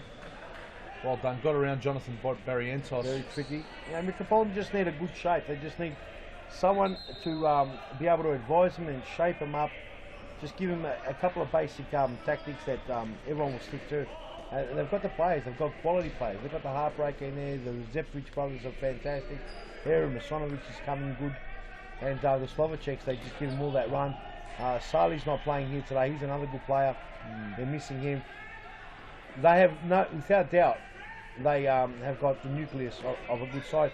It's just that they lose that shape, they lose that run, they're a little bit undisciplined, and that goes a long way when you haven't got those qualities. And there's a belief system that they're lacking that belief that they were once a great team. They're runners up in the V-League many occasions, FOS Cups, you know, and they haven't taken a major title, but they've always been thereabouts and close. Yeah. The last 2 seasons, but they've been in a relegation zone. So it tells you one or two things, that the league has improved immensely, and they haven't, as the league gets more modern, and it tells you that they've obviously lost their belief completely. So, you know, I like Metropolitan. They've been with Futsal Oz for almost since day one. So I don't think it'll be the end of it. I think they'll win the relegation battle, but it's what they do after that that counts. And how they can bounce next season from second last. And here's Jason Barrientos, but Digby Morel done very well there. Just an introduction to a new player, number 2 there for Vic Vipers, Peter. He's Nathan Brown. He's a Jonathan. What's his name? Brown. Brown, yeah, surname Brown. Brown, what's the first name? I'm pretty sure it's Nathan. And he scores. Oh, he almost scores. Very nearly.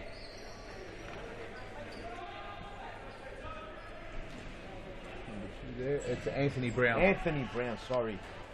Anthony Brown. He's been playing for Vic Vipers for a very long time. Here's Masanovic. Masanovic was shot. Most of these, apart from 1 or 2 players, most of the players have actually cut their teeth here in the V-League. They've probably done that. Too far they've off played, there. 50 or close to in between 50 and 100 games in the V-League. So they're no strangers to the league. There's no doubt about that. Cooper is one that I remember his first game. And I can't say from his first game I thought he'd be a talent, but in the first couple of games I realised that, and many people did know that, this kid, if he's consistent and he believes in himself and he keeps a level head, he could be anything. And here he is again, and there it is. And there you go, an assist. And an instant assist, and there's the 2 players we spoke about, the 2 young guys who cut their teeth in the V-League here in Adam Cooper and Anthony Brown. So that's fantastic. 5-0. 5-0, and it's going to be a clinic. Well, let's have a look at the replay here. Look at this. Great ball there. Cooper, the flick, unmarked. That's poor defending there. Anthony Brown, one of the easiest goals you'll ever see. You can't blame Digby Morel, so but this is where Masanovic has to be... Masanovic should have been on Brown. Brown. This is way too easy. This is the structure I was talking about. They just need someone to be able to structure them properly, and obviously there needs to be a discipline in place as well. Exactly. But they'll go into the battles and fight their way through, and hopefully they get it all right. They are playing a raging hot Vic Vipers right now. Yes, that's correct. So, and this is what the Vic Vipers can do to you when they're at the top of their game. It can be sometimes a lopsided scoreboard, and it is a lopsided scoreboard right about now. It is, mate. And, this game could end up 10-0. We don't want it, but yeah, you're right. If it's going to be 10-0, let it be 10-0. Now that's how the way it works. It just basically that's the league. In our tour you get 5-0 games as well. Exactly right. That's the way it works out. If the team's not good enough on the day and it concedes 10 goals, then that's what it conceded. Let's hope they're a bit more competitive though, for Metropolitan's sake. Anyway, there's a 5-0 scoreline here. He's not looking pretty for him. Hume with the intercept there. Constant. Here's Jordan Constant with a bit of space now. Oh, he's gone past another one. And he finds it again. Sidesteps Digby Morrell the shot, but Digby Morrell done very well there. Just outside his D. Covered his angles well and got a foot to that to block it out. Cooper, Moo, Vic Vipers. The way they pass and move. Look at Cooper, the footwork there. Oh, it's a clinic now. Wow. I mentioned it might be a clinic, and I reckon maybe we'd wide up Adam Cooper can hear us from up here because he's turning it on for us. That's out. That'll be Pates' ball. No arguments there. Let's have a look at the replay. Let's have a look at the replay. The quick have a look at this footwork of Adam Cooper. So Move plays a ball to him here. Have a look at this. Right here, you just see the little flick. And he didn't go too far, but he just kept Masonic thinking. And then he thought, I'll show you another trick that I got in my bag. He goes, have you heard of D10? No? Well, this is Adam Cooper, number 3.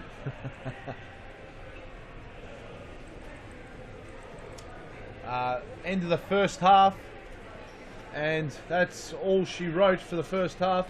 The Vic Vipers 5, Metropolitan 0, a lopsided scoreboard which we just discussed, and the Vic Vipers finishing their final game here in the V League on a very good note. They are. Let's go to the Arnold Classic. Let's go and have a look at what Arnold.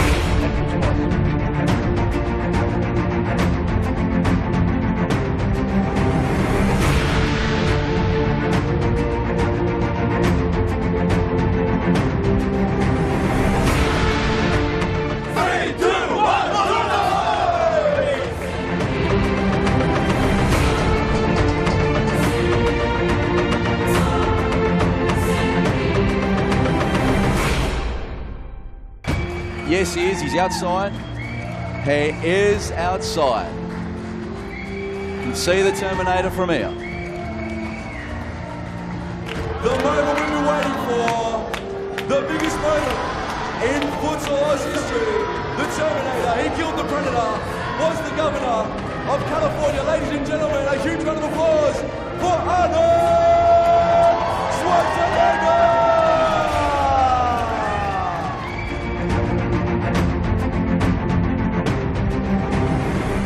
I grew up with soccer and football. In Austria, there was kind of one of the national sports. It's like skiing. Everyone does it. And so I did it, and I had a great time doing it until I was 15 years old. And I remember that to play inside a Saal, a hall, a German Saal. So this is where the Fußsaal comes from. And this is why I was very familiar. We played 4 players against 4, sometimes 5 against 5. It is the same thing as you're doing here. So we had that way back then. And I think it's a natural progression because you got to go and be able to play no matter when and where the weather is and what the weather is. If it's cold out, if it's snowing out, if it is raining out, if it's storming out, you got to be able to take the kids immediately inside in some place where they can exercise, because this kids here, and this is what this is all about. This is not just a game, it's a means to fitness. It's a means to health. It's a means to teaching kids that you got to do something for your body and for your mind every single day. You got to be disciplined, and then you grow up healthy and strong. That's the bottom line. And I think that I want to say thank you to the parents here and to the coaches, because all of them together make those kids great kids and grow up in a strong and healthy way. I've come here since the 70s to promote health and fitness and bodybuilding, so it was a natural, and I'm really happy to be back again. Last year when I left, I said, I'll be back. and I am back.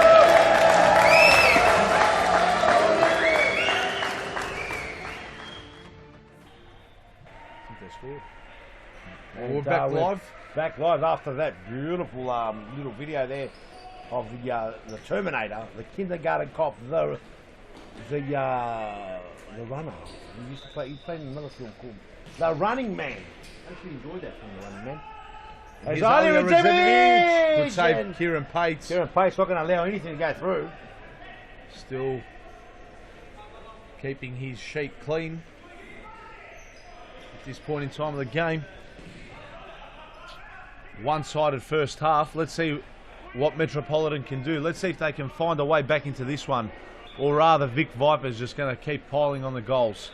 Hume in possession from the sideline, passes the ball, tries finding Barrigos, but it was intercepted. But Cooper intercepts the ball back, very nearly found Constant there out wide, and Metropolitan take possession. Here's Tomislav Grigic. The heartbreaker. He should have taken a shot. He opted to pass out wide, which was blocked by Constant. But there was enough of a gap to pull the trigger and have a shot and try and make it 5-1. As Constant loses the ball and bring it in Slovacek. Here we go with Redzepovic. Tomislav Grigic, the heartbreaker. He's just taking his time. They're getting pressed. He's got to get rid of the ball. He's going to get jammed there as Misonovic tries to cut through. Redzepovic doesn't get tripped over. He does. He's a very smart, intelligent player. Puts the leg out knowing that there will be some sort of contact, and goes down. And free kick awarded.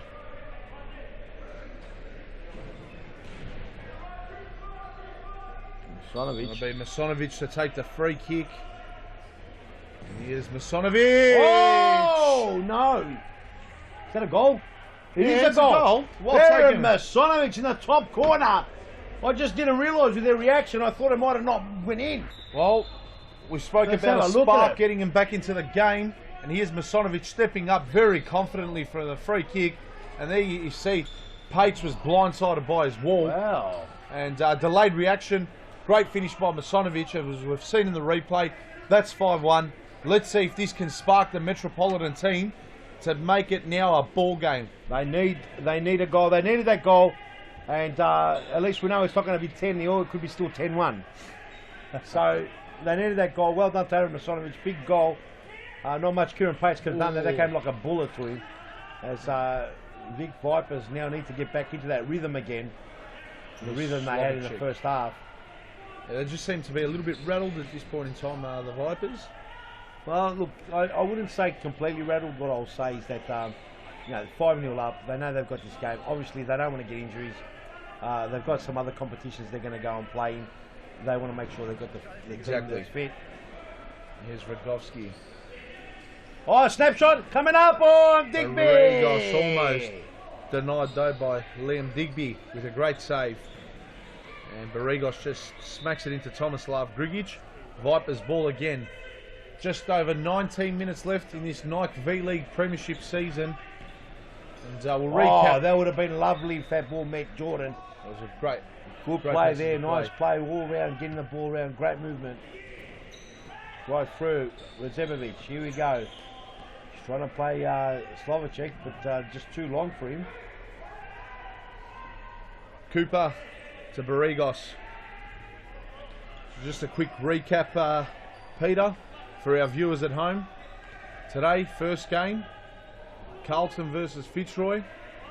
Fitzroy successful, defeating Carlton 3-0. Second game of today's fixtures was Pasco Vale against Brimbank. So it was first versus last.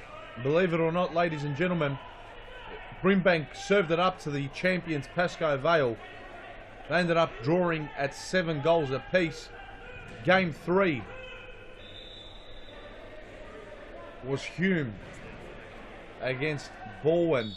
Now there was a lot on the line in that game, as we see the Vipers with a quick free kick and almost a goal there. I think it came off the post, but Digby could have gotten a save to it, and it will be a Vipers ball. Constant to restart. So as I was saying, game 3 saw Hume take on Bowen.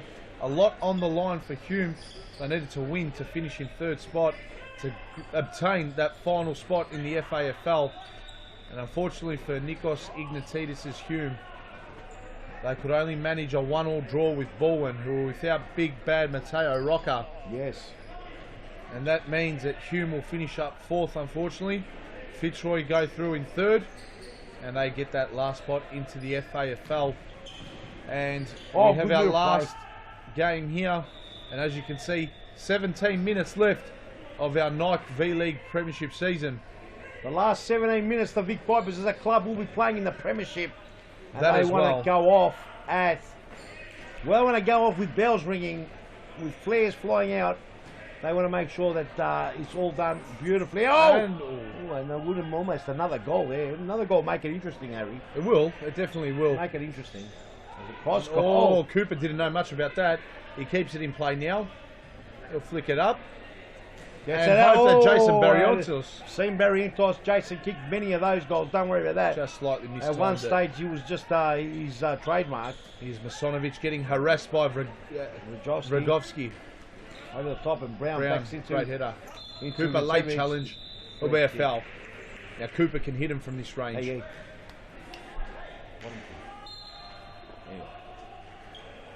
Here's Cooper. To Brown. Brown with a toe poke. shot. Grigic got a touch on that. That'll be a Vipers ball.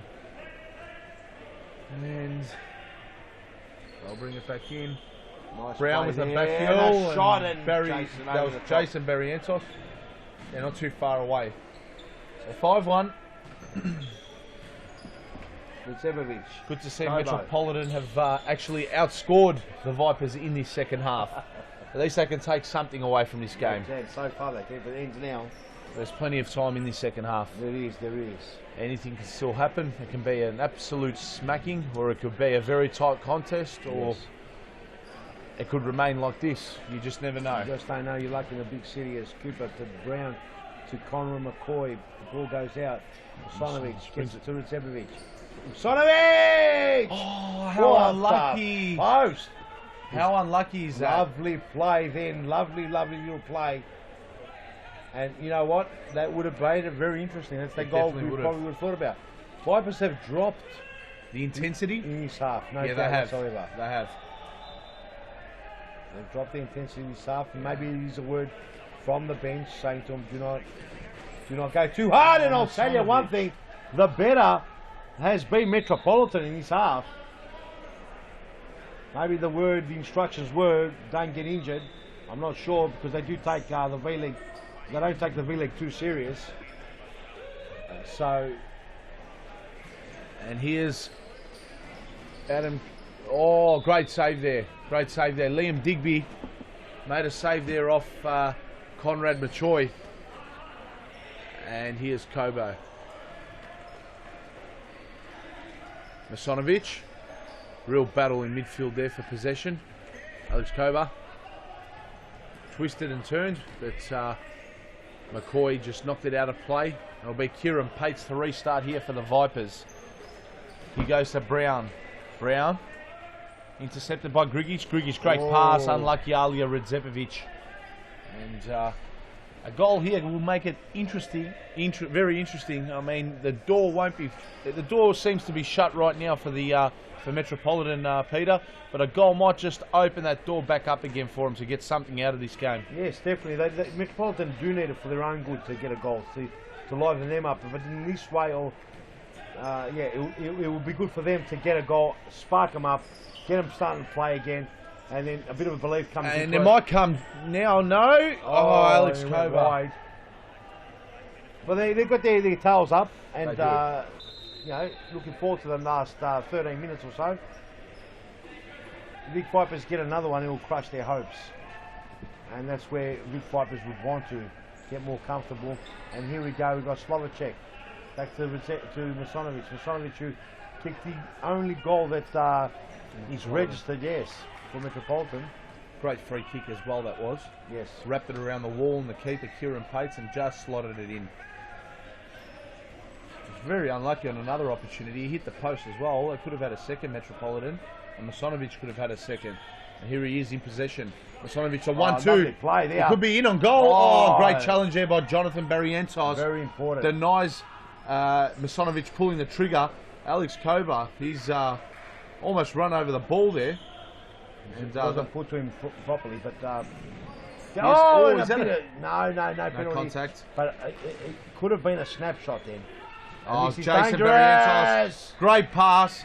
That was completely dangerous. That's McCoy, who's finished one of the easiest goals he would ever get. He got that on a platter. Great pass, great vision, great awareness there by Jason Barrientos. Let's have a look at the replay. So Kieran Pates made the save, and he's lobbed it to Barrientos, and Barrientos passed it around Alex Koba. And it's again Conrad. the marking. Have a look at the marking. 2 on 1. He- Alex Koba is stranded. No one's tracked back.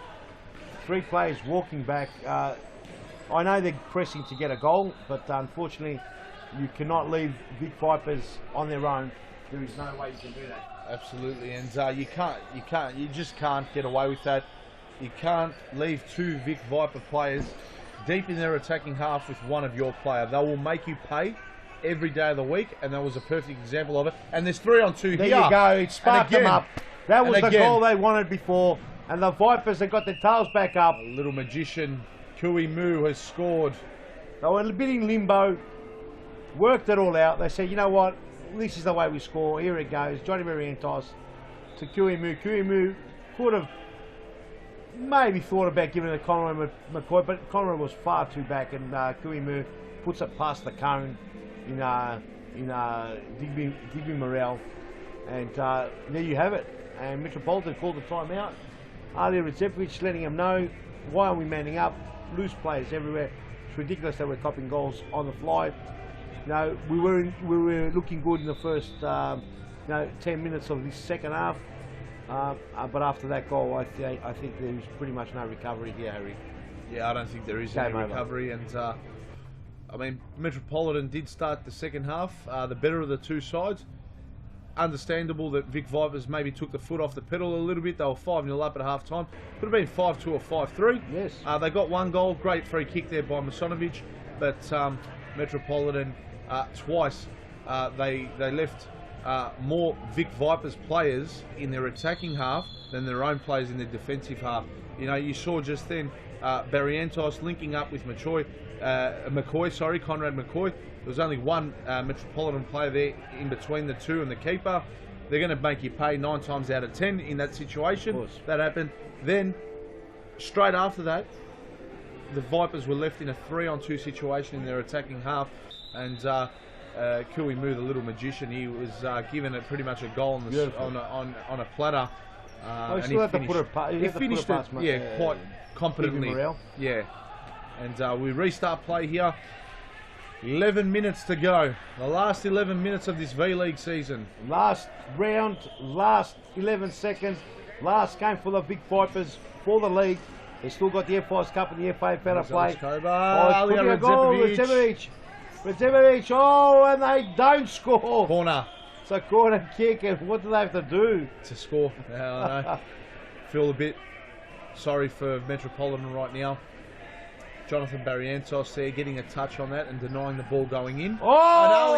And Alija Redzepovic very nearly. He knows that he's not happy with himself. He's letting himself know. Wasn't too far away. No. Too far away's not close enough. Close enough, exactly right. And Constant links up with McCoy. Here's Barrientos. Barrientos almost found Constant. Constant, well done. He keeps it in well. That's a bad challenge. That deserves a yellow ticket. Will he get the card? He does. does. Parker, bang, straight Alex up. Koba. That was a cynical challenge, to say the least, on Jordan Constant there. As long as Constant's okay, let's have a look at the replay.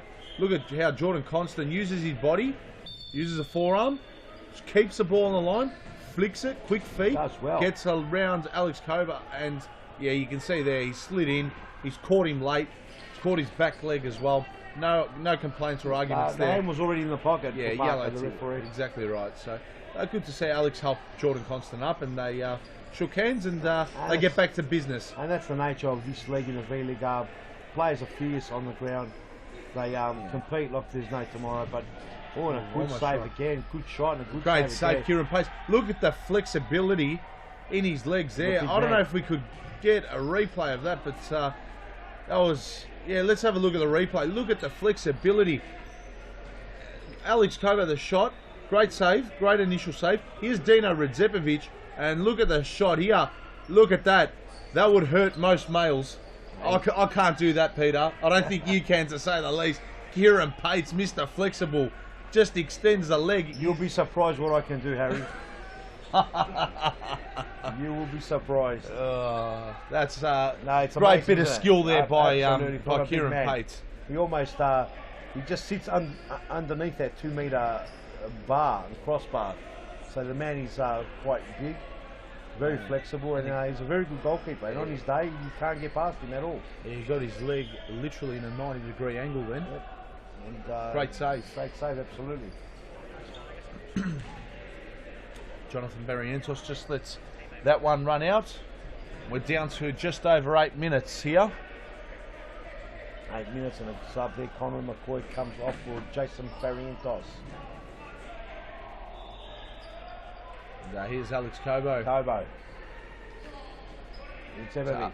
Alia. Kobo. Hume almost pounced on that.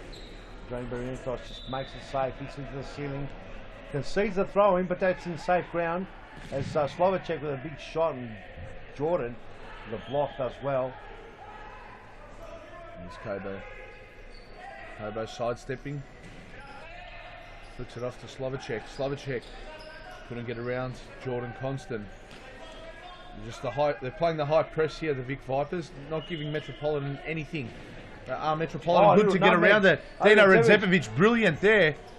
Gets a little nutmeg as but well. He's boxed in now. Great switch. Oh, and no opening for Kieran Pates. Great save again. The Slovacek brothers, they huff, they puff, but they couldn't blow the house down. And here they are again. Alex Kobo from the sidelines. They look to dribble. They play it back, son. Just get the ball spread around. Just be patient. Vic Vipers defending quite well. Redzepovic trying to get past Brown and having Constance come across him. Very hard task to take on two in such a small space. Straight to Pates, no problem. Pates looking to release the ball to Hume. This is where the press has got to be hard if they want to keep that in place. As the Vic Vipers now have started practice the last 6 minutes, using this as a beautiful training run for themselves. As the keeper comes on, Adam Cooper, he's the fly keeper. Smart idea. And Jonathan Barrientos! Oh! Digby got a lot on that, and he'd done enough to get it onto his crossbar. I can tell you now, if it went either side, that was a goal, because Digby, it had to hit Digby, and he almost got out of the way too. So here's Jonathan Barrientos. Kui Mu back to Jonathan Barrientos, his skipper. Just knocking the ball around, trying to find an opening. And Cooper, the flick to Brown, to Cooper, to Brown. As easy as that. 8-1. And at that time, they even went right through the keeper. 8-1, and Vic Vipers in style, 8-1. And have a look at this, right through the legs. Look at this. Thanks for coming. Bang, through the legs. And I didn't know cones had legs, but they go through. They've got the right colour. That's the normal colour for cones. Digby Morale, you legend. Free kick here to Metropolitan. Referee John Nicolakutis just marking where the wall should be standing. And it'll be Alex Kobo to take a shot. Kobo. Oh, he passes. Well, didn't work on that occasion. Here we go. It's on for young and old Brown. He'll finish it off. Oh, and Alia Redzepovic. Well in the there. Little Emperor. He makes the run all the way back. Great to see.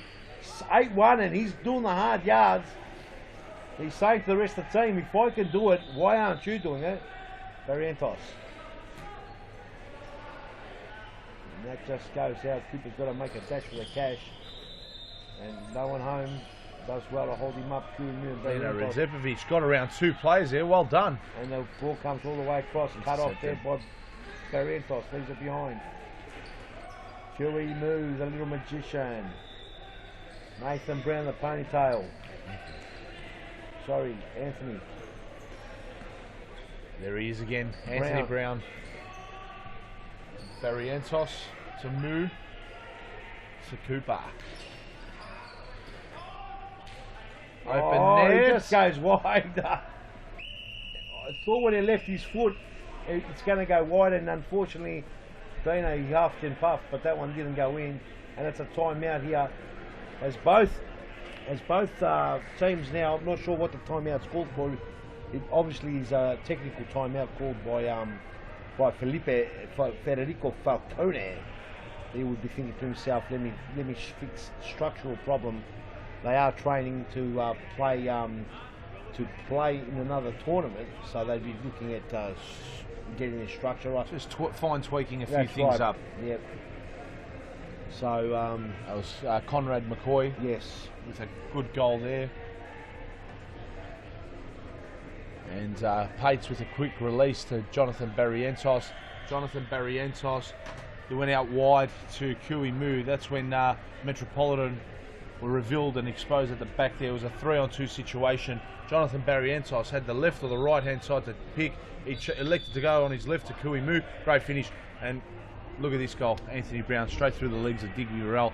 A very easy finish. And 8-1 is the score you see. Vic Vipers finishing their season on a very high note. We're going to farewell them. This will be their last game in the Nike V-League Premiership. We'll just get an adjustment made to the time. There is in actual fact 4 minutes and exactly 4 minutes left. Yeah, 3 minutes 57. And counting down. There's more time we think as Vic Vipers are just going through their motions with some practice runs. Just knocking the ball around, just looking at maintaining possession. Hume, he'll take it from the side here. And Jonathan Barrientos just letting the ball roll. Back to Hume. Jonathan Barrientos pulls the trigger, but the shot was blocked. Open. Goes out. Dino Redzepovic couldn't get there in time. He would have been running into an open net. Here's Cooper, the fly keeper. Moo switches to Barrientos. Barrientos. He's passed it into Dino Redzepovic. And it almost unexpectedly trickled in. Just wide. And Kieran Pates has been brought back on. Barrientos. Jonathan. Couldn't find Cooper. But here's Slovacek. Cooper gets bowled over. Anthony Brown, I thought he was tugging the shirt there of Slovacek. The referee didn't agree with me. It'll be a Vipers ball. Here's Hume. Hume. What can the little magician do? Goes a 1-2 with Cooper. He's out of the picture at the moment. Let's have a look. And Cooper, he's going to run onto this. All he needed to do was put on target. It was a goal. And Cooper subbed out. You'd think that was his last ever. No, play. they'll come back on. They'll keep on playing this right to the last second. Anthony Brown. With a shot, and I'll tell you now, that's an amazing save. Good save there by Digby. And we've got less than 2 minutes on the clock. Anthony Brown must be thinking to himself, why can't I shoot and just score? Everyone else has. The stop clock is in operation right now. As you can see, just under 2 minutes to go now. Cooper switches. Jonathan Barrientos to Cooper to Moo. To Jonathan Barrientos. And Metropolitan might be scoring here. No, Hume just got back in the nick of time. Just done enough. Slovacek. Just done enough. Slovacek. He's got to move it. Whoa. 4 seconds. 4 seconds too long. It was too slow. Too much pressure. 1 minute and 37 seconds remaining on that clock. And we say goodbye to a magnificent team, unbelievable team, Big Vipers, and a massive, so far, 8-1 win. No more premiership futsal for the Big Vipers. Poor finish for his standards. Great player, Jonathan Barrientos. Oh, here it is. There it is. Anthony Brown. That's a goal. Here we go. 9-1. Jason Barrientos. Beautiful. And that's 9-1. Can they make it 10 and go out? with a big bang. I did say 10-0. You did. It could be 10-1. Let's have a look. And here we go. Brownie. There you go. Jason. Jason won't miss from there. Digby gets across, but couldn't get there. 9-1 the score. There's a minute and 11 seconds remaining on the stop clock as Vic Vipers have just put on a clinic here. Metropolitan have been opened up, and they, there's no surprise, they're in the relegation zone. The difference is that Vipers have come to play, and well, actually, Vipers have come to train. Literally. They're actually just right training now. here. So they're just training for other tournaments here. Metropolitan players, unfortunately. Here we like go. saying this. Oh, a good save by Johnny Barrientos. Marvellous save. Off the chest. Have a look at that. Don't need any arms. Frustration there shown by Slovacek. But the Metropolitan players, they actually look like they're And witches' Woolness. hats right now. Yeah, I hate to say it, but that's how good a team the Vic Vipers are. They've made them look second class here today. Metropolitan got to tighten up their belt if they want to stay in the league, because some of the State League teams, they're furious. They play all the way, all in Kirimu, cop one in the midsection. I'm not sure he'd be happy about that. It was accidental. I don't think there was any harm done as Cooper just falls over on his own. 23 seconds left to go. And Jonathan Johnny on the Barrientos. ball. As we can see, look at those beautiful signage. Our sponsors, Flux, High Performance, Fitness. Book a free trial session. I was looking at the schnitz. Nice, and there it is. Oh, off the There's crossbar. There's the 10. No. Oh. Desperate defending there by Slovacek.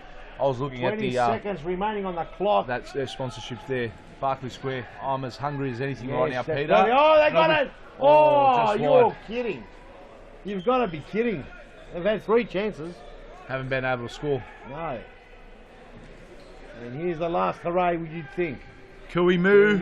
We've lost all the camera. Is this here. 10? Oh, off the crossbar. Anthony Brown couldn't make it 10. 7 seconds left. 6. Metropolitan might go get one there. There! Oh! Just wide. It's going to finish 9-1 unless there's something happening in 4 seconds. And this is going to be the Vic Vipers' last play in Vic the V-League. Vipers, last 4 seconds. 1 second. It's game over, lads. And there it is. And that's the end. 9-1. Big win by Vic Vipers. The curtain draws on a remarkable club. A massive club. The last game ever in the V-League Premiership as a club. Congratulations. Thank you to everyone that you associate with this club. There's Spiro Kargas, been fantastic. To Milton Sakos, Spiro Kargas, to Gary Liakureas, been fantastic, and all the team. We wish them all the best in their endeavours. And yeah, good luck. But we still got to see them in the FIS Cup, which is fantastic. And in this form, they could take it out in a high, and then they'll have the FAFL, and you never know what could happen. Good luck. But the show must go on, and we've got Morgan down there with Spiro. Spiro, let us know. Morgan. Thanks, guys. I've got Spiro, the coach of Vic Vipers, here with me. Great end to the season and great end to your time in the V-League. Yeah, it has been. The boys came second clear, which is great in any competition, especially the V-League, which is very competitive week to week. So, yeah, we've had an additional coach, Freddie, who's come in from Brazil to help us out for the year. And, I'm giving him a little bit more of free rein now that he's been coaching the guys a bit more. Just gives it a new dimension to a lot of the things that we've been working on. He just gives something different to the team. And as you can see over the last few weeks, the boys haven't conceded many goals, and they're scoring a lot of goals. So things are good for the cup. And you had the luxury of being able to practice a few things in the second half? Yeah, look, every time that we're comfortable on the scoreline now, we'll use that time to work on things like the fifth man, where previously, for example, myself, I never really thought about that. I thought about more not conceding any and stuff. But in a way, with this competition, when you're leading, this is where you can, use the games as well to train and work on other things. In terms of the next couple of weeks, week off, and then you guys will be back for the FOS Cup? Yeah, look, it's good to get in the top 2 where you qualify straight for a semi-final. Just makes us a little fresher. Other years we've gotten to a few grand finals from playing 3 games in that one night, which sometimes can cost you because you know, the top two teams mainly only play a semi-final, then the final. So, yeah, we've just got to be switched on for the semi-final, and then take it from there. You must be pretty confident heading into the FOS Cup with the likes of Pasco Vale. You guys are pretty similar in terms of your structure. You seem to have a few intense games against them, 2 draws and a loss this year. Yeah, look, it's great when we play against Pasco Vale, because they're a great team, and you know, they've got a lot of similarities to us, where they all, you know, everyone works really hard for the team and for the results and stuff. So it's always a good game when we play against them, and that's the reason why we play in this competition, to have actually good, you know, competition. Whether we win or lose, sometimes you learn from, you know, mistakes and learn from good things that you do in those big games. We really appreciate your time, and we've enjoyed watching the Big Vipers in the V-League. All the best for the future. Cheers, thank you. Well done. Cheers. Well, that's all from me tonight, guys. End of the V-League season. We'll be back in 2 weeks for the FOS Cup. Back to you, boys. Well done, Morgan. Thank you very much. And that was Spiro Cargus, and fantastic stuff there, mate. Spiro's been a legend of Big Vipers. It's great to have him here. And we will miss Spiro. I'm sure he'll come back in some other capacity further down the track. And what a night, Harry. Great night. Yeah, great night. A lot of drama here tonight at Futsal Brunswick. Let's have a quick recap. Yes. On the 4 games and what it means now to our ladder. Obviously, it was our very, very last round of our Nike V-League season for 15-16. Done and dusted. So the first game for round 21, if we can, it was the 5 o'clock start. We'll bring it up in a sec, mate. Yes. Yeah, Carlton up against Fitzroy. Huge game for Fitzroy. They could not drop points. Yep. But to their credit, they held their end of the bargain. Yep. They ended up beating Carlton comfortably, 3-0. Yes. It wasn't really comfortable. I think the first after half time. Yeah, after half time. Yeah. First half was a 0-0 Sergeant Slaughter match, and it was good to watch, but no goals. Second half they came out. I think Carlton lost their way. They didn't have that real belief system in there. Fitzroy had a purpose, had a belief system. Charbon, the captain, inspirational captain, sort of lost his way. Ended up getting 2 yellow cards and a red card in the end, obviously resulting from the 2 cards. Yeah. That was pretty late in the game anyway when he copped the red card. They did lose their way, but they'll be better for it. They'll go into the relegation battles, and no doubt they're going to want to lift their game and have some belief. The true thing here is to have the belief. They've got to believe in themselves. They've got to do the basics and stick to what they know best. And they did it last week. Unfortunately, today they couldn't do it. But Fitzroy, well done. Fitzroy, FOS Cup and FAFL, they're in that. And who would have thought? They had a patchy season up and down. They ended up taking the 3rd spot. Very young squad, and they've missed Fernando de Moraes with a knee injury, and another senior player, Junior Mallow, who's not playing. He's injured as well. Mark Burnett to come in today and almost set the whole studio on fire. Yeah, he did. Amazing. Yeah, so best of luck to Carlton with their relegation playoff, and to Fitzroy, well done on 3rd spot, and well done on qualifying for the Futsal Oz Cup and also the FAFL. So congratulations and good luck to both teams with their upcoming fixtures. The 6 p.m. game, Brimbank versus Pasco Vale. Now, Peter, what a surprise that was for me and you up here in the commentary box, and for our viewers at home, and for the big crowd that came in today to watch this game here at Futsal Oz Brunswick. Let's remind everyone, Pasco Vale, yes, they did have the title wrapped up. They are our Nike V-League Premiership 15-16 champions, and they came across Salad Dwellers Brimbank last on the ladder. A 7-all draw. Unbelievable. Yeah, pretty unbelievable. Look, it was a matter of one team winning and forgetting about how they won it. They won the premiership. They've had that big drink of water. The thirst is gone. They don't have to worry about it. So we'll actually haven't finished the results yet, so we're going into the ladders. So we'll skip what we're talking about and go straight to the ladders. Is that what we're doing now? Hang on, let's go to the results first, and then we'll talk about the ladders. So we're talking about Brimbank and Pasco Vale. It was a Brimbank, surprise. Pasco Vale, big surprise, and look, Brimbank came to play today. They wanted to finish the game in a high. They did. Pasco Vale have forgotten why they're the premierships. They came in thinking, you could see it. It was just going to happen. Breno and Andre were playing on top of the game a few weeks back, and today they took their foot off the pedal. pedal. They took their foot. They're very average playing today. They didn't play well. Breno, although they had some really good moments here and there, yes, they didn't play at the highest level they did all season. Yes. If they go in that form into the FIS Cup or the FAFL, they will go out in straight sets, and absolutely, this is the problem championship sides have. When you're on top of your game for such a long period of time, what happens is that, unfortunately, you know, if you take your foot off the pedal, you get a bit complacent. There's a very fine line between arrogance and confidence. That's correct. And yeah. And unfortunately today there was no confidence in Pasco Vale, and it just was Brimbank just absolutely took it to them. Yep. They came in and put a goalkeeper that I wouldn't put in a junior team, and unfortunately every goal went in. We said that Digby Morel in the other game was a cone, an orange cone. This was a yellow cone, and if you're going to come into games like that, that's just arrogant, in my opinion. Yeah.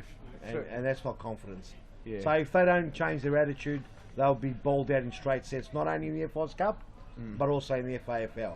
That's great. So, and credit to Brimbank, they finished the season on a high, getting a point from the champions. Yeah, best of luck to them for next season in the state championship. Next game, let's go next game now. And, the last game, third game. This was another critical game. Was the 7 p.m. kickoff between Bowen and Hume. Obviously, Fitzroy winning meant that Hume had to do one thing, and that was to win. Unfortunately, Bowen served it up to him. Yes. They got the early goal here by Andrea Zacconi. What a finish that was. Yes. That was Lionel Messi, like the way he finishes off goals. He just fooled the keeper. Nice little chip there. And just before half-time, we saw Hume get the equaliser. But unbelievably, no second half goal. That ended up 1-1. Yes. And unfortunately to Nikos Ignatidis and his Hume boys, they will not be playing off in the FAFL. Yeah, it's unlucky. Hume had a really, really good start of the season, all the way through to the middle of the season. They were fantastic. But unfortunately, they dropped their game the last 5-6 games, which now put them into the 4th spot. They are hoping now for a wild card entry, which might not come. They did get into the FAFL once on a wild card. I don't know if that's going to come this season. But unlucky to Hume, they've got to pull up now and hope for the best in the FIS Cup. Yes. The next game was a big game. We'll go down in history, this game, as Vic Vipers' last ever game as a team, as a club in the V-League Premiership. They've been fantastic. I can't talk highly enough of them. The lads, Milton Sakos and Spiro Kargas and Gary Yakarias have done a great job with the Vic Vipers team. But all good things come to an end, and that was the end of their campaign in the V-League. They've still got the FIS Cup to look forward to, and the FAFL, and then we'll be bidding them a goodbye. And now we will look at the last game, Pasco Vale Hume. Did we talk about Pasco Vale Hume? Yeah, we did. We've covered all games. Let's go to the ladder. So this is how the Nike V-League Premiership ladder ended up at the end of the 21 games. Congratulations to all sides. In particular, Pasco Vale champions for 15-16 season. They finished on top with 52 points and a whopping goal difference of plus 66.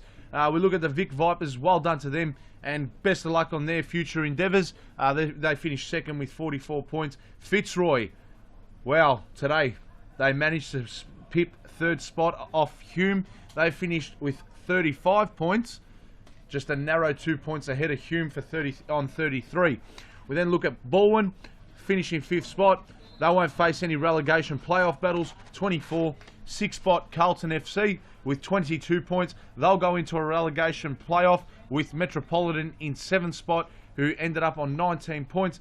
And unfortunately, we have to say goodbye to Brimbank for next season, as they'll be playing in the state championship. But well done to them today, as they fought out a hard-earned point against Pasco Vale with a 7-all draw.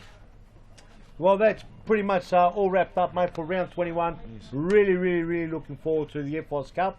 Yes. Top 5. It's actually the top 4 of the V-League in the FIS Cup, and the champion from the State League Championship comes up. So that's Brunswick. Brunswick will come in into the cup. The top team has a rest.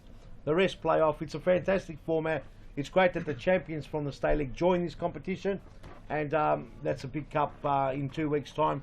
That will be all played in one day up at Mount Evelyn. Is that correct, Mr. Director, Mr. Producer?